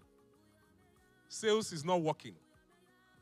Our friends come, they join us to gossip in the shop. They are not buying. They join us to gossip, and before you know it, we are closing the business. Who has an experience like that? Don't be shy. Okay, thank you. See, the challenge is that we started something we like. And in business development, what you like does not matter. Because you're not the paying customer. What you like does not matter. The person who would give you money is the most important person in that whole equation. So, that idea you have in your mind, ask yourself, who is willing to pay me money for this idea? If I turn this idea to a solution, either product or service, who will pay for it? Usually, the easiest place to find those people are amongst family and friends. They will not buy, they will hype you. Yes, they are those people that give us hope. Even when you launch, you see on their status, yeah, can your friend ever? They don't buy you, they just hype you on their status. If you sell on credit, they will buy. They're not selling on credit, they are not buying. They will come that day, eat the freebies, and they are gone. You do not build a business idea around family and friends. You use them to test it. But you don't build your business around family and friends. Your family and friends also want quality. They have value propositions. Friendship has nothing to do with what I want. Do you understand? If I want to buy a phone and my friend sells fairly used phones and I can afford a brand new phone, I will not go and patronize my friend because he's my friend. I have a standard, right? I will go and buy a brand new phone. That's how it is with our family and friends. So your idea is not the problem. The problem is you're going into a market space. You're going into a market space without considering who you're in business for. Because somebody 2 shops away from your house is doing that thing does not mean if you do it, it will work. What you see is what they want you to see. You don't know what is happening behind the scene. Whether they are taking goods on credit, you do not know. Whether they have a credit line, you do not know. Just because somebody runs a lounge close to your house, the place is full every day. One money miss road and came to you, you open a lounge. The business of a business does not make it profitable. People can patronize you every day and you are still not making profits. So, that's your idea. Who is this idea for? No matter how unique your idea sounds, somebody is already doing something similar to what you want to do. So in that market space where you want to go into, who are the top 3, top 5 people that are doing that thing you want to do? Are they succeeding? If yes, how are they doing it? If no, what will make you different? For every business you want to go into, the people who are already doing it, study their business, the value chain of that business. From customer acquisition to service delivery to product quality, product standard, duration, cost, all of that. If you are diligent enough, you will see cracks in between. There are things they may not be doing very well. Those things they are not doing very well is your value proposition. That's what you are selling to the same market. Because there are people in that market who are not satisfied with what they are getting, but that is the only place they can get it, so they are getting it.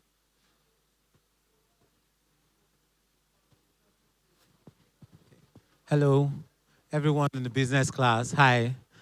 Okay, so quickly, I just went around giving some basic orientation. Now, you're in the business class, not for motivation. Somebody say hello. It's not for motivation. So these classes in course of planning the program was divided to these 3 different sectors specifically for a reason. And that's because of the action that follows afterwards. So after now, there are specific action plans with whatever section you're part of. So it's either you're interested in starting a business, you already have a business, you have a challenge, you need something. There must be a reason why you're in the business class. Instead, if that's not the case, you should stand up and go and join Agricotech.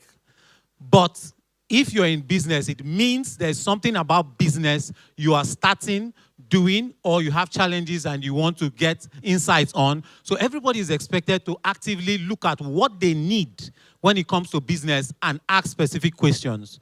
Is that okay? Good, that's one. Then nextly, we have decided to also take an attendance of everybody in the business section and share the document of our research with you. Now, that research is about jobs, funding, and trainings in business, all right? So the document would have job opportunities in business, funding opportunities in business, and training opportunities in business. While planning this program, we had done the research. Some of them, the deadline has passed. So we had to do it all over again and get current opportunities. So when you receive an email of these opportunities, you should immediately open your email and apply for them. The reason is because we want more people from this audience to be part of the awardees of these opportunities. Does that make sense? Good. So that's why we're putting out this announcement. So you check your emails afterwards, but he would give you every foundation, and then you can ask specific questions leading to whatever you need. Is that okay? Thank you very much for your time. Thank you. So if you study the value chain of people who are already in that space that you want to go into, you will find cracks. There will be things they are not doing very well. It could be customer service, it could be customer retention, it could be packaging, it could be branding, it could be quality, whatever. Write out those cracks. Those cracks are your own entry into that same market. You're not looking for a new market. You're looking for people who already understand that solution. They have a problem, an existing problem, a defined problem, a validated problem. Somebody's fixing it. But you want to fix it better. You want to fix it better. For example, brand A produces toilet soap, and that same brand produces laundry soap. You come up with one soap that is bathing and for laundry. You're cost effective, right? You're cost effective. If you sell that soap to the same market that brand A is selling to, you make more sales. True or false? That's just a simple analogy. So, don't be in a hurry to start. And let me put this out there. The first thing you need to start a business is not money.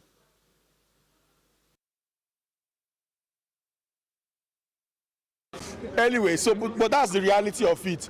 It is better that somebody steals your idea and does it than the idea dies with you. And one thing I've come to understand that it's okay for 2 persons to do the same thing. It's okay for 3 persons to do the same thing. One problem that I've seen that we really have in Bayelsa is that so many of us, we just feel like if I start doing something and another person start doing that same thing, you feel like the person is not necessarily Bayelsa small. Why are you competing with me? It's not like that. If you go to the civilized world, you see something that one person is doing, millions of persons are doing it. Let's even leave civilized world. Go to Aba, go to Onisha, you will see electronic slide, hundreds of persons selling the same exact thing. And somebody comes to Ebuka shop, Ebuka does not have it. Let me go to my brother's shop, Shima. Shima is not his brother, oh. You understand? But yeah, we like to compete, we like to fight ourselves, and we will not be able to grow like that. Are we together? Are we together? So now let's come back to the talk. I just wanted to ginger or small. You understand?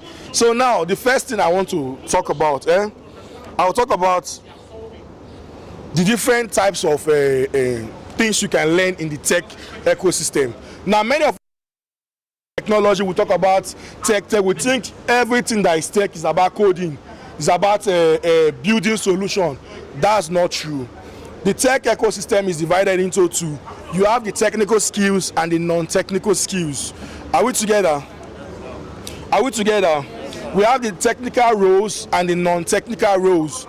So please listen very well to this one so that you don't get confused and feel like I beg this tech thing too difficult. It's not difficult. It's where you decide to choose. Everybody does not understand things the same way. There are some persons that are very creative. If you tell them to draw something here, they will draw very well. Me as a person, I don't know how to mix colors. So if you tell me to design a front end or a UI design, I will not be able to give you something amazing because it is not my strength. That is why when I have solutions to build, I always like to engage somebody that has that skill. Do you understand? Okay.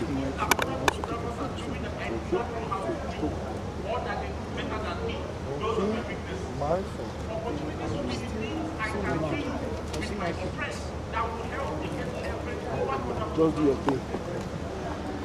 Are we together? So now, I'll give us the non-technical roles. So please, if you want to, you have not entered tech, this one is for people.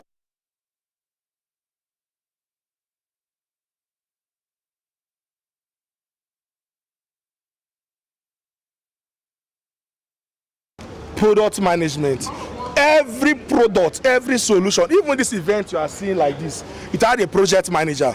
Is it not so? Some of us will say maybe it's the event planner, but in the real sense of it, it's called a project manager because this event is a project. And that is how, even in the tech space, you have people that manage projects, that manage products. So in every tech product you see Facebook, there was a product manager for it. You see TikTok, there was a product manager for it. So there's always something called product management. The person that makes sure everything runs smoothly and on time.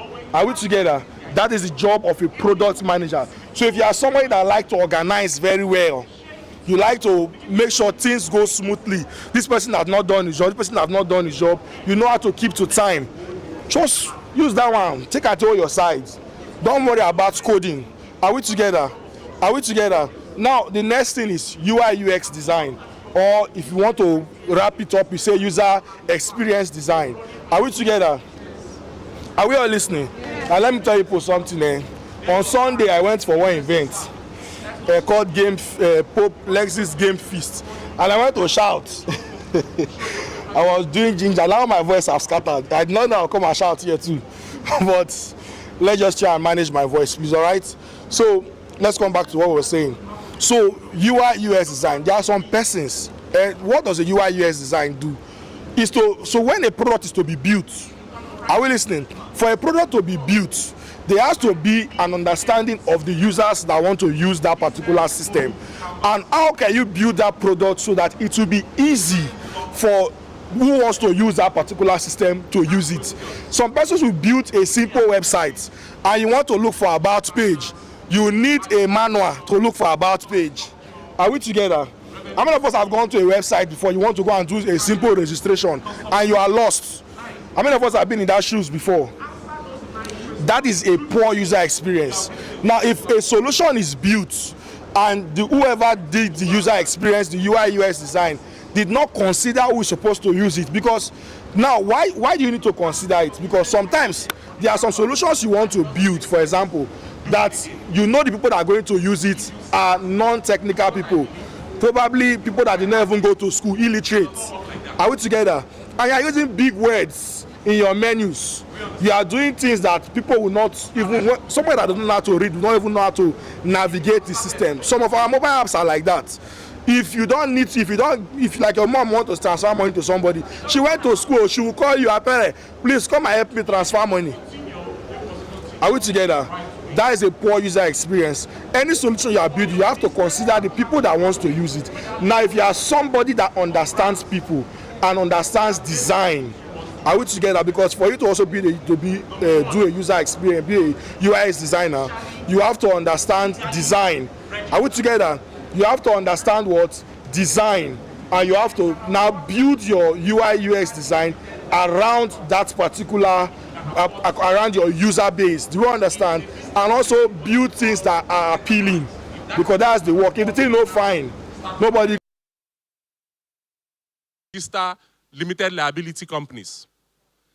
In the eyes of the law, a business name is one and the same with the person who operates it. So if anything happens to the business, it happens to you and the business. If somebody is quarreling with you, they can sue you and sue your business. Both of you are the same thing as a business name. But a limited liability, the company is a recognized entity away from the owner of the business. So the business can have a legal issue and the owner can move freely around. That's why once upon a time, one business in Bayelsa, that the people lost money, they say arrest owner, arrest owner. Owner was not arrested. It was business that was arrested. And business had a lawyer that was representing the business. The owner was busy living his life, still living his life. Does that make sense? So the first thing is register your business legally. The second thing is have a business plan. I don't know whether you guys were here when they did that advert of the second MSME forum or the third one. If you were here, when I came on, my voice was recorded, the thing I said is, you must choose your suffer. I don't know how to pretend about these things. If you choose to learn, when you are learning, you will suffer. Am I communicating? When you suffer, that suffer is temporary. If you suffer for 1 year, after 1 year you start getting results, you will enjoy your life. But if you choose not to learn, your suffer might prolong for 10 years. So choose the suffer you want to suffer. Don't tell me you want to do agriculture and I'm asking you what volume of investment you need, for example, and you say maybe. I was just with my friend this morning and I said I need $100 million to scale what I'm currently doing. And he looked at me like this. I said, that's what I need. And while he was talking, I opened my phone and I showed him what I want to use the money for. So anybody would take you serious, because, so if I ask you now, where is your business plan, for example, that you've done? You might realize that you've not even done it, but you're thinking of doing business. So the first thing is go and learn. I can assure you for free, all of you in this, if you learn and you learn well, you go and start your business and you start making money. But if you don't learn well and you graduate into this category, you might be failing every week. You might just open Ministry of Failing department for you. If you ask some of them, yeah, they've done business, they've changed business like 4 times in a year.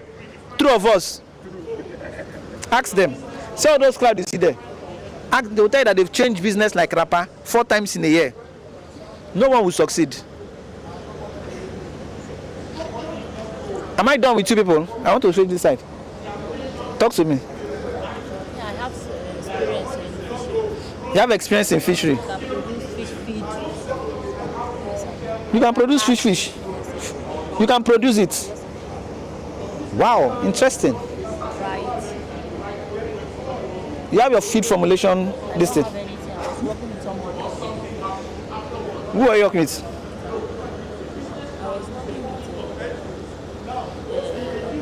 God bless Diri. You know I'm asking you because let me also share something with you. I set up a fish business processing. I bought all the equipment and I failed. Yes, me. I failed. This was in 2016, maybe 15. We invested 45 million that time on setting up a feed mill.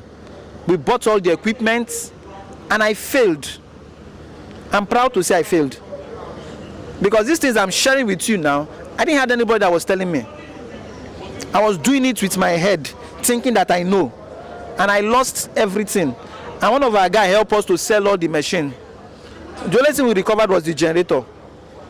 So when you say you're doing feed, as I'm looking, I'm very interested. I'm saying, what is your formula?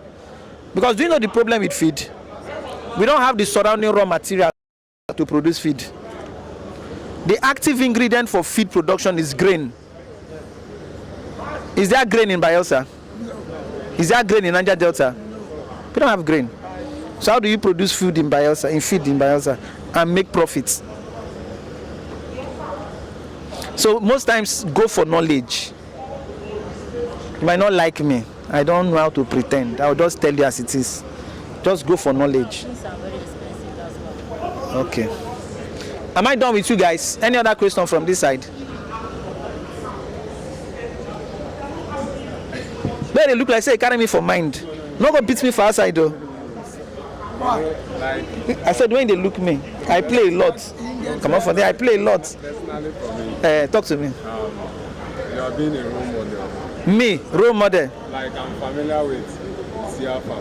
Okay. Like the production of bell pepper, cucumber, and I'm following it. And also in the agricultural aspect, I've tried a couple of agricultural some ventures like the fish farm. Like that was why when you were saying something about how you failed in the fish farm, I was smiling because I had my fair share of failure in the fish farm. Congratulations, we are both failures. If there's a word like that. So now, my intention, I know it's challenging. That's why I know it will take like 3 years. But my intention now is to go into oil plantation, like I said earlier.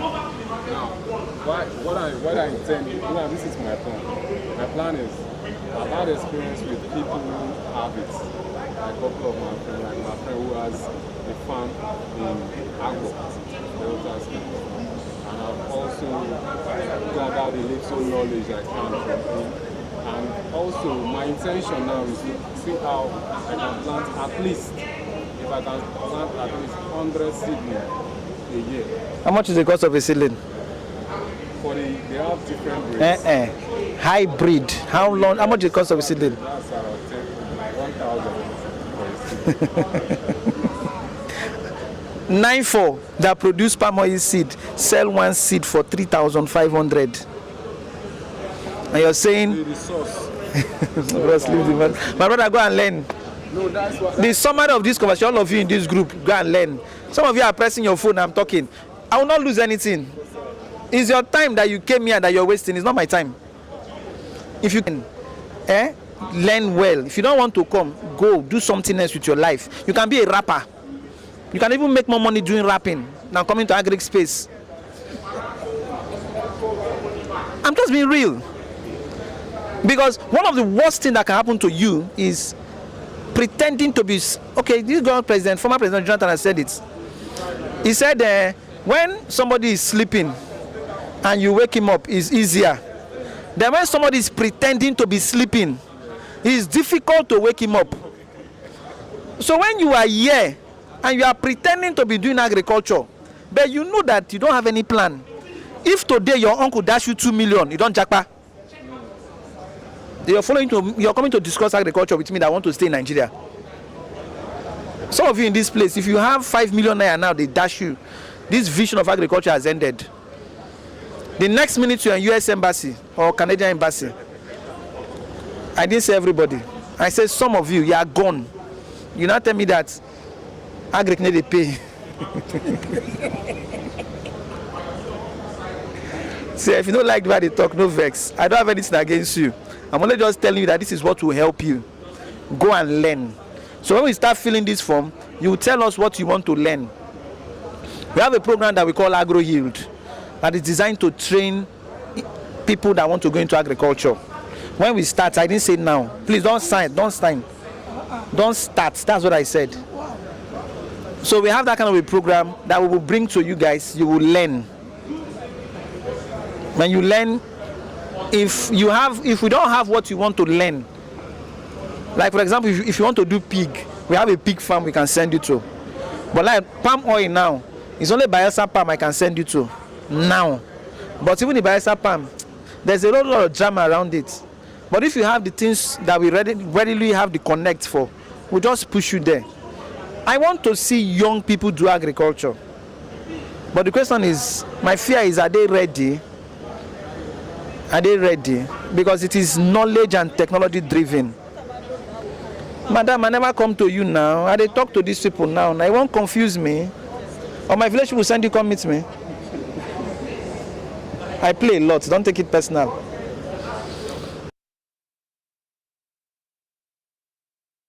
Friendly. When I was in the bank, sometimes we send marketers to go to other banks and pretend to open accounts to see the process. How tedious is the process to open accounts in this bank? And then they come with the feedback. And then we check our own process and say, what can we remove to make our own process faster? Because there are people who tell you, I want to open an account with you, but on our account process too long. So for us to remove that process, we have to check our competitions. These are things you can do today. I'm not telling you something you need to go and think about. There are things you can start doing as you live here today. For anybody to fund your business, they must first see what you have done with your own money. That's why you need proper bookkeeping. Now they have mentioned grants. Some people will say, hey, Now, Joro, I'm supposed to get that money. No. It's not the finest business. It is the most stable business. The business with prospects.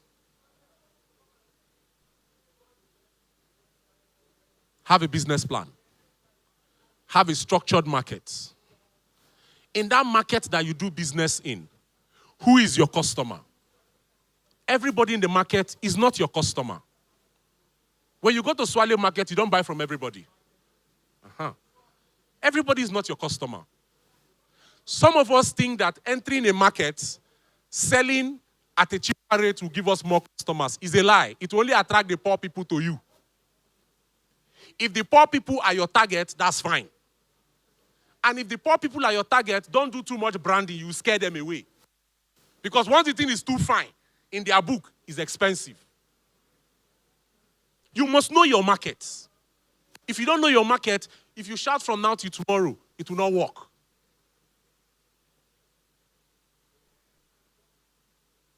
The upper class, they have grammar you use to sell to them. It is everlasting. It's not what they want to hear. The thing does not spoil. That one does not concern them. They have money. They can buy it every day if they need to. What they want to hear is that thing will make you feel better. This thing will make you feel like big man. If you use this thing, you'll be smelling like Tony Elumelu. If you use this thing, people will think that you are Dangote. You see, they have the kind of things that make sense to them. Not, it they last where. It they cure everything where. No. They don't want to hear those kind of things. There is a class that like that type. They don't have a lot of money. So when they buy one thing, it should solve everything. So who are you selling to? Upper class, middle class, lower class, working class, stay-at-home mom, lazy tech people, young and trendy girls, students, campus. Who is your market? You must have a target market. You don't start a business assuming. You don't start a business by faith. No. God has empowered you already to do certain things. Do the one that God has empowered you for. Allow God to be God and do his own part. You do your part. Your part first is to have a market. When you have a market and you're selling more than the people in that your space, that's a different conversation. Some of us lose customers just because we do not know how to manage customers, not because our product is bad. Customer service does not start from the point where somebody buys something from you. No. Customer service starts from the point where somebody comes in contact with any part of your brand. There are people who have never bought something from me. But if you hear them recommend me to other people, you will think that they have been buying from me. People need to trust you before they buy from you. People need to know you before they buy from you. So you, the business owner, if we separate you from the business, will the business work? If we tie you to the business, will the business sell? Some of us, we have very bad character. Our personality is off. That we accompanied a friend to go and sell the friend's product can even make the friend not sell. Some of us.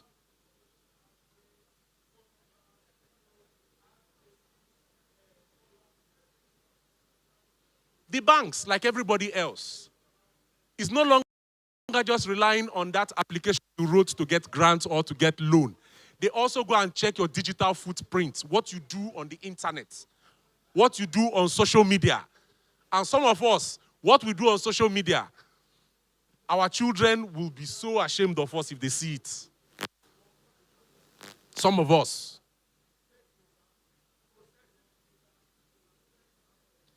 The bulk of the people I interview every day for jobs, I did not reject them because their CV was not okay. Their CVs were well written with ChatGPT, very clean. But you see, they did not ask ChatGPT to go and clean their social media of all the stupid things they posted, all the bad things they've been doing online. They didn't go that way. And that was where they were disqualified from. You put on your bio, body, bam. And then you say, don't ask me my name, I will abuse you. I don't have patience. Aura for aura, fire for fire. And you're applying for customer service role. A role that requires you to be patient. And you assume that I will employ you. I cannot. That's how these organizations also go to check you out. The people who want to give you grants need it to be a model business that they can recommend to other people. They can tell as their success story. And then they check you on the internet. All you're doing is sharing mimi, skits, abuse government, or abuse one thing. No. You won't get it. Now I'm very particular. Give me your TikTok account. TikTok. Leave the other ones. Give me TikTok. Because that's where our madness is domiciled now. Even the people that are humble on LinkedIn, see them on TikTok, they don't look the same. Finally, branding and visibility. Many of us think that branding means color, logo. That's not what branding means. Branding is intentionally building a perception of how you want to be accepted, how you want to be perceived, how you want to be related with. The perception that businesses like Mercedes, BMW, Apple iPhone, Samsung, the perceptions they have built, when you hold an iPhone, people just assume you have money. Right? And then when you hold Samsung, they assume that you have money, but it's not plenty. Because their assumption is that the iPhone is bigger than the Samsung. Is that even true? Okay. Anything that would make your business look bad on the internet, stop it. Some of you even use your business account to quarrel on the internet. You use your business account to comment on Gist Lover.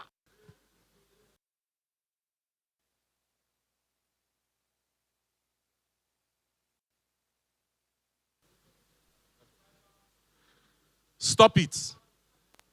You could be the one killing the business without knowing it. To go to other things for us to also look at them. Do we get it? Do we get that? All right. Now, where can we see jobs? I'm giving you in the broader sense, like what Mr. Bruce told us before. They are going to give us materials that actually gives you direct access to jobs and direct access to funding. Now I'm giving you in the broader sense of it. You have places where you can do remote work. For example, you have places like Upwork. There are places where you can go as a developer, as a non-technical person, and list your skills, list your portfolio, and they will tell you how to you will actually get jobs in those spaces. Do you understand that? We have places like TopTal, Fiverr, Deal, and some other talent network. There are lots of them where you can get online jobs. Are we together? Like I said, there's no time, so I'm trying to rush through these particular ones. Then, one good thing about tech people is that you can start up something. You understand? 2-3 persons can come together and start up with something. You have an idea, you are a digital marketer, you know you have a tech person that does coding, and you have somebody that is into UI UX. All of you come together and you create up something. It is very, very, very, very easy. It's not that difficult. Are we together? It's not that difficult. You just need to know what you want to do. That's one big opportunity that you have in the tech space. You can build solutions for the government. You can build solutions for schools. I started solutions for universities, and that's how I got to where I am today. If I had not been in that platform, if I was not into tech, I probably would not have been able to do what I did. Are we together? You can build solutions for your friends, local businesses around you. That's one of the biggest opportunities that you have. There are a lot of businesses around you that needs your help. So people want to sell their product online. They don't know how to do it. As a digital marketer, you can offer your services to them. Sometimes you can even offer it for free, so that you'll be able to show yourself out there and people will see you and say, who did this thing for you? Okay, can you come and let's do this thing together? Do we get that? So please take note of that. Now, let me go back to where I was supposed to start, but I jumped because I wanted to actually treat this first. Now, how do you get funds to start your business? I know that's what many people want to hear. right? And let me tell you the hard truth. The first thing is, start with your own money. It's the reality of it. Are we together? There was something I said at the Bayelsa Creative Converge. Nobody funds your passion. They only fund results. Are we together? Nobody will fund your passion. What people will fund is what? Results. So what people want to know is, what have you done? Where has it been used? Has it been tested? Because when you are looking for funding, the first thing people want to know is if what you want to fund will actually work. Nobody wants to pour money into the ocean. Are we together? So the first thing is what? Start. If you have any small money, start with that small money and do what you need to do. Now, there's something I always advise people to do. You want to start a tech product. It is okay for you not to start immediately. You can do something else and raise money and use it to build your solution. Do you understand that? That was how I started. I was working somewhere. I gathered the money for there. You know, I can't go and enjoy myself for playground. I can't pay people salary. Do you understand? The point is, you have to start first. When people see that your solution makes sense, provides value, they will run to you. Do you understand that?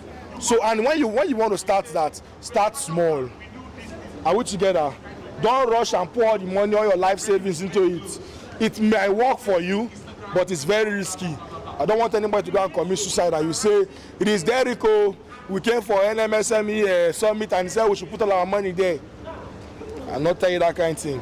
Start what? Small. Are we together? Then after that, the next thing that you need to look out for, they are what we call angel investors. How many of us know what angel investors are? Angel investors. Anybody knows? Now, angel investors are your family members, politicians, rich people that you know have money to put out. They don't really care about what you want to build. They just care about you. Most of them just look at you and like, I like this boy, he's putting a lot of effort. Let me give him this amount of money. Some of them will want equity. Some of them would not want any equity. They just want to fund you because they see you and they like you. And most of those people, they fund your integrity, they fund your passion. I know I said nobody funds passion, but there are some times where, like, let me tell you something, a very simple story. Do you know how I started working in NDU? When we were running around looking for how to break into the university and start doing all their jobs, there's a boy in our team, my colleague, he's a worker in his church. And the then vice chancellor is a member of his church. And he saw this boy carrying speaker on Sunday and he was like, this boy when they come to my office every day is the one that's carrying speaker here. I need to support this person. He did not actually give us money, but in a sense of it, he actually gave us money. Because money is not always about physical cash. He was the one that said, okay, I will stand and make sure people do this thing. So even when you are doing your business, always keep yourself on a very right path. Have integrity because people are looking at you. Sometimes the reason why somebody will not fund your product is because of you. Not because the product is not good, but because of the person that is carrying the product. So if you don't have a good reputation, nobody will fund you. Do we get that? Then the next one is grants and competitions. Like if you're talking about grants here since, a lot of it. There are grants that are given online. Free money, people give you money in a competition or by pitching to somebody. They don't equity, they don't ask for anything. They just tell you, take and go and do your business. For example, Tony Elumelu Foundation gives grants every January for $5,000. Are we together? Every January to a good number of persons. And you apply for this thing, you submit your pitch. If they like your idea and everything goes well, you will go for a particular training and you get $5,000. Shikina. Also, recently, when Kesti Ponde was doing his birthday, he gave out 5 million to 20 persons. That is a grant because they're not asking you for any equity. They tell you take this money and go and invest in your business. So you can get funding through grants. Then we also have partnerships. I say this always, always. 100% of nothing. It is better to have 10% of something than 100% of nothing. Are we together? The problem with many of us is that we want to be CEO, CMO, CSO, COO, CPO, and all the O's and the C's. Are we together? Now, like I've been saying, yes, if you have an idea, meet somebody. Let's do this together. I will give you this percentage in this business. And you both work together. Do you understand? And please, when you are doing those things, sign paper. I cannot emphasize this enough. Sign papers. No matter how you feel like we are just starting now, he's my friend who I've known him for 200 years. Let me tell you one very simple story that many people don't know. Facebook was stolen. How many of us know that? Mark Zuckerberg stole it from his friend.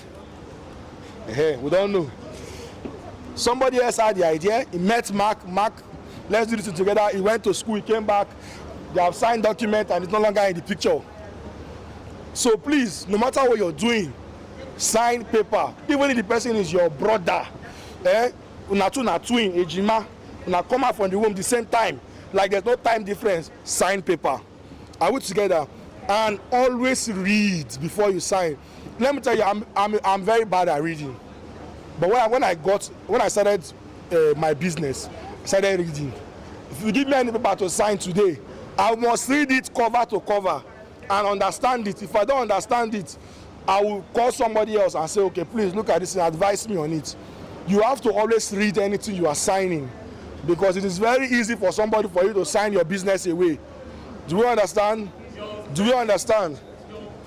Then the final way you can get money is through, you can get money through, okay, I've talked about a partnership and giving out equity. When you give out equity to people, they give you funds and use it for your business. The final way is loans.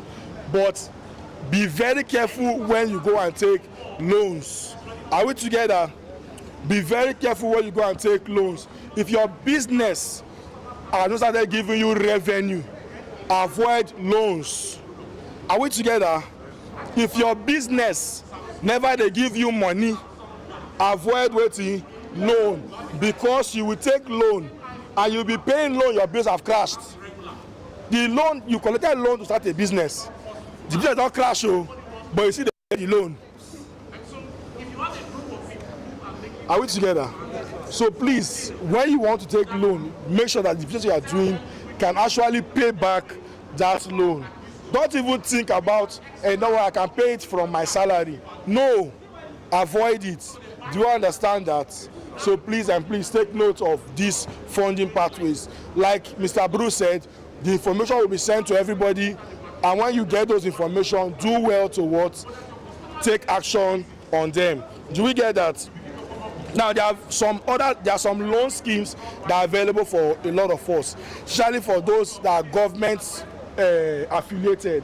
For example, loan from Bank of Industry and some other organizations gives out loan that are government affiliated. Most times those loans are very soft loan and they have longer paying time, repayment window. So you can actually take those kind of loan to start up your business. Do you understand that? Can I add something to the loan issue? Yes, you can, please. When you want to take loan, because loan is liability, and asset is what builds your business. Liability must be managed. So it should not be more than 30% of your total investment outlay. If it goes beyond that, it will be very difficult for you to manage over time. Do we get that? Did we get that? What I'm trying to say is that when you're taking loan, when you look at the entire asset of your business, any loan you are taking should not be more than 30% of your assets. Do you understand that? Do we get that? So please take notes of that. It is very, very important. Like we said, everything I've been saying here, I've been very practical. Abi, I don't have been practical. Take these things, take them very seriously. Now, it is not impossible for me to see somebody from here next year have built a tech solution that is doing well already. It is not impossible. Do we believe that? It is not impossible. So please take note of that, all right? Then, finally, before I conclude, where can you learn these skills? In Yenagoa. The bulk of my business is out there, but I live in Yenagoa. I did not allow the environment to define what I do and how I do what I do. When I post on social media, it is not for Bayelsa. If somebody living in Bayelsa sees my post, you are fortunate to see it. I have a market in my head, and you are not the market. Have you met somebody here price you? If you don't have faith, you stop the business. The few clients I have here, they know. We don't do price haggle back and forth. I don't do that. Before you decided to knock my door, you know that I have the value you're looking for. So why are you pricing me because I live next door you? So if you will not respect me because I live next door you, I will create visibility so people outside will see me and do business with me. Now, your point, away from the fact that we have some sort of time of your life. I don't know if I should say this.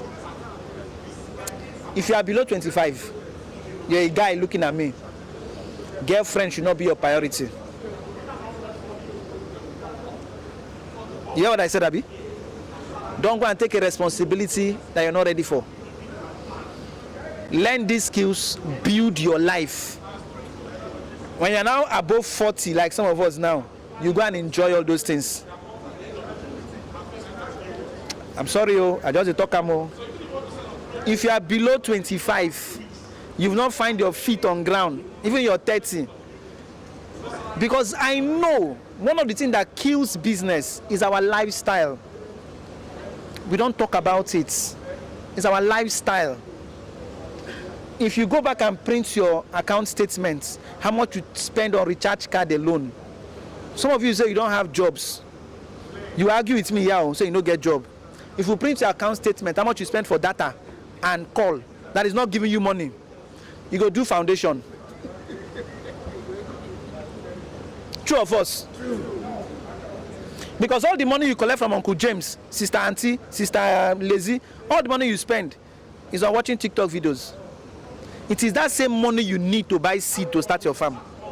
It's not two different money. I'm a proponent that you must suffer before you enjoy. You must make sacrifices. I'm a proponent of that. For those of us above 40, we don't already form. A man above 40 cannot leave his house and his family and go to stay in a farm for 6 months. Can you do that? Some can do it. Who will feed your children for us? But you see, for those of us when we were very young, 22, 23, we just rock more for us. We go and stay in one place and be learning. They'll be calling you, are you mad? I'm not mad, I'm learning. Nobody is calling me at home. I've not seen you. I'm missing you. Who are you missing? I'm fixing my life, you're missing me. Amaka, why?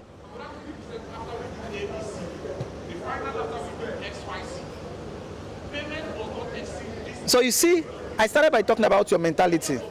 And I've mentioned some simple things that I think that will help you. But at this point, I'm going to allow like 4 of you to share your agric experience with me. Because I must select people that will win that grant. I must select. So I've already seen from talking to you guys, but I'm going to talk to you to tell me what you are currently doing, how long you've been doing it, and let me see if you understand what you're doing. No, you with blue cap, tag. I asked someone to share money for tag. I should win the mic. And take the mic. No, they said it. You need a mic? Okay. My name is Alfred Manager. I've been in fish farming for more than 1 year now. The only area where I'm not comfortable with the agriculture I found myself is because I was not having the pure knowledge on what I was actually doing. And I got into the fish farming years back where the pond was very big and I tried to get up to 1,000 fishes. For a start, 1,000? Yes, because a friend of mine introduced me to the business and it was just about the money. My own is yes. So I tried to get 1,000 fishes, then we start the business.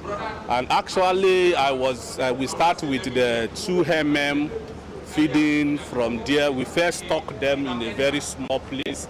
From there, we transfer them to the normal pond where I was buying 2 feeding, from the 2 feeding to 4 from there. So over the 6 months, over 6 months, we kept those fishes for over 6 months. When we harvest them, the outcome was very low. I couldn't even realize even half of the money I invest there. So what I need now is the knowledge. So what are you doing now? Currently, I can't even go back to the business because I lost actively. So you need to come to this side. No, I'm part of this side because no, I want to start. You want to start that? Start again. That is why I'm here, That's sir. nice. Thank you, sir. All of you must talk to them. Those ones when they raise their hand. This is my guy. No, you think I will just finish me? You. Special guests. Give me the mic. You must tell us what you are doing. Hold on. So far, have you guys learned anything? Are you sure? Yeah, I don't have a curriculum of writing ABC. I'll just talk to you. It's fine like that, have you? Talk to me. Okay, my name's Ogbuku Tonye Kelvin. Just tell what you are doing. Okay. How you have failed. I like it. Okay, I was into fish farming. You was? Yeah. I was into fish farming. You're not smiling. So what happened? My ponds broke down. Your pond broke down? Yes. How? I was cemented ponds. Cemented? Yes. Yes. What are you doing right now? Right now, I'm not doing anything. And you came to say you are doing business. No, you not go talk to you. I know you not go talk. I know you well. What of this, sir? So we dress like banker.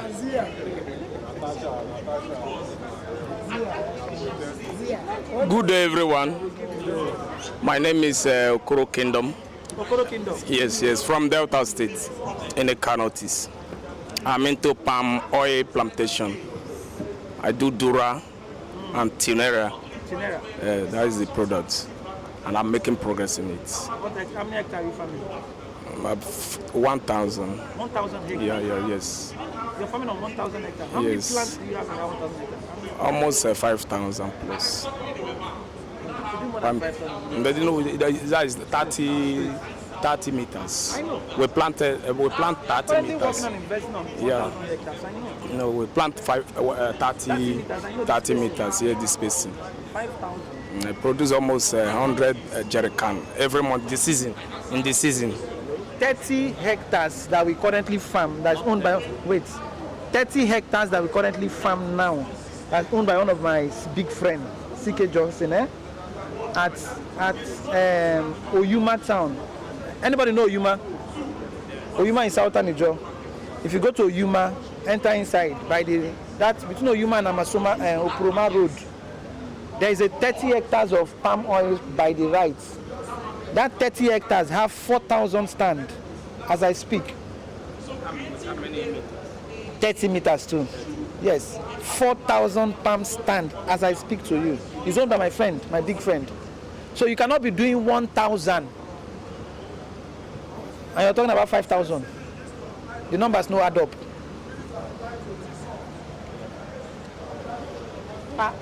Now you are not even see your face. I didn't see your face. I was waiting you earlier, but I didn't see you. Sorry. Good afternoon, everyone. I'm currently into processing of cassava peels. I got the inspiration when during rainy season, flood season here in our state. I noticed that we have a lot of cassava peels because of the massive harvesting of cassava. So I'm like, with the high cost of feed, I said, why not try to process these cassava peels, turn it into cassava meal, then look for a way to incorporate it into feed making. So I actually started last year. I used my money to gather the feed, asked some children to wash it for me. The way you normally ground your cassava, that's how I did it, and I fried it. I don't have any machine to help me, so I use normal pots. I fried it and I preserved them in bags, and I was using them to feed my birds. I had like a small model farm where I can be test running it. And then it also occurred to me that the protein level in cassava peels is about 4 to 10%. It's not that much. So, and Also in our rivers, I saw that we have this this invasive species, this water hyacinth, Econia crassipes, that's the name. And when I googled it, I checked the protein level for that is high, about 10-20%, I think so. So I'm like, okay, if I can be able to process this one, join it to the cassava peels, I think I'll be having close to something like a complete feed, sort of, because this one, the protein level is low, this other one is high. So if we mix it together, then we add a few supplements here and there, we can have a feed that we can be supplying to farmers to reduce the cost of production. So that's what I'm currently working on. I know you need to have a lab. Yes. Testing. Yes. Because the cassava have ammonia. I mean the peels. The back of the peel. The back of the peel have a low quantity. They have low quantity. I know. No, I will do it. They have low quantity. That's low quantity. The point I'm saying, I like what you're doing. It's excellent. I like what you're doing. Time is not on our side. They say we should round up. Let me give to my.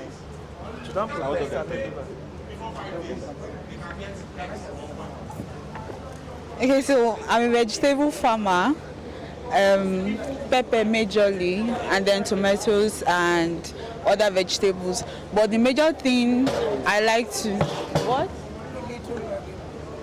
I'm a vegetable farmer, pepper majorly, but then tomatoes, okay, super habanero majorly, and then tomatoes, the Cobra 26 tomatoes. Well, the major thing that I'm interested in right now is inputs and nursery, because I've listened to a whole lot of you talk about your challenges in agriculture, especially when it comes to plants. The first thing is your nursery, the beginning. If you get it wrong there, you struggle throughout the entire cycle. So I'm focused on input sourcing. As a farmer, it has enabled me ensure correct input sourcing, because a lot of times the popular brands is just noise. You have to know the correct one to get. So that's what I'm working on. Thank you.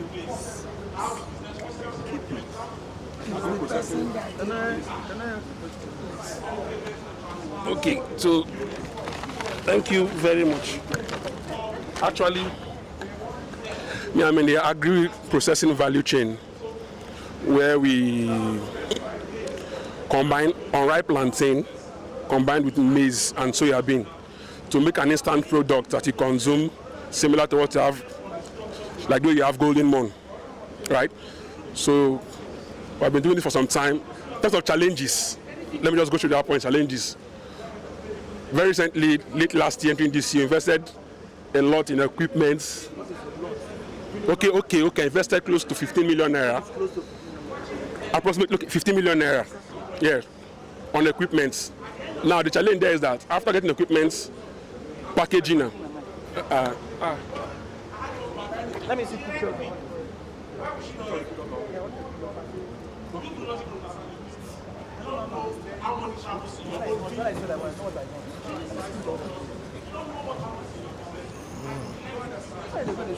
Where was the last time you produced? No, not what picture.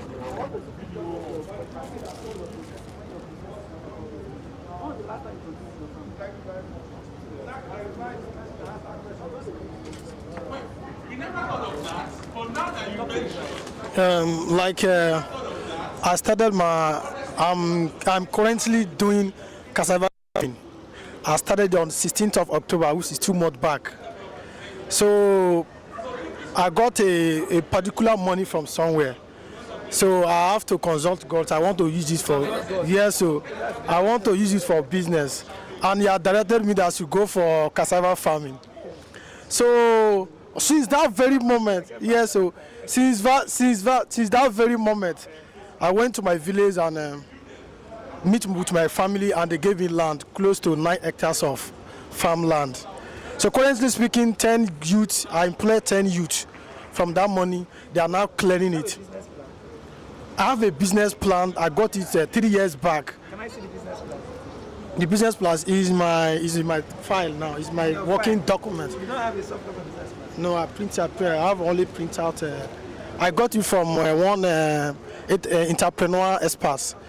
I used 25,000 out of got it that time. That was 2021, 23,000.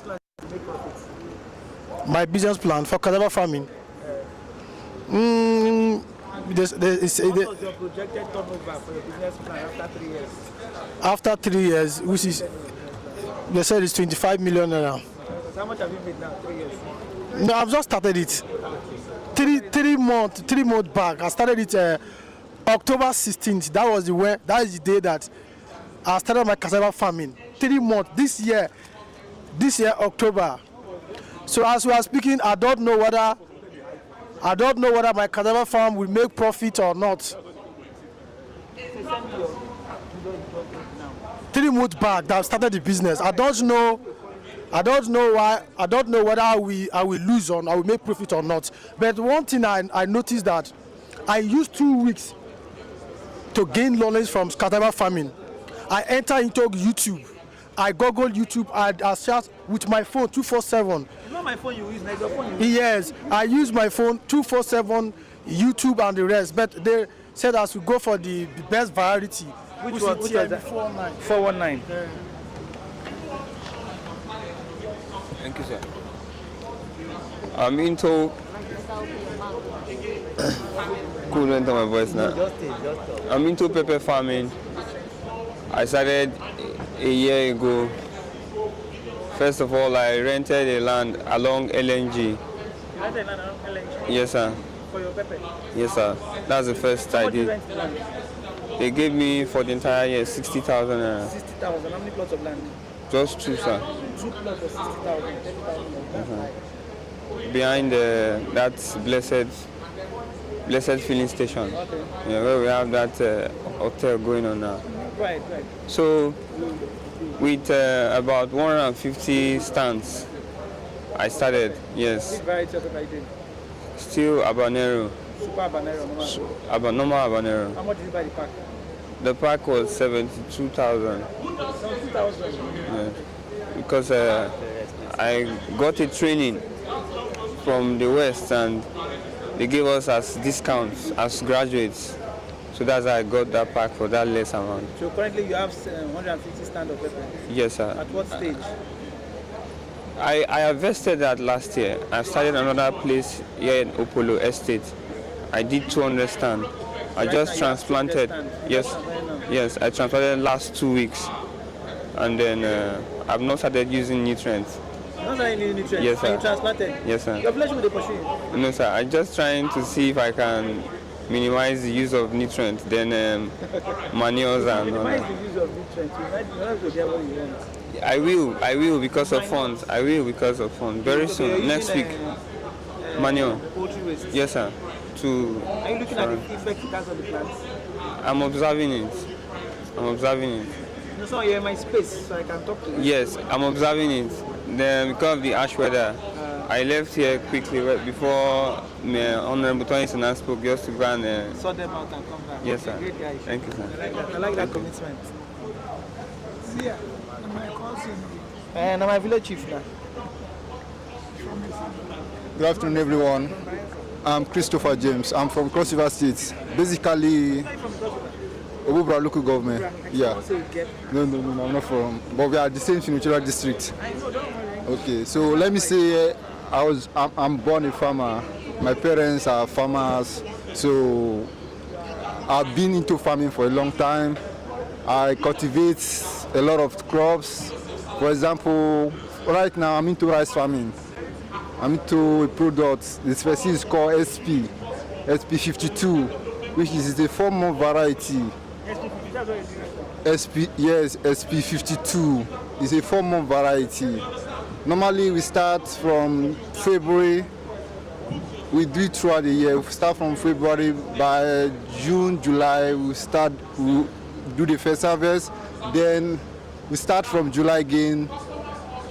We harvest by November, October, December, and we plant by December also. Thank you. Yeah. So,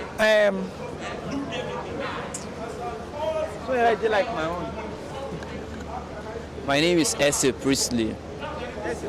Priest. To tell you anything he wants to tell you when you come to his shop. He will tell you this phone is 10 million. It's your job to price. You need the phone or you don't need the phone. It's your job to price. So if you're shaking, then there's a problem. I tell some people, even you that is telling me you're not sure, how will I be sure to pay if you're telling me you are not very confident, you're looking elsewhere and telling me price? No, look at me and tell me this thing is 1 million. Do you understand? How many are we taking on that side? One.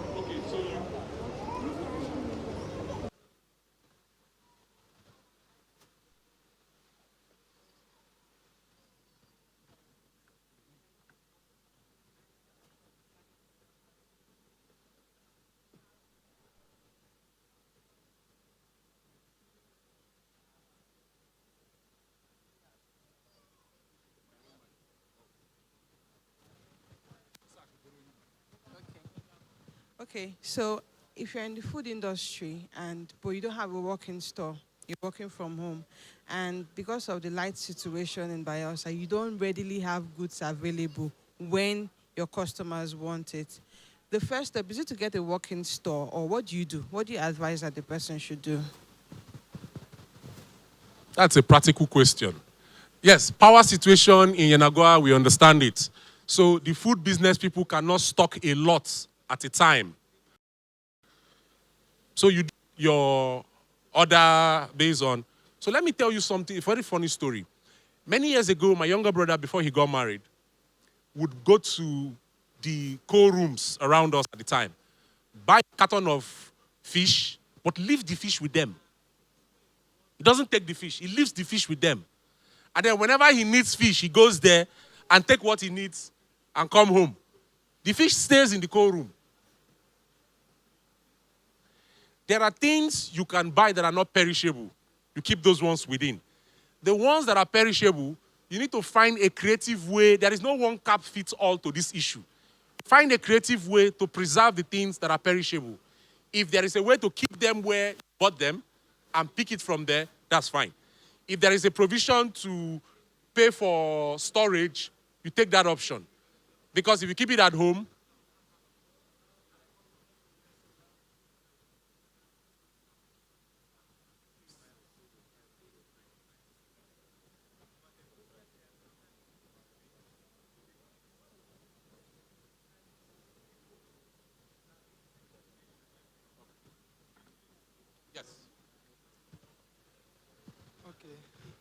Thank you, sir. My name is James. I was doing a point of sales business and banking agency business before it got stuck. The question I want to ask is, what are those risks that somebody should not take on a growing business? what were the risks you took on your growing business that the thing stopped? I can't even recall. Again, this is not a one-cap-fits-all answer. Different businesses have different risks. I don't know what risk you took, but I will say this. Do not take a loan to start a business. Do not borrow money to start a business. Start with what you have. And then from that point, when you validate it, you can begin to attract funding from anywhere. But don't take a loan to start a business. Don't be in a hurry to give goods on credit. Some of us think that that's the fastest way to sell. No.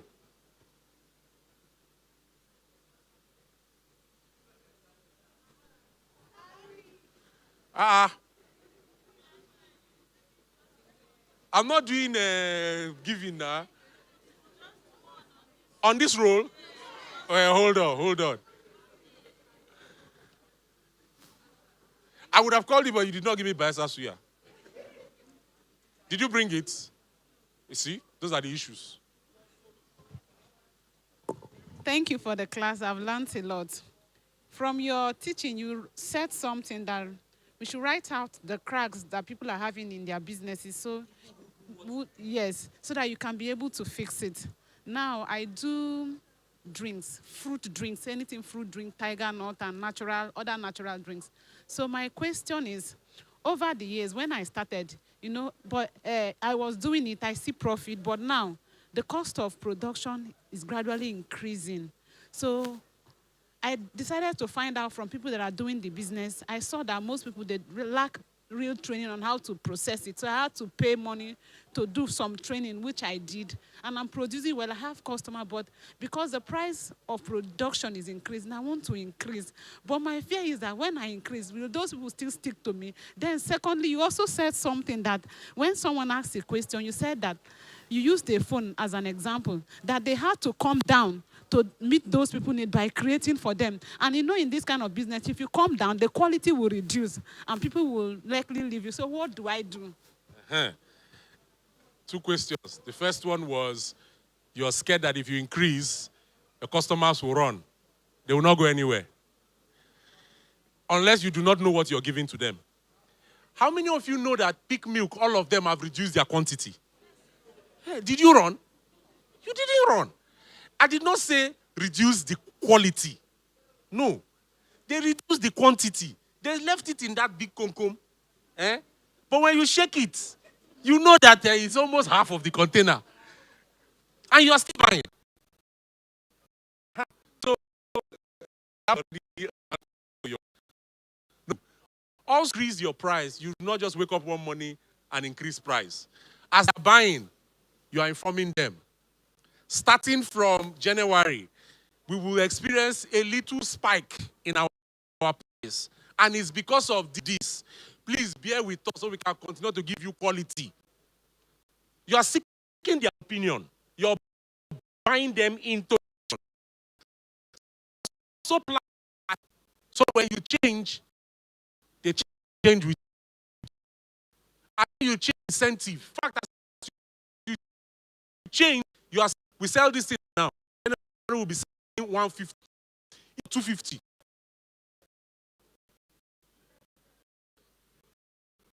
So you will not feel any loss. Also, how do you buy one get one free? You think anything is actually free? This is in the first one you bought. The cost is there. The person who told you, buy, I'll do free delivery. You paid for delivery. It's just that we like to hear the word free. When we hear it, we feel... Oh yeah, ask the question. My question is, first of all, you said we should not start a business with loan. How about upscaling? But you're not upscaling really big. You're upscaling, but you're still a small business and the reason is because the strength of the business is being affected. Let me just be direct, right? So the strength of my business is price. Most people in Bayelsa get their fish from Swale, which got it from Union people, which got it from Brass fishermen. So I just go straight to these people to get it. But now I need to supply those people deep freezer because it's fish, so that they will freeze it, get it to me, then I continue to freeze it with my own deep freezer. In a case like that, would you advise that I take a loan to get those people a deep freezer? So I said, don't take a loan to start. But the right time to take a loan is to scale a business. And the money goes directly into the things that bring money. You don't take a loan to pay salary. Salary does not bring money. You don't take a loan to do branding. It does not bring money. You don't take a loan to rent space unless you are bigger than where you are. And that new space will give room for more production. Then you can do that. You take a loan and you put it directly into the things that give you more money. So marketing gives you more money because marketing creates more awareness for what you sell. And then the product itself, materials for production, all of those are around what gives you money. So yes, you can do that. The reason why we said don't take a loan to start a business is because if you take a loan, the day you sign, I accept, the loan I've started reading. Sometimes the business have not even started. Loan have started. Loan will not tell you, say, because you are not selling, let me pause. No. The bank will even be strolling past your place and be saying, we don't know. How is it going? Say, we are not making sense. Don't worry, you sell. Don't worry. Just continue, you sell. You sell. And while they are doing that, they are looking at the asset you use as collateral. Hold on. No, that's the question I wanted to ask. I've answered his own question. Thank God. So, I have two questions, sir. So so I own a clothing brand in Port Harcourt, and when I started, I knew my niche. Did you bring any of your samples? Why is it that all the business people here did not bring a sample of anything? Okay. Thank you. That's one. No, now, will I rub your cream? Okay, when I started, I knew my niche. I knew how I wanted my clothing brand to be. But along the line, I started having clients tell me they want me to make their personal style and all that. And I started giving in because I want money, of course. But then, right now, I don't know what my niche is. I'm just sewing everything. And I'm in between, should I stop this? But then I feel like I might be losing. Or should I? Are they paying? Yes, they are paying. Are they consistent? Yes. Okay. Now, you see that group of people? Look at all of them. Give that thing a name and leave it like that. Do you understand? Let me give you an example. The person who makes my clothes, he buys bill materials. And then in that bill, they would say, okay, this fabric would make 5 shirts. After 5 shirts, we'll discontinue this fabric. We don't want it very common in the town. So we want only 5 people to have this design and these clothes. Again, exclusivity. Now I feel like I will not run into anybody who is wearing what I'm wearing. So I feel special. And then they charge me. So if you're going to make this, how much will you charge me? Yes, yes. It's slightly above that. But you see, the way it was offered makes me feel special, like I'm in a class of my own, so I'm okay with it. Now, when you have clients come and give you their own designs, that's what you call bespoke. It's unique to the person. We have a pattern we sew. If you give us your pattern, we will charge you our pattern plus extra. Because now we are doing what you like. On your own terms. But there is a way you sell it. Makes sense. Do you understand? The most important thing is that they are consistent. You can't throw away that market. So you need to give a name to that market. Leave it where it is. Continue what you do on this other side. But now you need to be more niche-based. So are you making corporate wears for trendy ladies? Are you making corporate wears for bankers? Are you making clothes for busy people? Are you making clothes for plus people? This becomes your regular market. But you see this group, these bespoke people, leave them where they are. You're using them to fund this. Does that make sense? All right.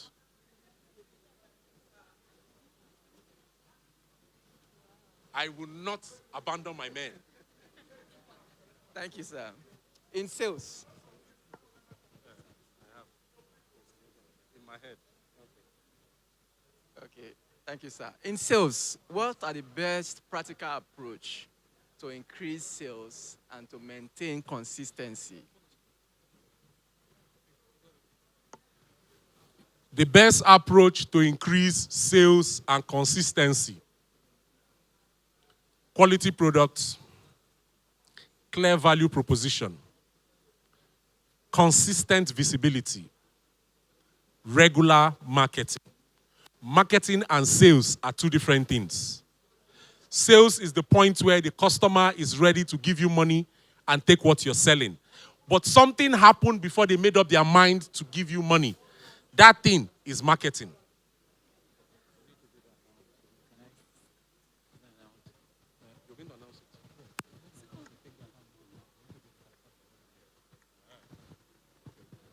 Hello.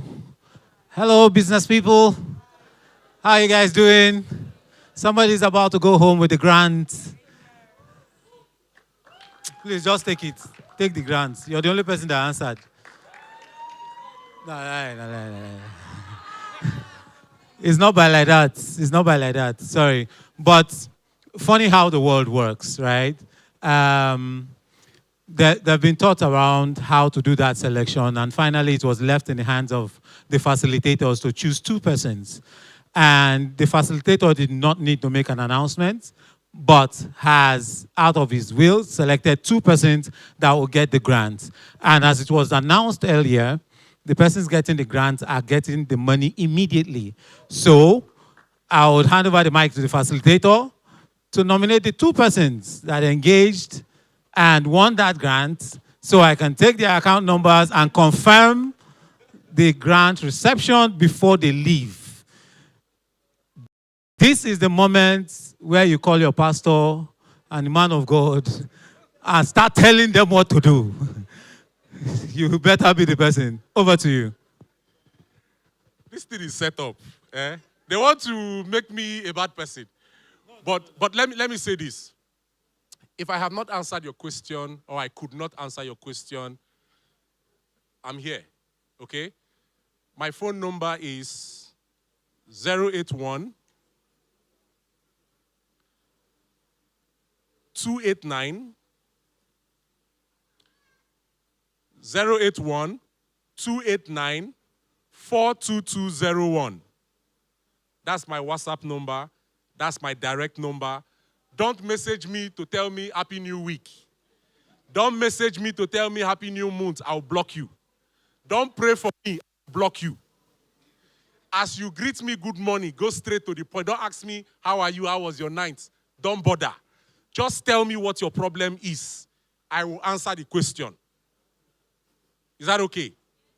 All right. So now, grants.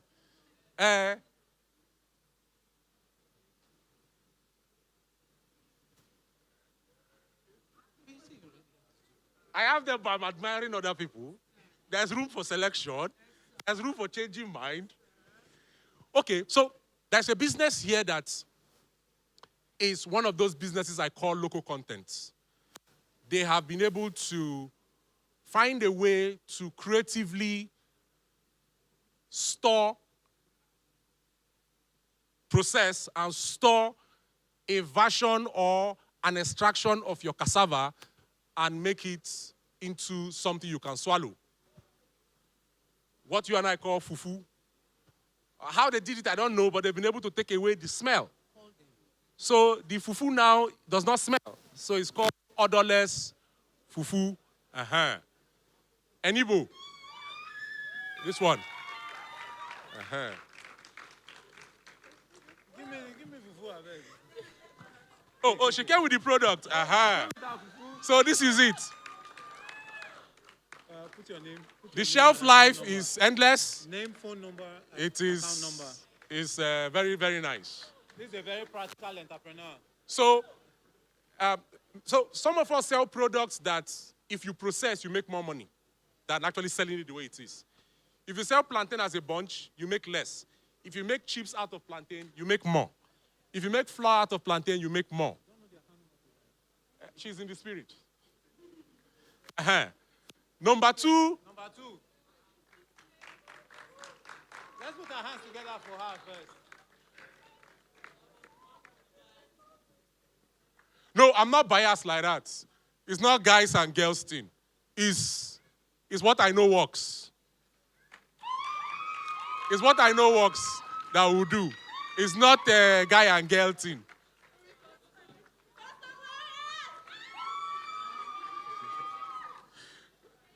Oh, you're calling pastor? Oh, I like our people there. Anything that happens, the first person we call is pastor. Oh, it's pastor we call first. Okay. Look at that behind you. Hugging pastor. Harry, take fufu is for you. No, me, I'm already. Right. All right. Hello. So I have a lot of educational videos on business and personal development on my YouTube channel. The same name, Harry Pobeni, everywhere. Take your time, go through those videos, They are very practical. Keep a sheet of paper beside you. As you go through them, write out the steps and practice them. Go on YouTube. Over to people from the agri sector, the grant announcement to them. Facilitator, please, may we have your audience. Those from the agri sector, can you come around?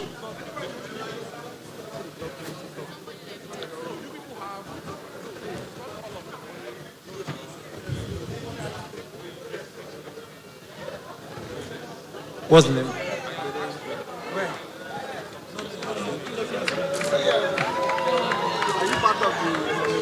The first grantee is Agbede Israel from the Agric section. And then the second grantee goes to Judith Amoro.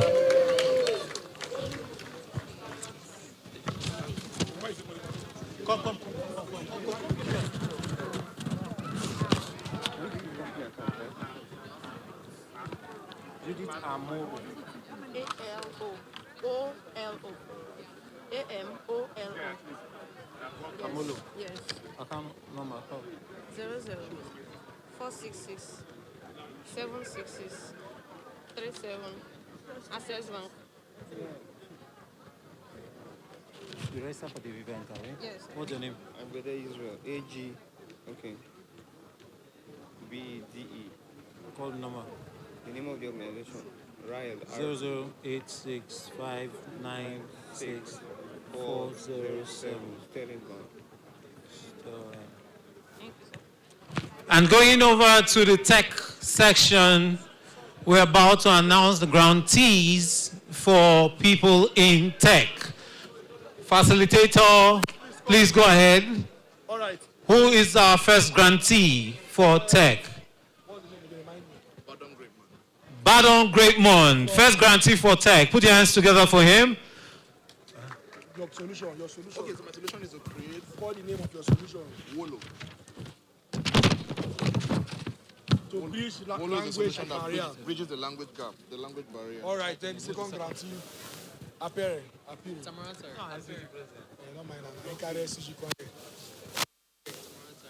Okay, the second grantee is Apere. That's second grantee. And third grantee goes to Derek Onowode. Now give me grantee to I will not be facilitator. Account number. What did you write? You're right. Account number. That's what.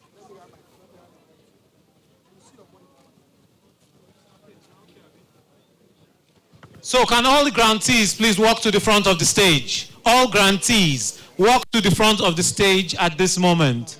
Thank you.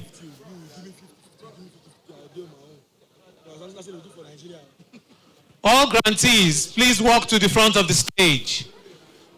If you are one of the selected grantee, please walk to the front of the stage.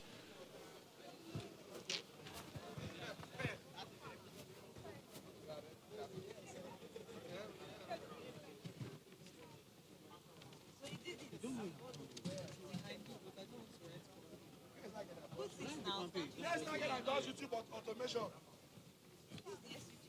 She don't go. YouTube automation here.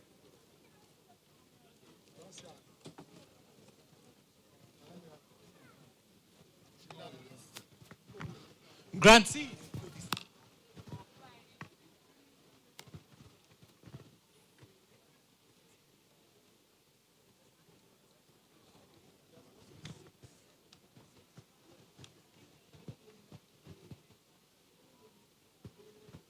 Okay, these are the ones.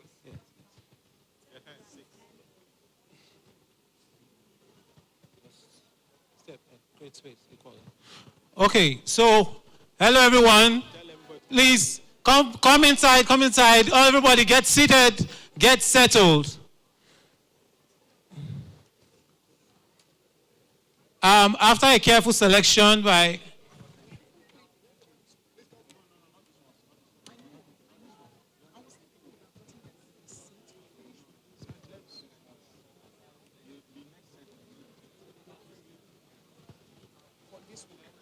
This one, sir.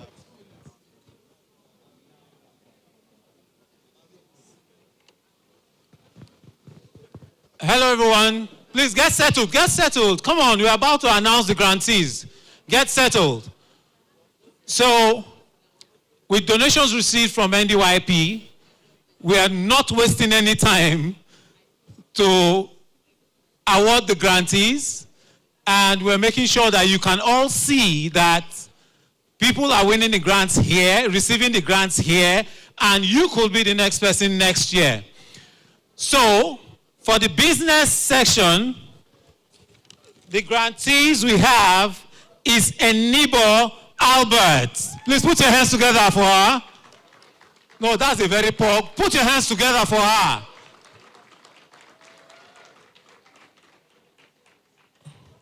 And then we have Victory John. For the tech section, we have Badom Greatman and Tamatare Apere. Tamatare Apere is actually the SUG president of NDU. And for the Agric grant winners, we have Israel Agbede and Judith Amolo. So, sir?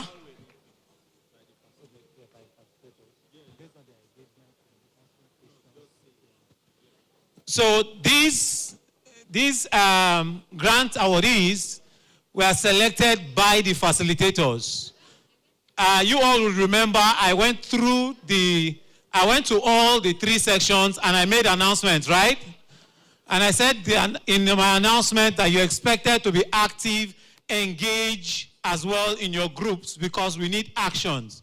So these persons were selected based on their engagement, based on questions that were asked and answered in the group, based on the perceived readiness for their business or the actions they're about to take next. And these decisions were made by the facilitators independently without the consent or intrusion of NDYP as it were. And we can all agree that these grantees actually deserve the award of the grant. Let's put our hands together for them again.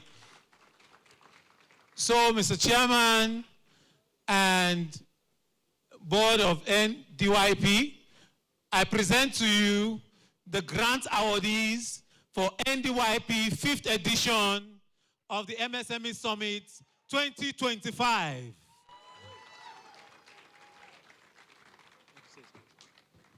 I think it will also be appropriate for them to just, in 1 minute, tell everyone the kind of business they do, so that people will go home knowing that this is the businesses that they do, so that we know. So let's just, in 1 minute, tell us, in summary, tell us about your business.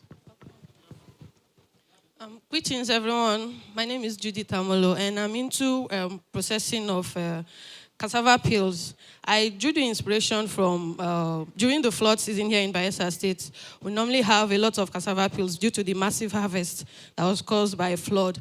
So I'm like, why not try to convert this waste, because it's a waste, and you see it littered everywhere, even on the road. So I said, okay, let me try and convert it into a feed mill that I can be using for my birds. But then I also, I Googled it. I've not done my lab because it's not out yet. I Googled it and I saw that the protein level is very low. So feeding it to birds will not give you what you really want. So looking at our rivers, I also noticed we have this invasive species, this water hyacinth. So I decided to also process that. That one has a higher amount of protein. So I processed that. So I'm like combining it. I have a small model farm for birds that I used to like feed them to. So that's what I'm doing. Greetings to you all. My name is Agbede Israel. I'm into vegetable farming. The focus is non-leafy vegetable, which is pepper. I looked at pepper as something that almost everything you use pepper. So I trained 2 years ago. After getting the training, there's something that sparked me into pepper farming, which is seasonless farming. There's nothing like a time for this or a time for that. It just depends on how you plant. So I was trained on how to plant from a particular season to be harvesting regularly. Okay. For calculations, because I've started small, I'm looking at baskets because I don't have those facilities to measure. I produce 90 baskets for a season. That is how I started. So the idea is I'm doing controlled farming. It's also categorized under soilless farming. Thank you. Good afternoon, everyone. My name is Victory John, and I'm into beauty, hair care product, and skin care product. Naturally, I actually keep virgin hair, and which was one of the things that encouraged me to go into my line of business. I sell shoes. This also from my collection, and normally I keep virgin hair, like I said, and my hair is very, very difficult to comb. So most time I have to wet my hair before I can comb my hair. So which was what brought about the passion for this. Or if I go to the salon to make my hair, they will tell me, your hair is too strong. Sometimes I get toned down, or other times I get my hair done, but then I'm not satisfied with the results. So, and then I just went into the hair care product, and then it's good, and then that's just how we got into it. I'm actually partnering with someone, her name is Doris. She's in Delta State. So this is a business I partner with someone. So thank you so much. Good afternoon, everyone. My name is Enibo Albert. I'm a farmer, and I would like to say that I've been a farmer all my life because I grew up in a farming home. And when I came back, I said when I decided to go back to farming, I said I don't just want to farm, but I want to ensure that the products that I'm farming, I have like an end product to eat. And another thing is, if you are in Yenagoa, you would know that APA people, I'm an APA girl. You know that APA people are known for fufu production. So I thought that I farm cassava and I farm plantain. And I thought that there's issue with fufu. There's one problem with fufu. A lot of persons complain of the smell. Some persons will say some fufu have been produced for a long time, so they cannot eat it. Some of them, there are a lot of issues with fufu. Some is chemical. Some use chemical to ferment their fufu, and a lot of all those things. So this year, after my cassava produced and I harvested, I decided that I was going to produce a fufu flour, but I did not know how I wanted to do it. I was thinking of all the plenty equipment that I would use, but I got to find out of a local way to produce this fufu that will be healthy, organic, without chemical. You can easily make it in your house. That means that this fufu is like a bar. You can just boil your water, put your fufu flour, and then mix it, and then you have it in your house, hot, fresh, every time, odorless. It doesn't have odor, and there's no chemical. It's 100% organic. And I'm going to be producing more products for my farm produce, and I'm so happy, and thank you so much. Good afternoon, everyone. I'm Badom Greatman, team lead, Made in International Education. So, for about a decade now, I have been working in the language space, propagating foreign languages and preserving our indigenous languages from extinction.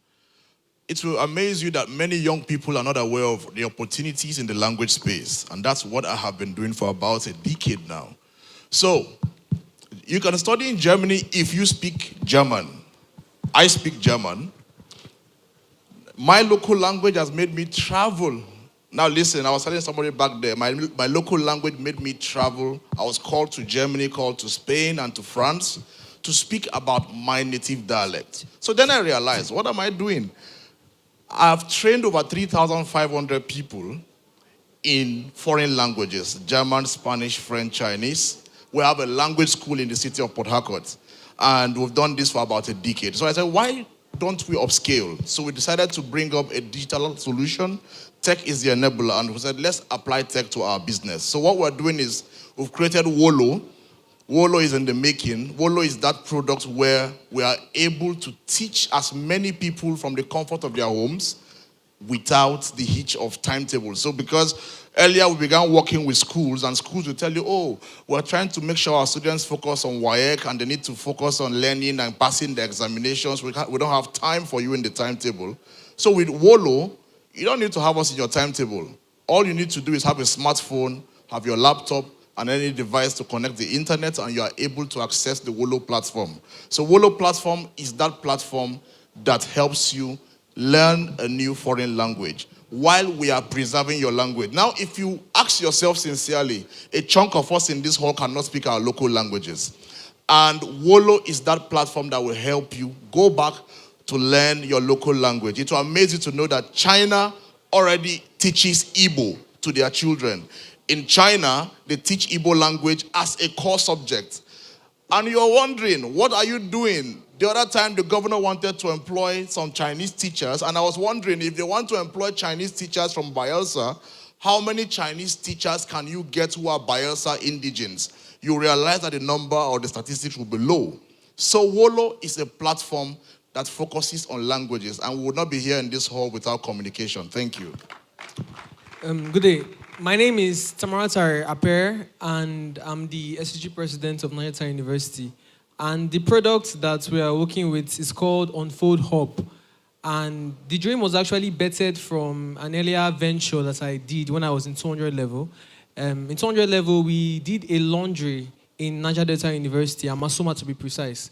And when we did this, one of the major things that came to mind was the fact that every business that we're venturing into nowadays, there is an atom of how are you venturing into it in tech. So me and my team, I'm also a front-end developer and a UI UX designer. And we created a web application for the laundry. And this web application greatly boosted the intake, the logistics, the laundry, and the profit basically for the venture. And what we basically did with this was that we came together and we created a company called Unfold. And the dream of Unfold is to make sure that we connect and be the bridge between regular businesses and tech-driven businesses also. So in the Unfold Hub, which is actually currently a tech hub that is being developed in Niger Delta University, as the president, what we are basically doing is that we created a business, a tech hub, a printing press, and also a gadgets, a cafe.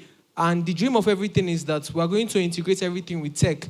Like, for example, for the printing press, what we're basically going to be doing there is that from the comfort of your home, on your mobile device, you can basically go there and order for a graphics or a printing that you want being done, and everything will be seamlessly done towards you. For the gadget hub, you don't have to go to, let me say, the popular spot for getting your gadgets from the comfort of your home also. You can just basically buy whatever thing you want to buy as a student, a power bank, and any single thing. Basically, it does not just extend or stop at this particular line. We are trying to say that in every area of endeavor, there is a tech aspect to it. Thank you. Thank you very much.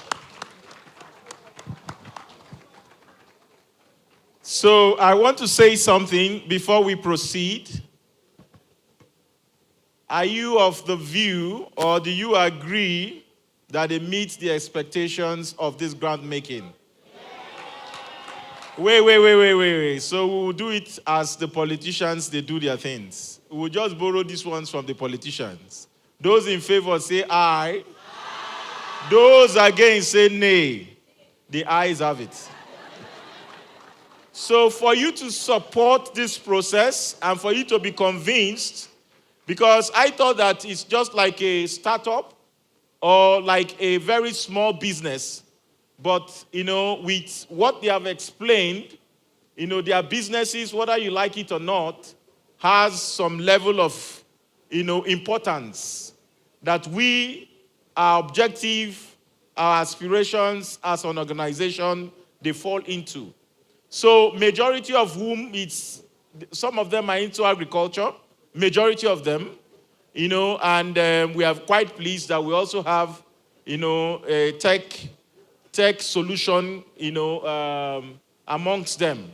So, ladies and gentlemen, I want to say now that, initially we said we are also going to give you guys 200,000 to start your business. But we'll increase it because the guest speaker has said we should increase it Mr. Chimaya also said we should increase it. So each of you will go home with 500,000.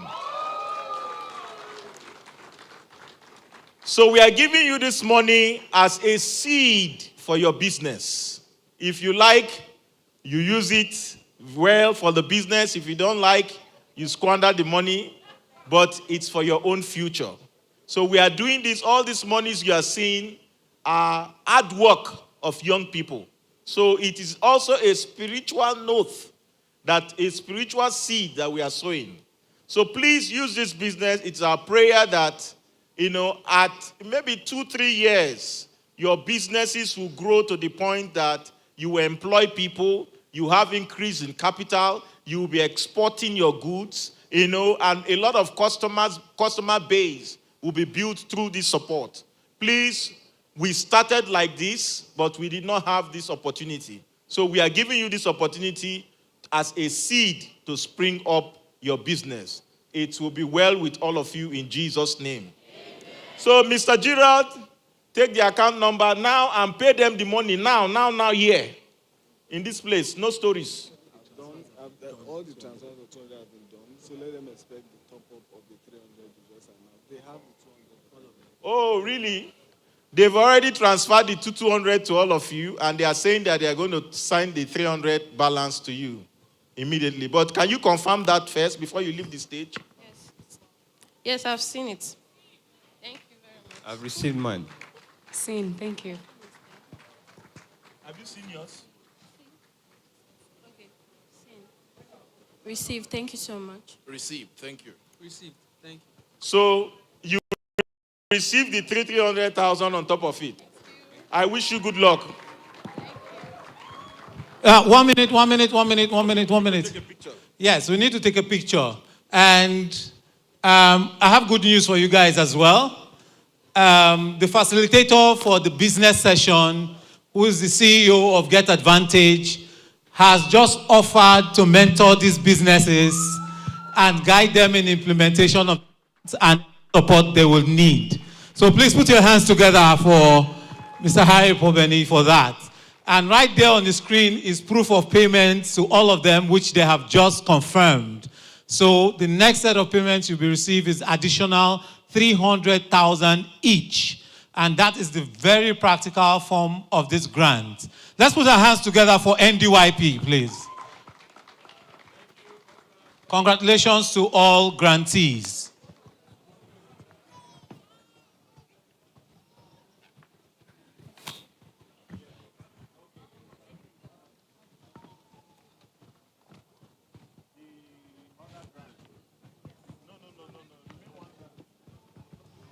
Okay, so we have another grant session that is in millions. So I'll hand over the mic to our MC to coordinate the next grant award. Start calling your pastor.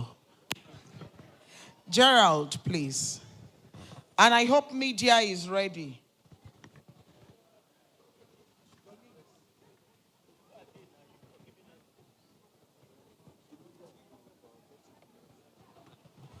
So media, please, if you can start playing it. Do you have it? Already. Is it this one?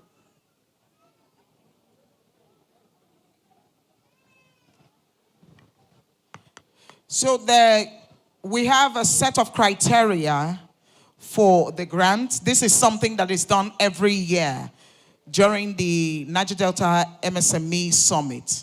Now, usually, apart from this one that happened just here on ground, usually there are businesses that are investigated, not just online or by word of mouth. They go to the different businesses, see how they operate, ensure that, yes, they are fully operational, and then that they need to upskill. So these are some of the ways they use in identifying these businesses that can receive the grants. So you will see these businesses on the screen, the CEOs of the various enterprises.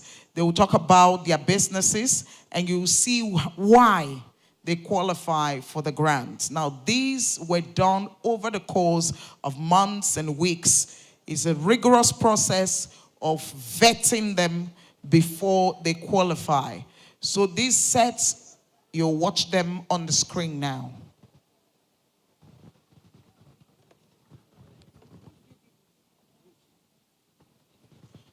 Bruce. Bruce, have you given media, please?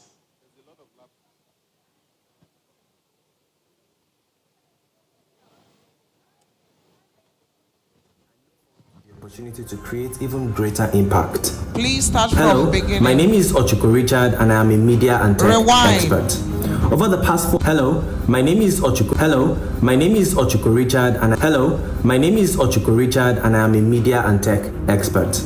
Over the past 4 years, I have helped over 15 businesses increase their visibility through social media and digital marketing strategies. I have also been able to help and support CEOs in scaling their operations with technology, streaming their processes, and improving customer service experience. In addition, I have trained university students and recent graduates on how to leverage social media for their business and for their growth. A grant from NDYP will significantly accelerate the impact of my work. It will enable me acquire essential tools, expand my operations, support more businesses, and of course, hire additional staff to meet increasing client demand. Thank you for your consideration. I look forward to the opportunity to create even greater impact.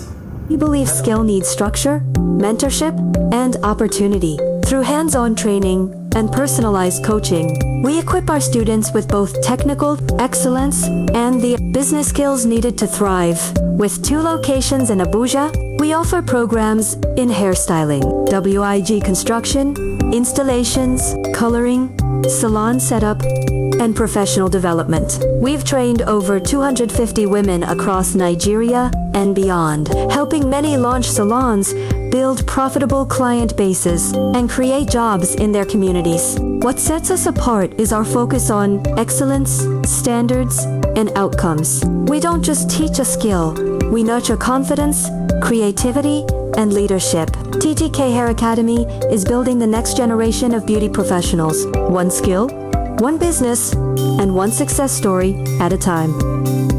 Hi, I'm Vanessa Alaziokuma Nabibrer, and I'm the creative director of Ala Gabs. Well, Ala was gotten from my full name, Alaziokuma, and Gabs is another name for fashion, literally saying Ala Gabs, my fashion.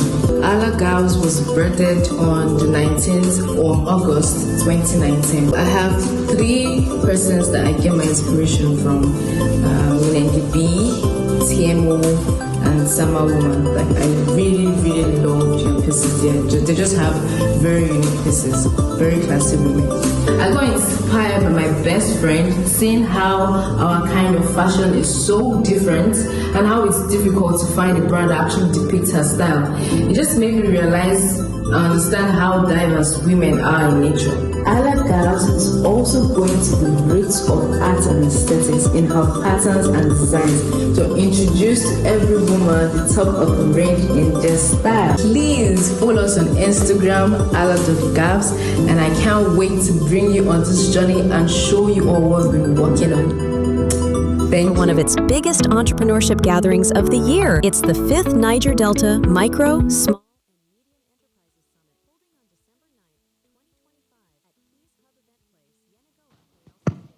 Distinguished ladies and gentlemen, with a warm round of applause, let's receive to the stage Ochuko Richard.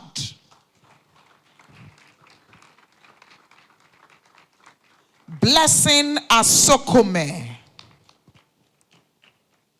and Ala Vanessa.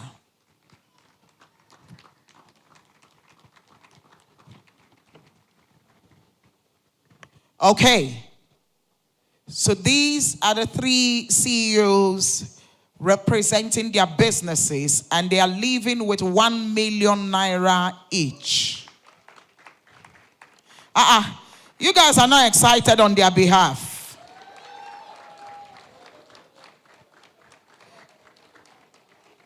Please, I want to feel the happiness. Happy for another person, so people will be happy for you too. Celebrate people. Thank you. All right.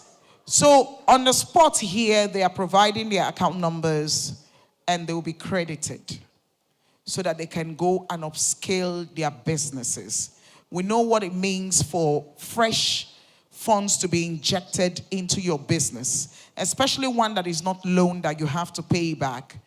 It brings greater achievement in businesses. It's a live wire for most enterprises like the ones they are running. So Gerald, please, we need you in front here. We need to get their account numbers and the money will be sent. Our host and founder will just say a word or two about this award. Blessing Dawn, 1 million. So you say something about that. Well, I want to sincerely congratulate each and every one of you for having passed through this process and received this little token of support to your business. Little token of support to your business. We would have, by the grace of God, very soon the ability to do more for people, young entrepreneurs within the region. Every year from next year, I think we will expand it so that maybe we have like between 8 to 9 set of people receiving these grants, to support their businesses and all that. So we've had success stories.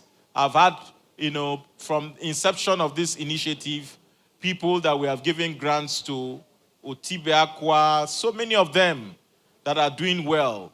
Some of them couldn't come because they needed to meet clients, orders and all that, because this is Christmas period. A lot of them are doing one thing or the other.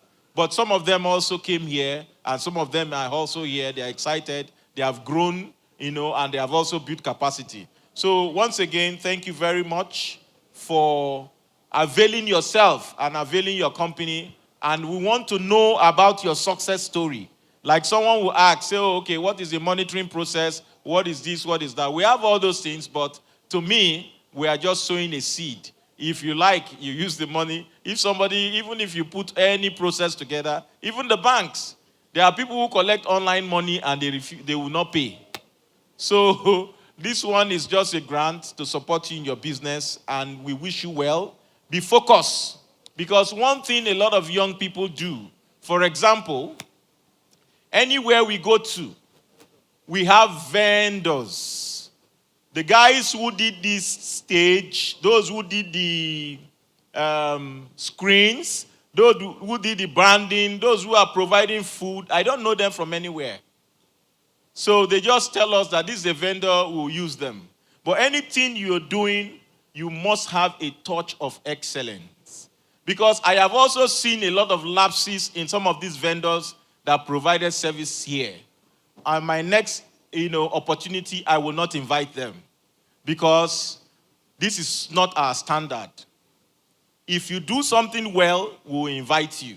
If you don't do something well, we will not invite you. So please, whatever you are doing, whatever services you are providing, whatever initiative you have, business pursuit you have, you must put a touch of excellence. In my business, if you complain that you don't like it, I don't argue with you. I do it back and give to you until you get satisfied. Some people will argue and argue and argue and argue. You have to fulfill that for your clients. People don't have trust because of some people. In this, even this event, we gave monies to people and they didn't deliver. So even in your business, you must have trust. But I have confidence in all of you. I believe that, the way you people look, you people are not looking like people that will not build trust in your business. Congratulate you and I wish you well. Have you gotten your alert? Have you gotten your alert? Yes, I have. Have you gotten your alert? Yes, I have. Have you gotten your alert? Yes, I have. Good luck. Thank you. Please don't go. One of you will make response on behalf of all the awardees.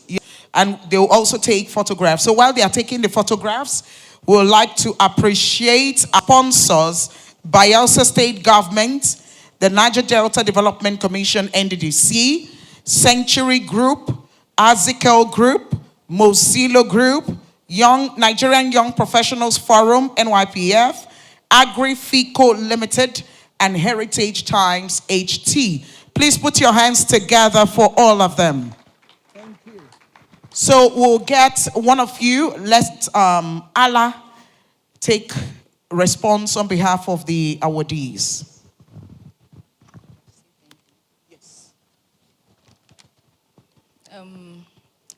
Good day, everyone.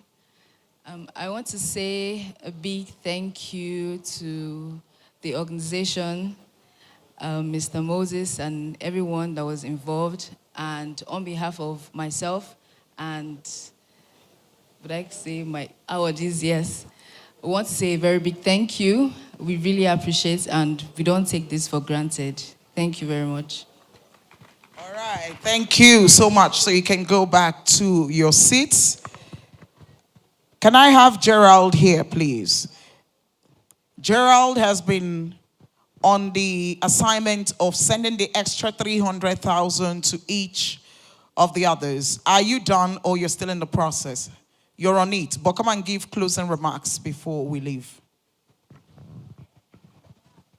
I think everybody's gathered down there. I just want to say thank you. I understand that the program stretched a little more than we planned it to. It's good to have all of you, and I hope that this session and the summit was impactful.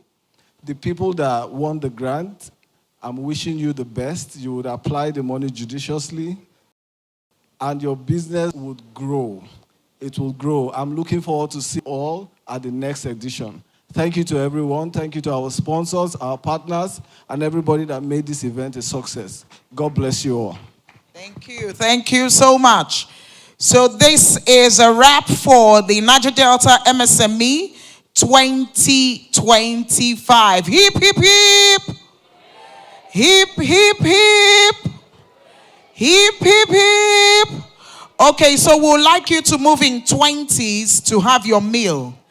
There's a meal ticket behind your tag. So please, the place is not big enough. So we'll just take 20 persons each. Show them your tag where the meal ticket is so you can enter to have your meal.